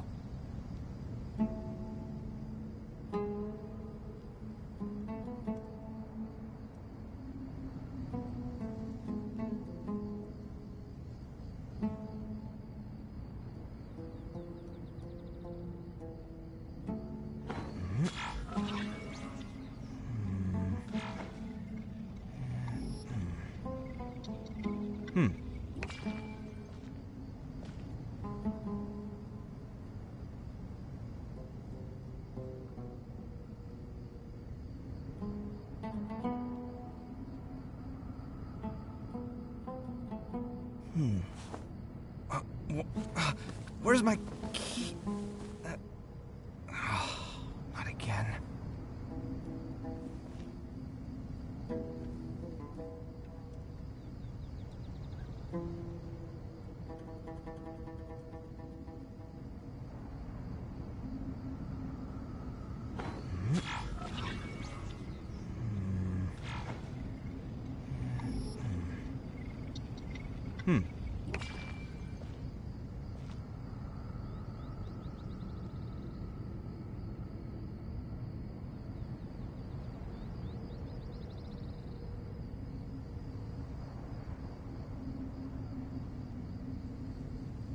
It's good to get out and stretch your legs once in a while. People aren't made to stay cooped up inside all the time.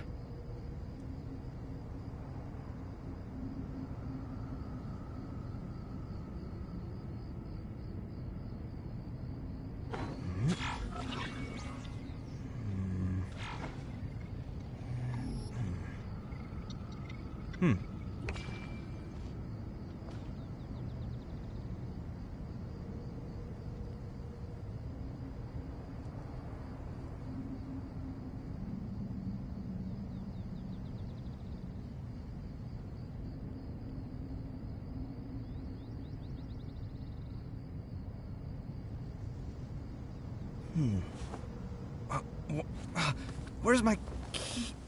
Not again.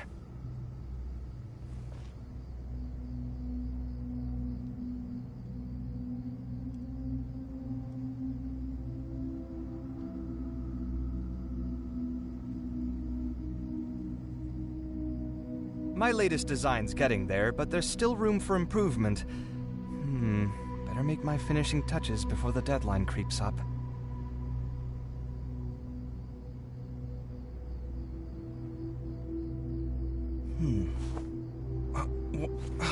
Where's my key?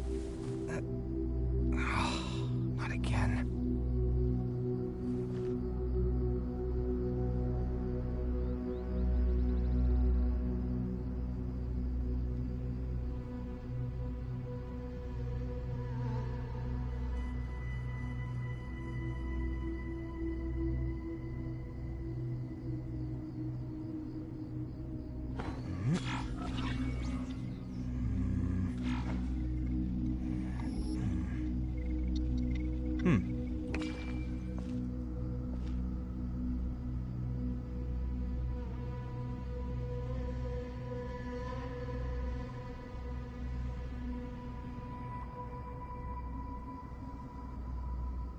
The ability to appreciate beauty is an important virtue.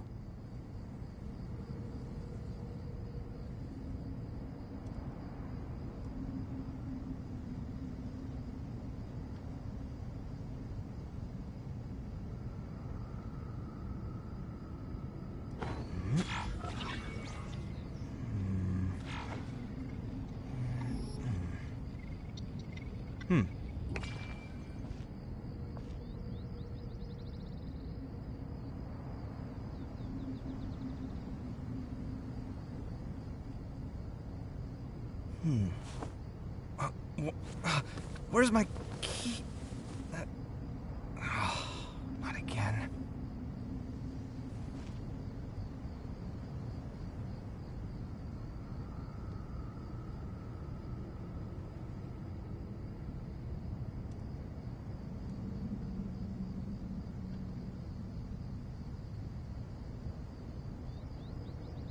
It's good to get out and stretch your legs once in a while. People aren't made to stay cooped up inside all the time.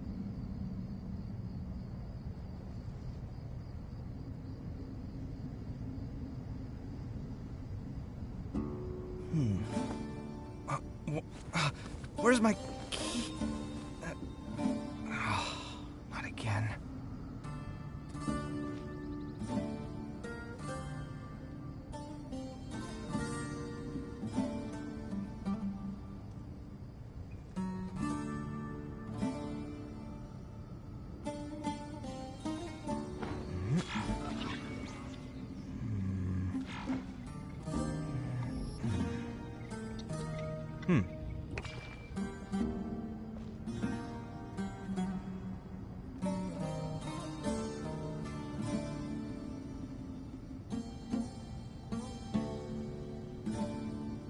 My latest design's getting there, but there's still room for improvement. Better make my finishing touches before the deadline creeps up.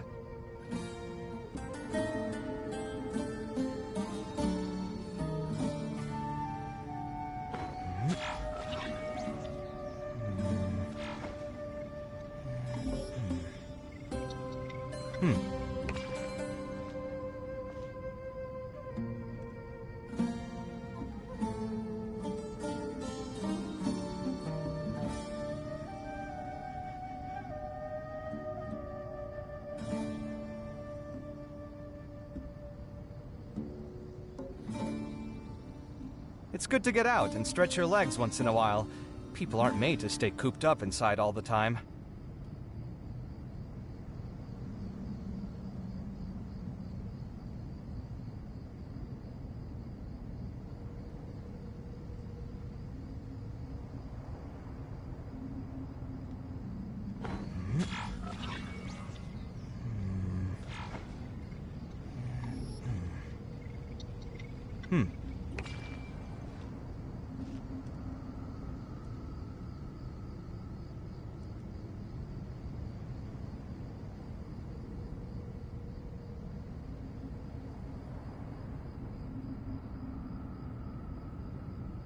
My latest design's getting there, but there's still room for improvement. Better make my finishing touches before the deadline creeps up.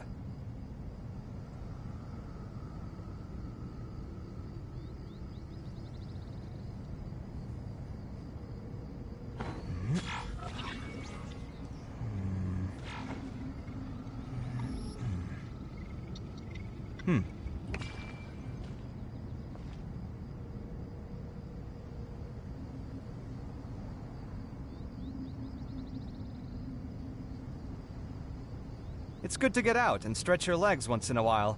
People aren't made to stay cooped up inside all the time.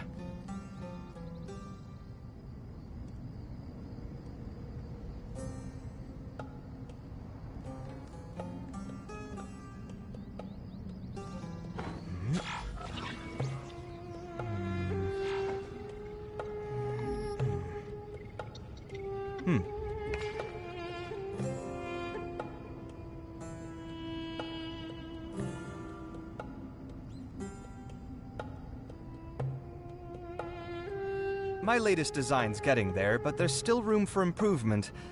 Better make my finishing touches before the deadline creeps up.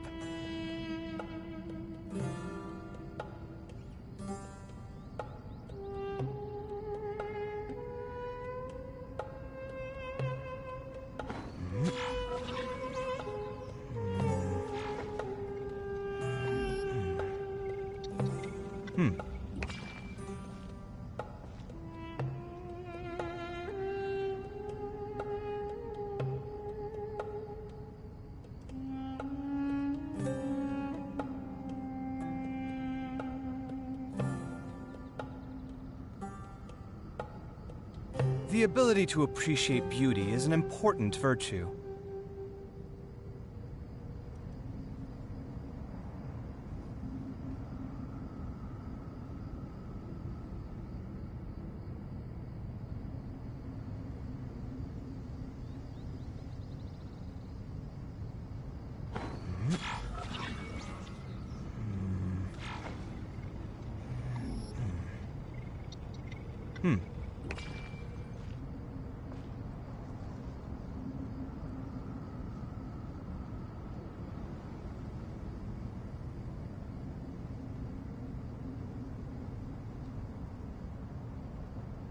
My latest design's getting there, but there's still room for improvement.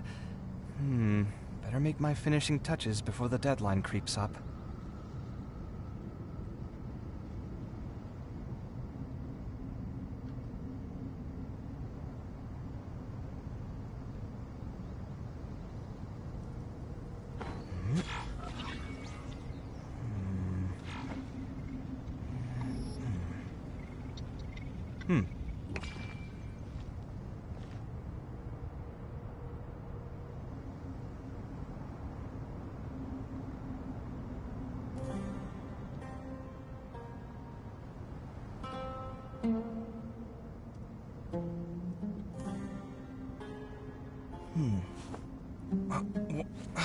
Where's my key? Not again.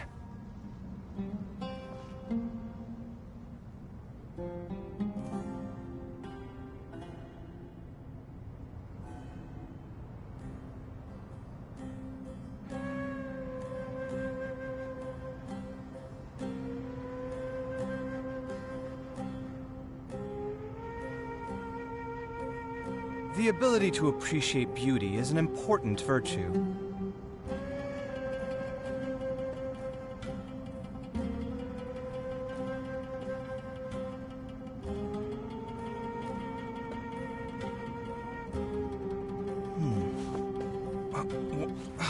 Where's my key?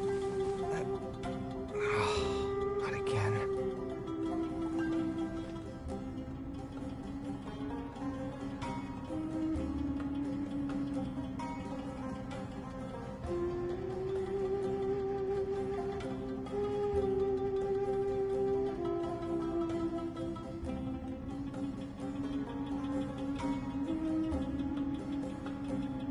My latest design's getting there, but there's still room for improvement.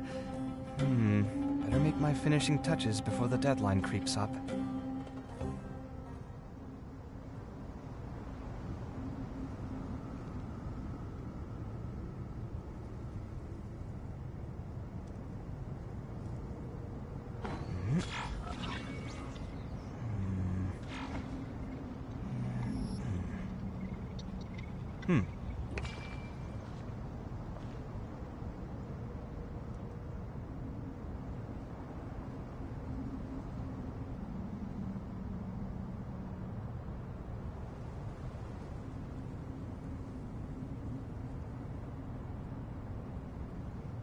The ability to appreciate beauty is an important virtue.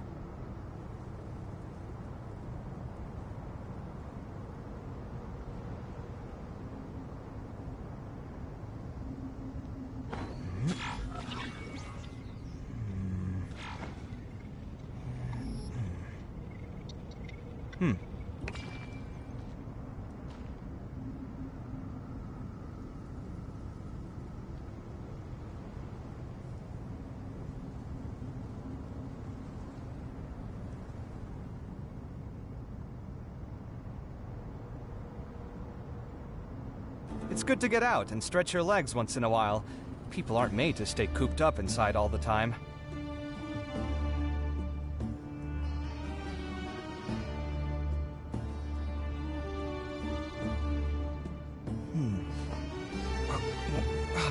Where's my key?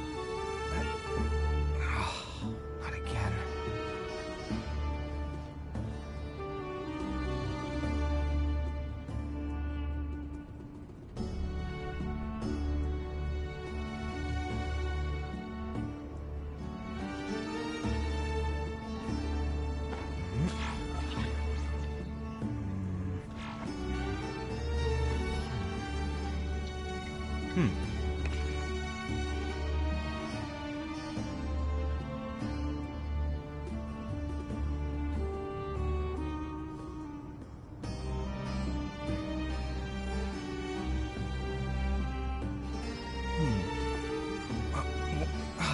Where's my key? Not again.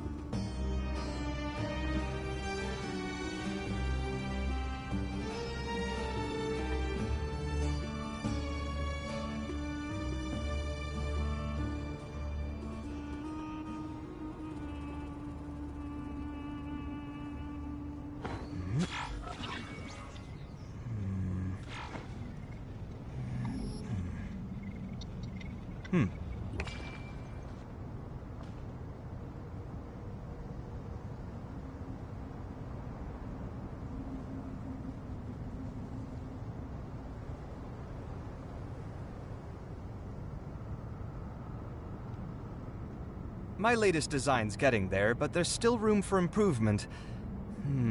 Better make my finishing touches before the deadline creeps up.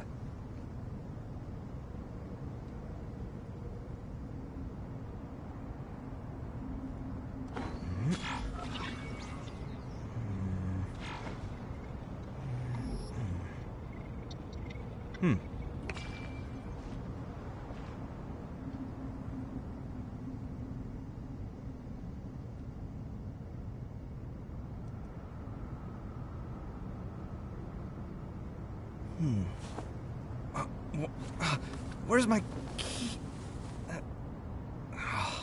Not again.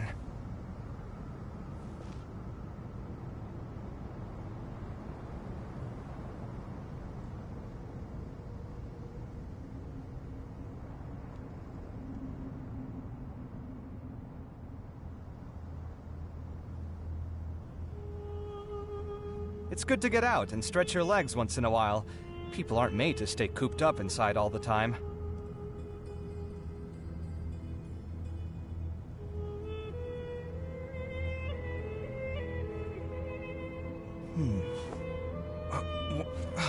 Where's my key? Not again.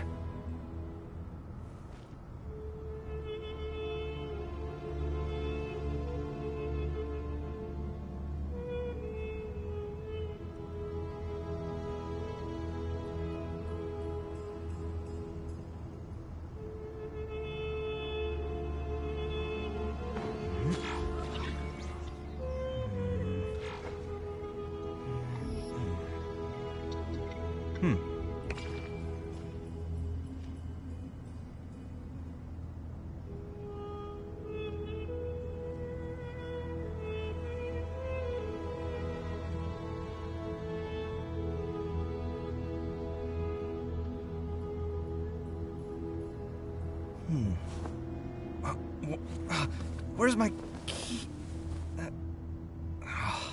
Not again.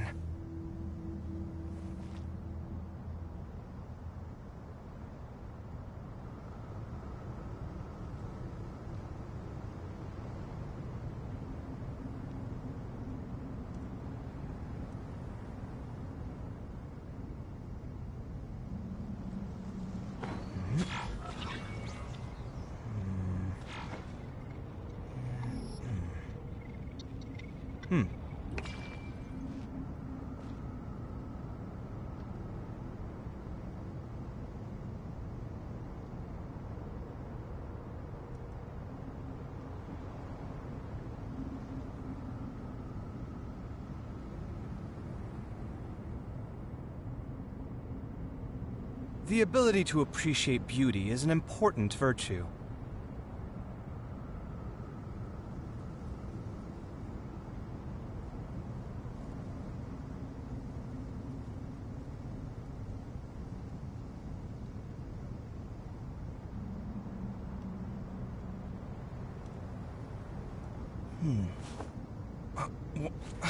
Where's my key? Not again.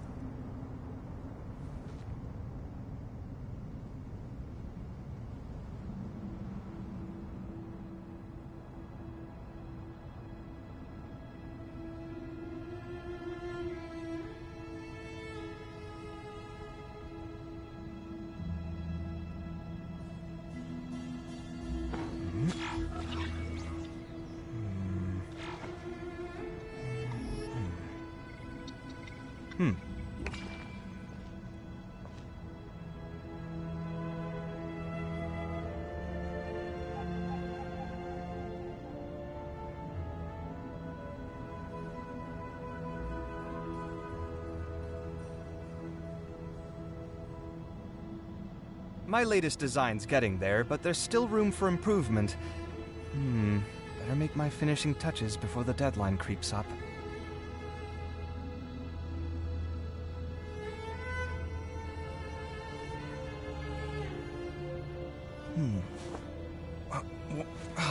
Where's my key? Not again.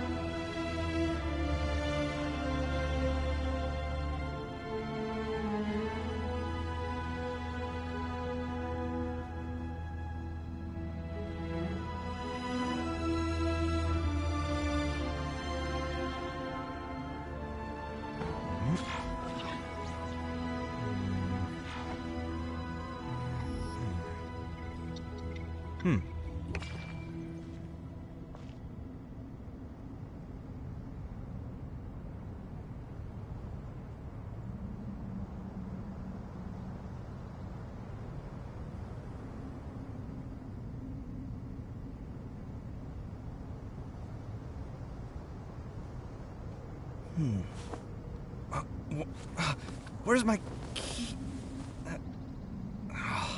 Not again.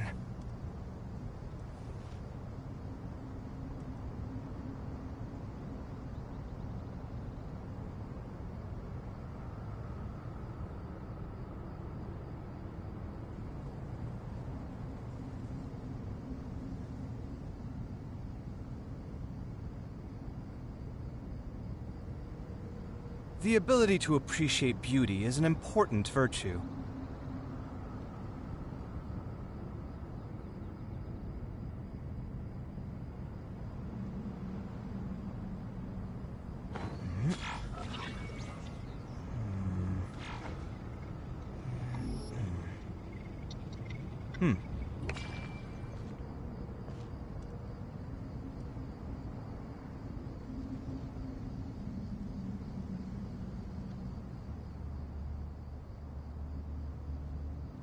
My latest design's getting there, but there's still room for improvement.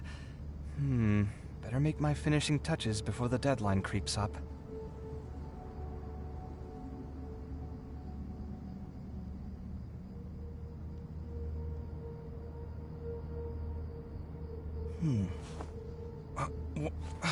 Where's my key? Not again.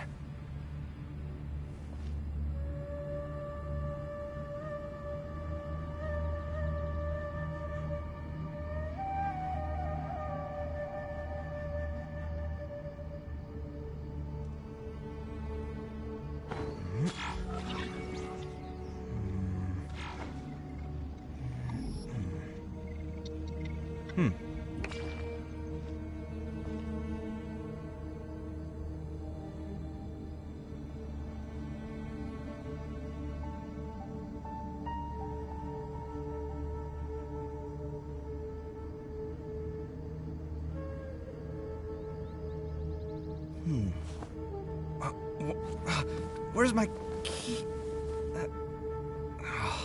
Not again.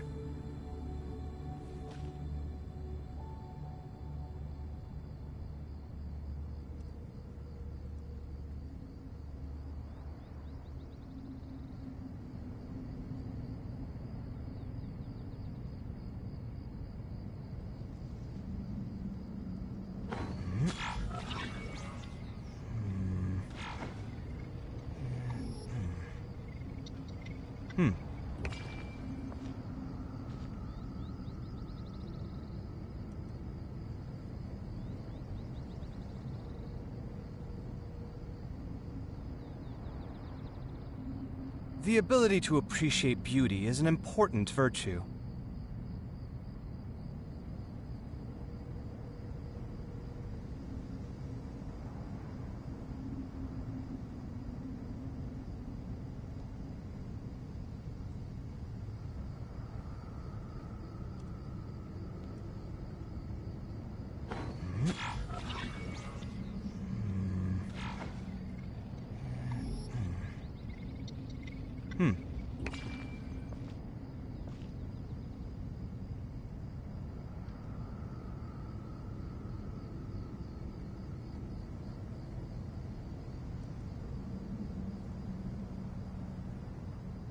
My latest design's getting there, but there's still room for improvement. Better make my finishing touches before the deadline creeps up.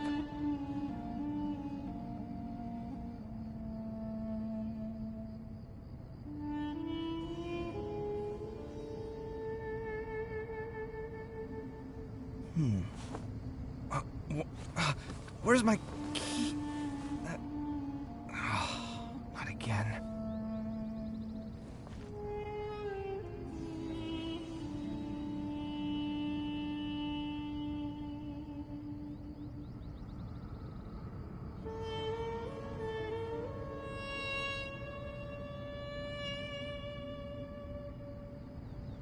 It's good to get out and stretch your legs once in a while.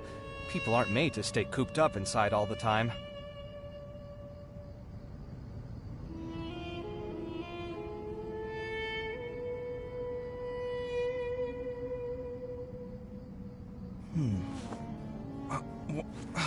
Where's my key? Not again.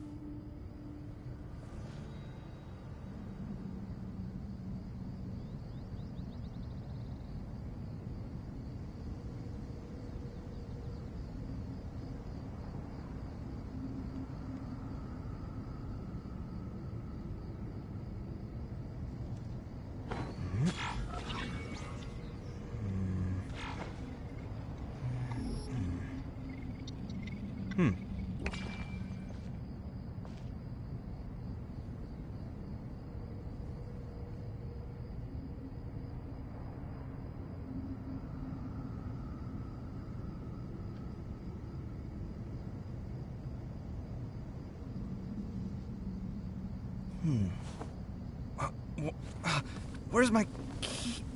Not again.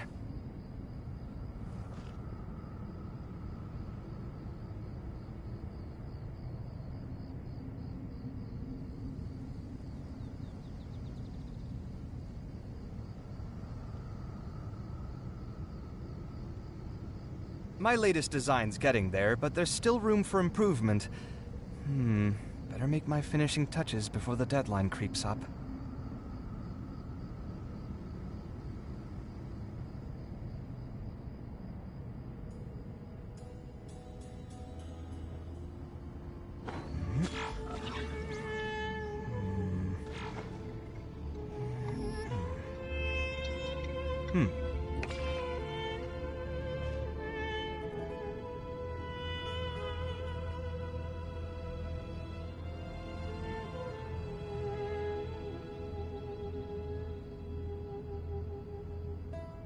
It's good to get out and stretch your legs once in a while. People aren't made to stay cooped up inside all the time.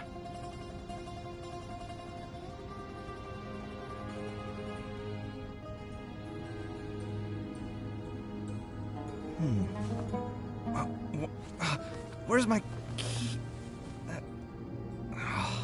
Not again.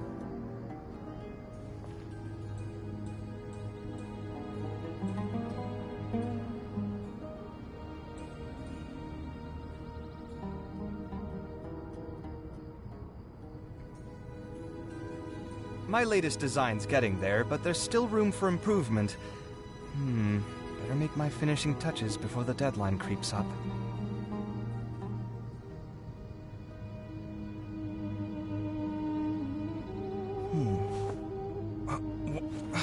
Where's my key? Not again.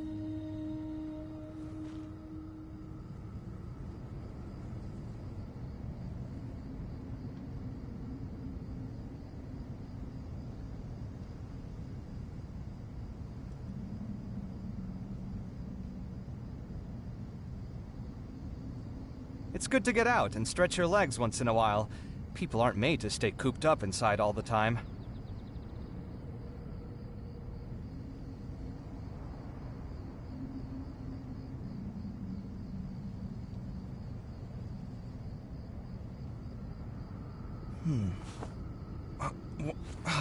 Where's my key?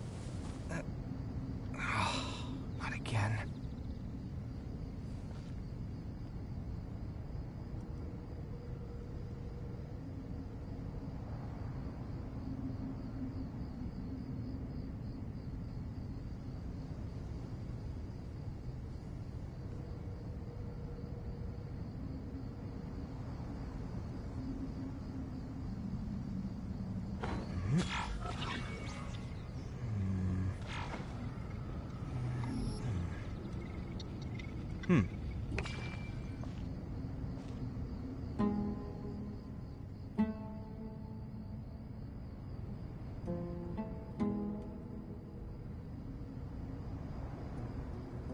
My latest design's getting there, but there's still room for improvement.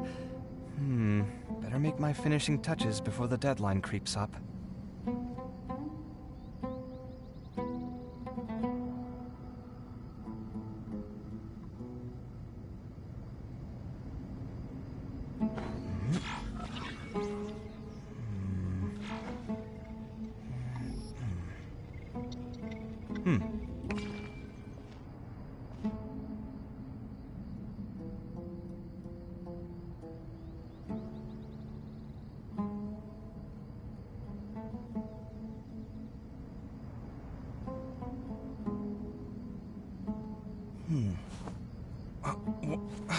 Where's my key?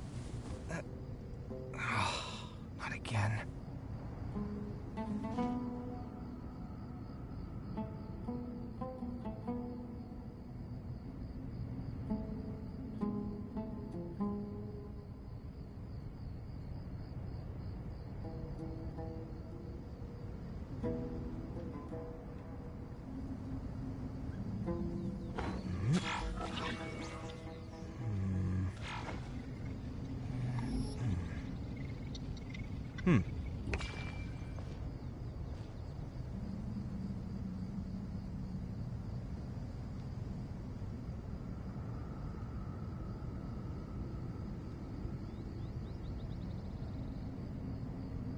The ability to appreciate beauty is an important virtue.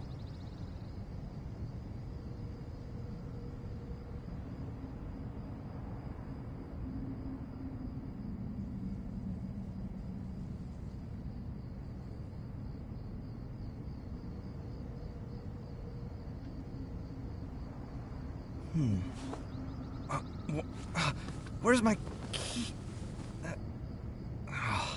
Not again.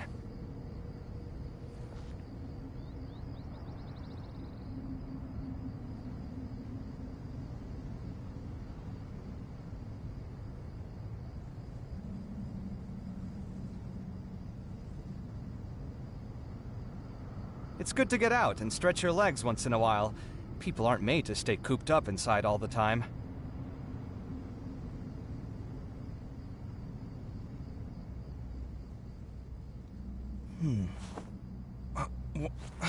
Where's my key? Not again.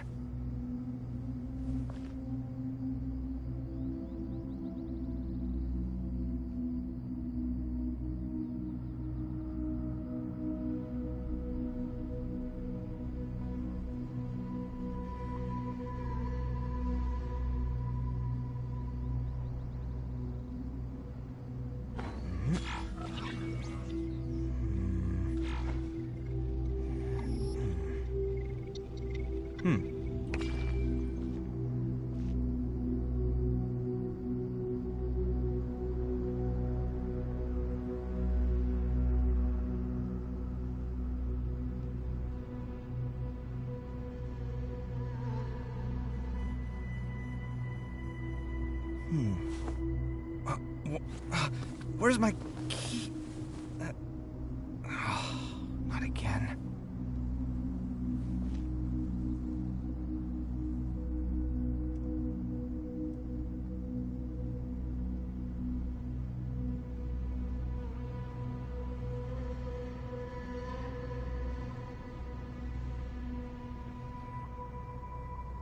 The ability to appreciate beauty is an important virtue.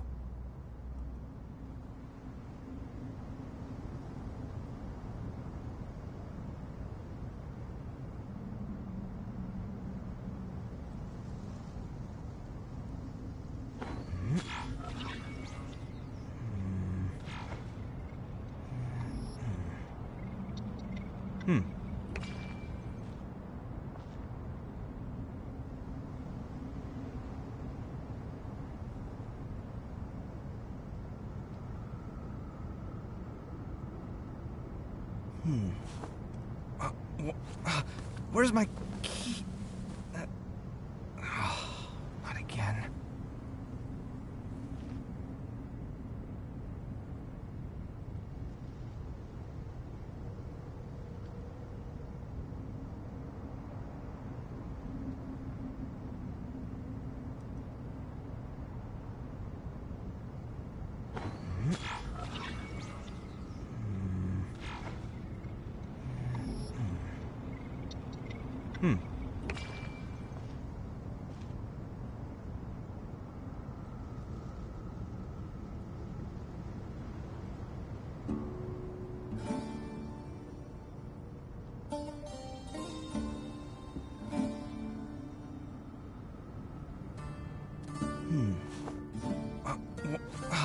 Where's my key?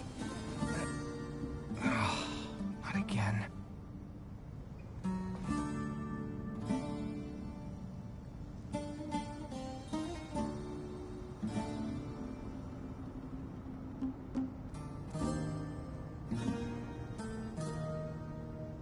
It's good to get out and stretch your legs once in a while. People aren't made to stay cooped up inside all the time.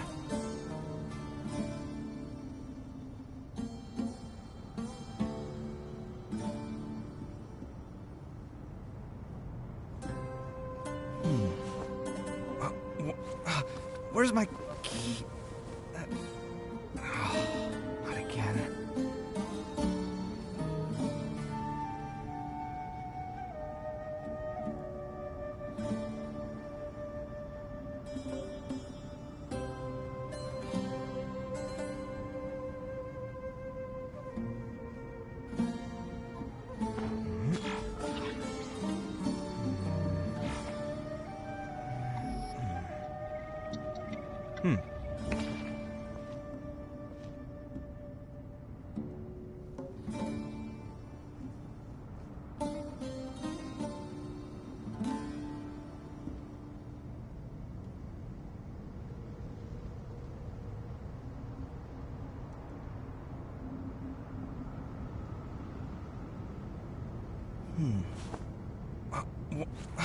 Where's my key?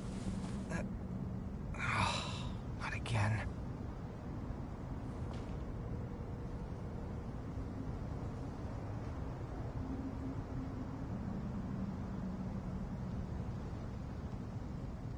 The ability to appreciate beauty is an important virtue.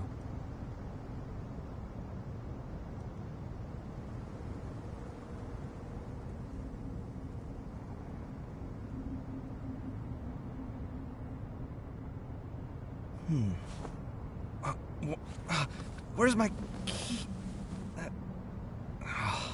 Not again.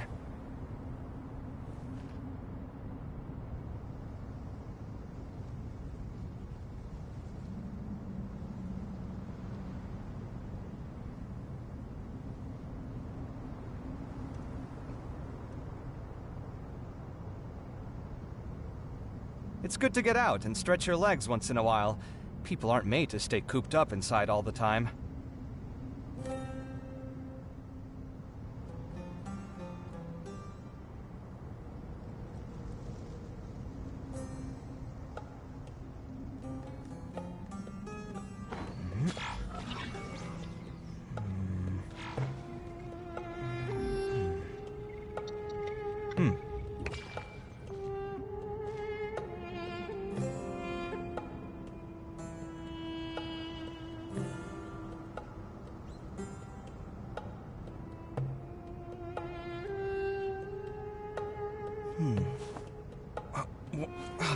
Where's my key?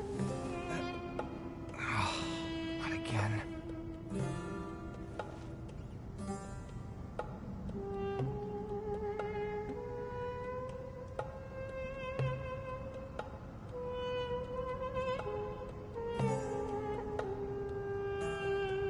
The ability to appreciate beauty is an important virtue.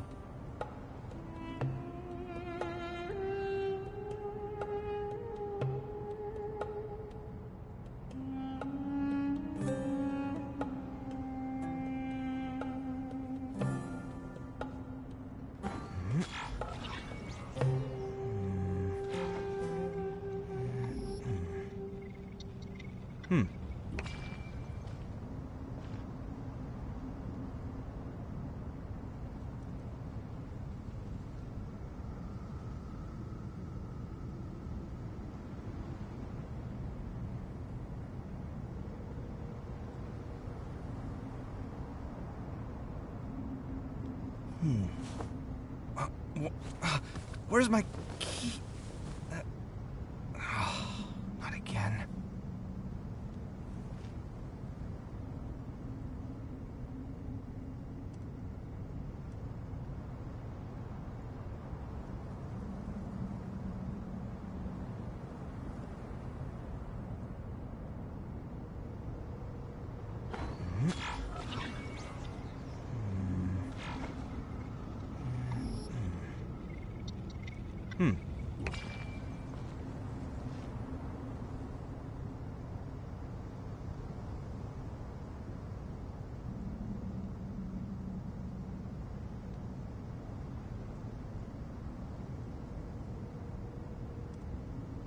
It's good to get out and stretch your legs once in a while. People aren't made to stay cooped up inside all the time.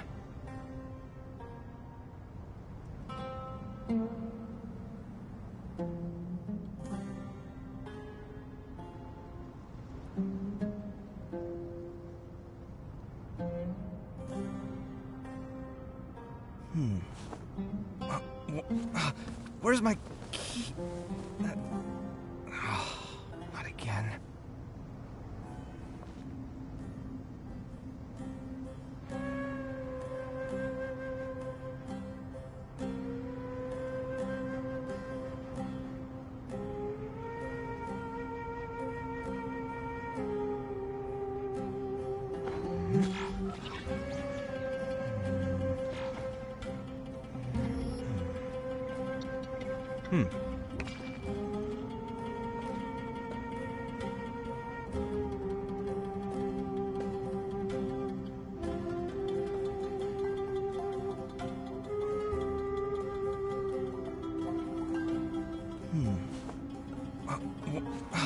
Where's my key? Not again.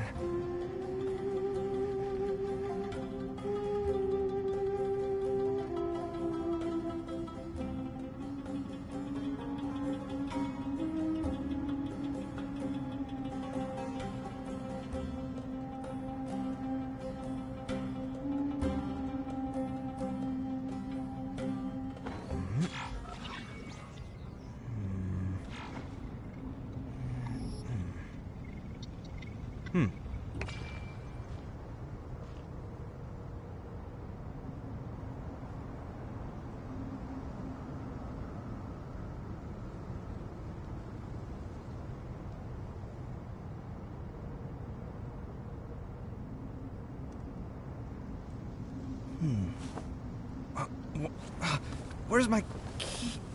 Not again.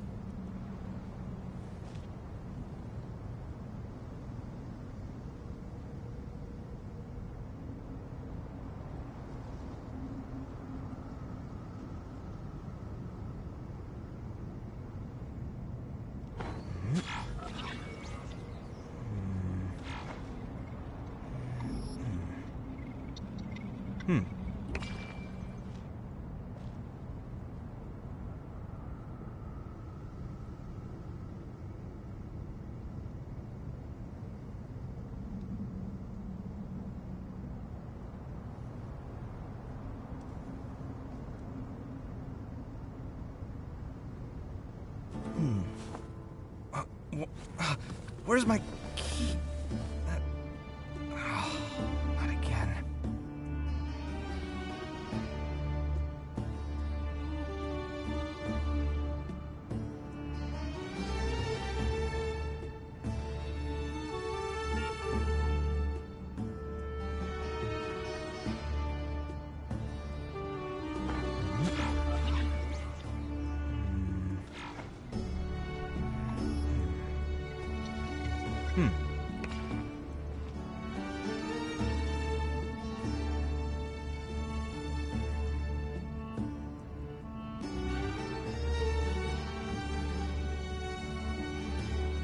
The ability to appreciate beauty is an important virtue.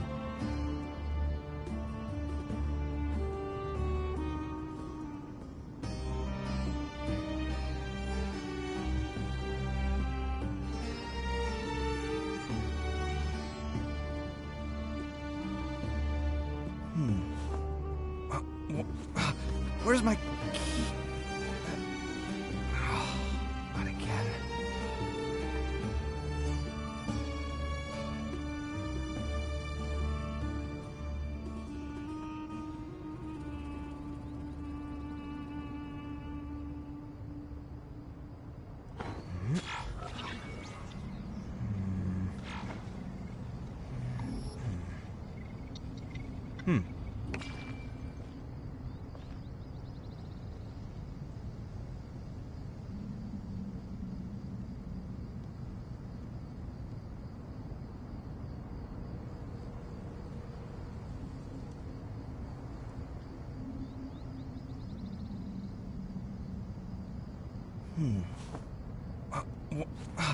Where's my key? Not again.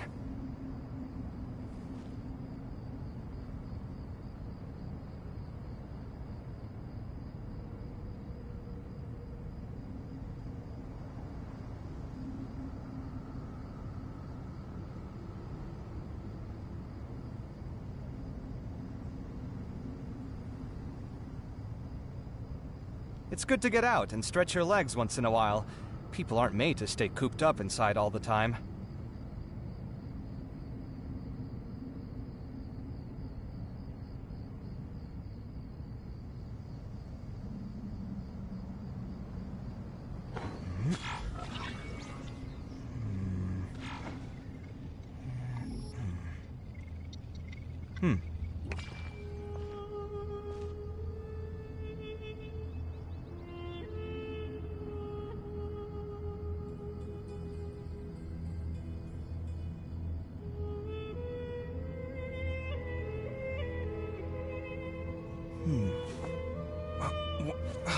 Where's my key?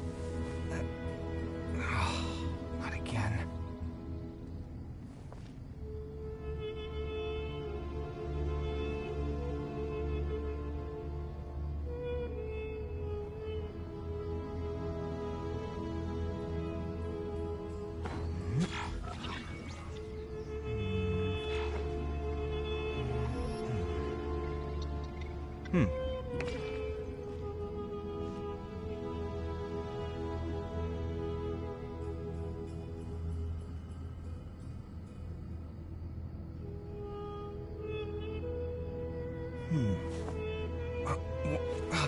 Where's my key? Not again.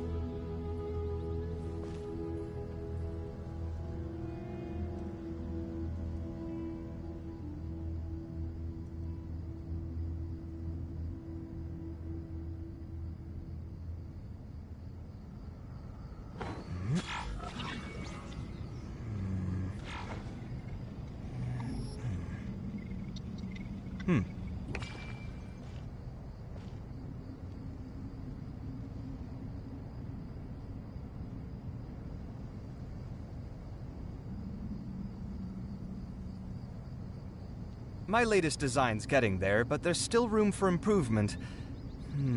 Better make my finishing touches before the deadline creeps up.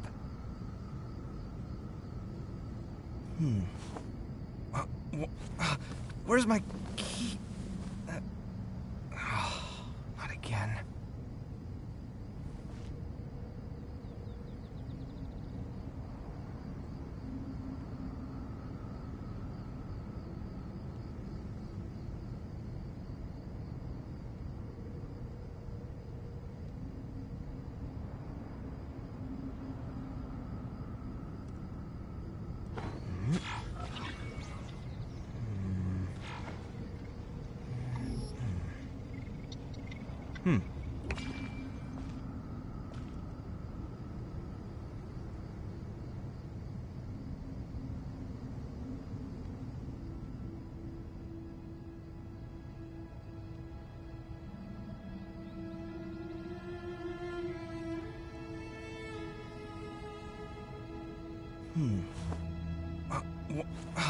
Where's my key?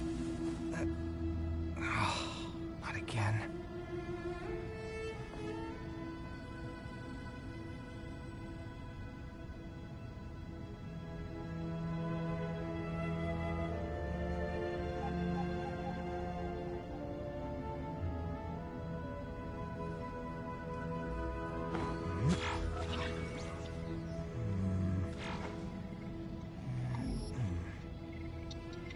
The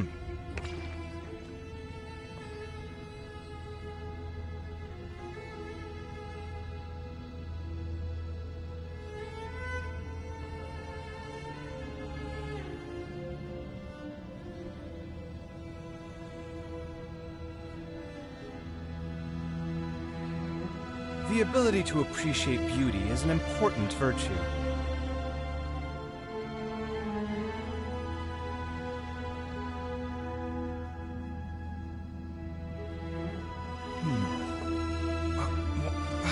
Where's my key?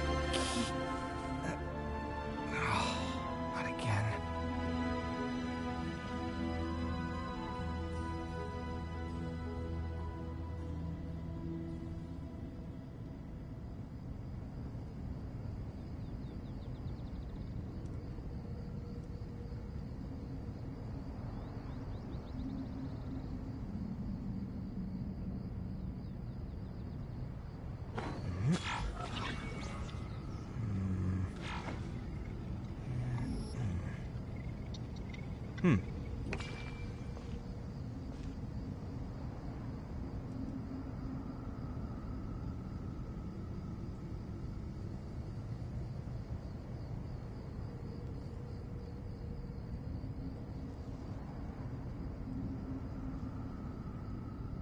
It's good to get out and stretch your legs once in a while.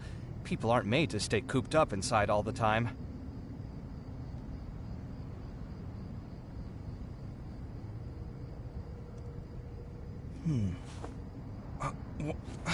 Where's my key? Not again.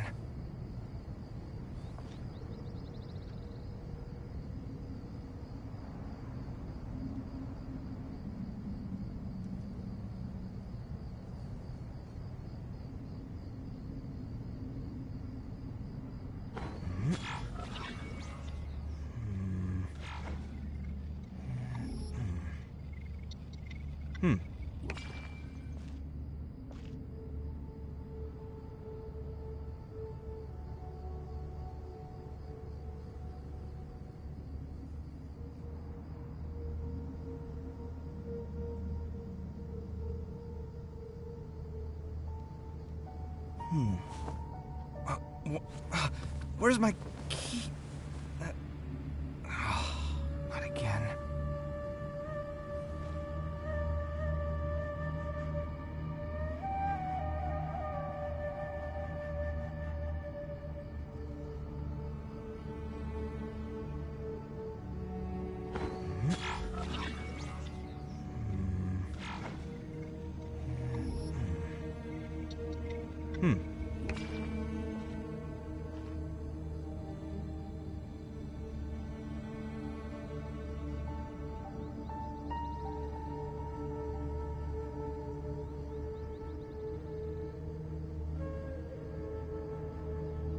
The ability to appreciate beauty is an important virtue.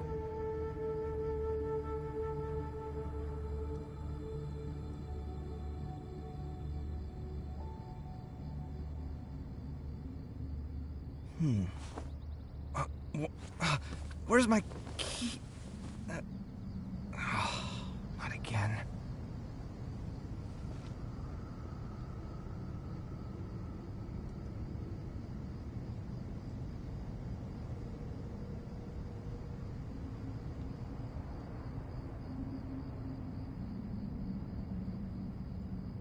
It's good to get out and stretch your legs once in a while. People aren't made to stay cooped up inside all the time.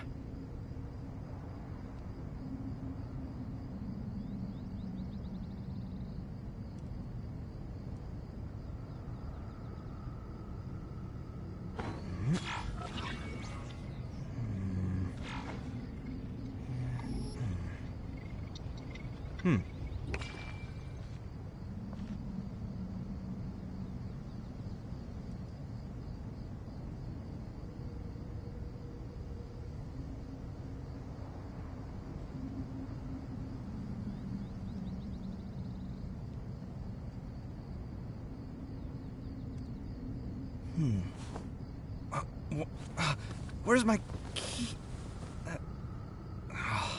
Not again.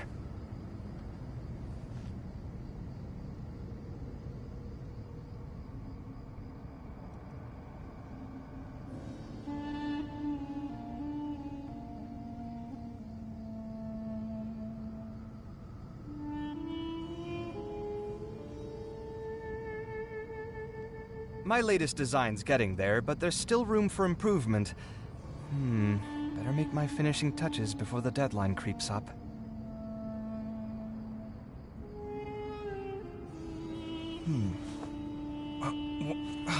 Where's my key?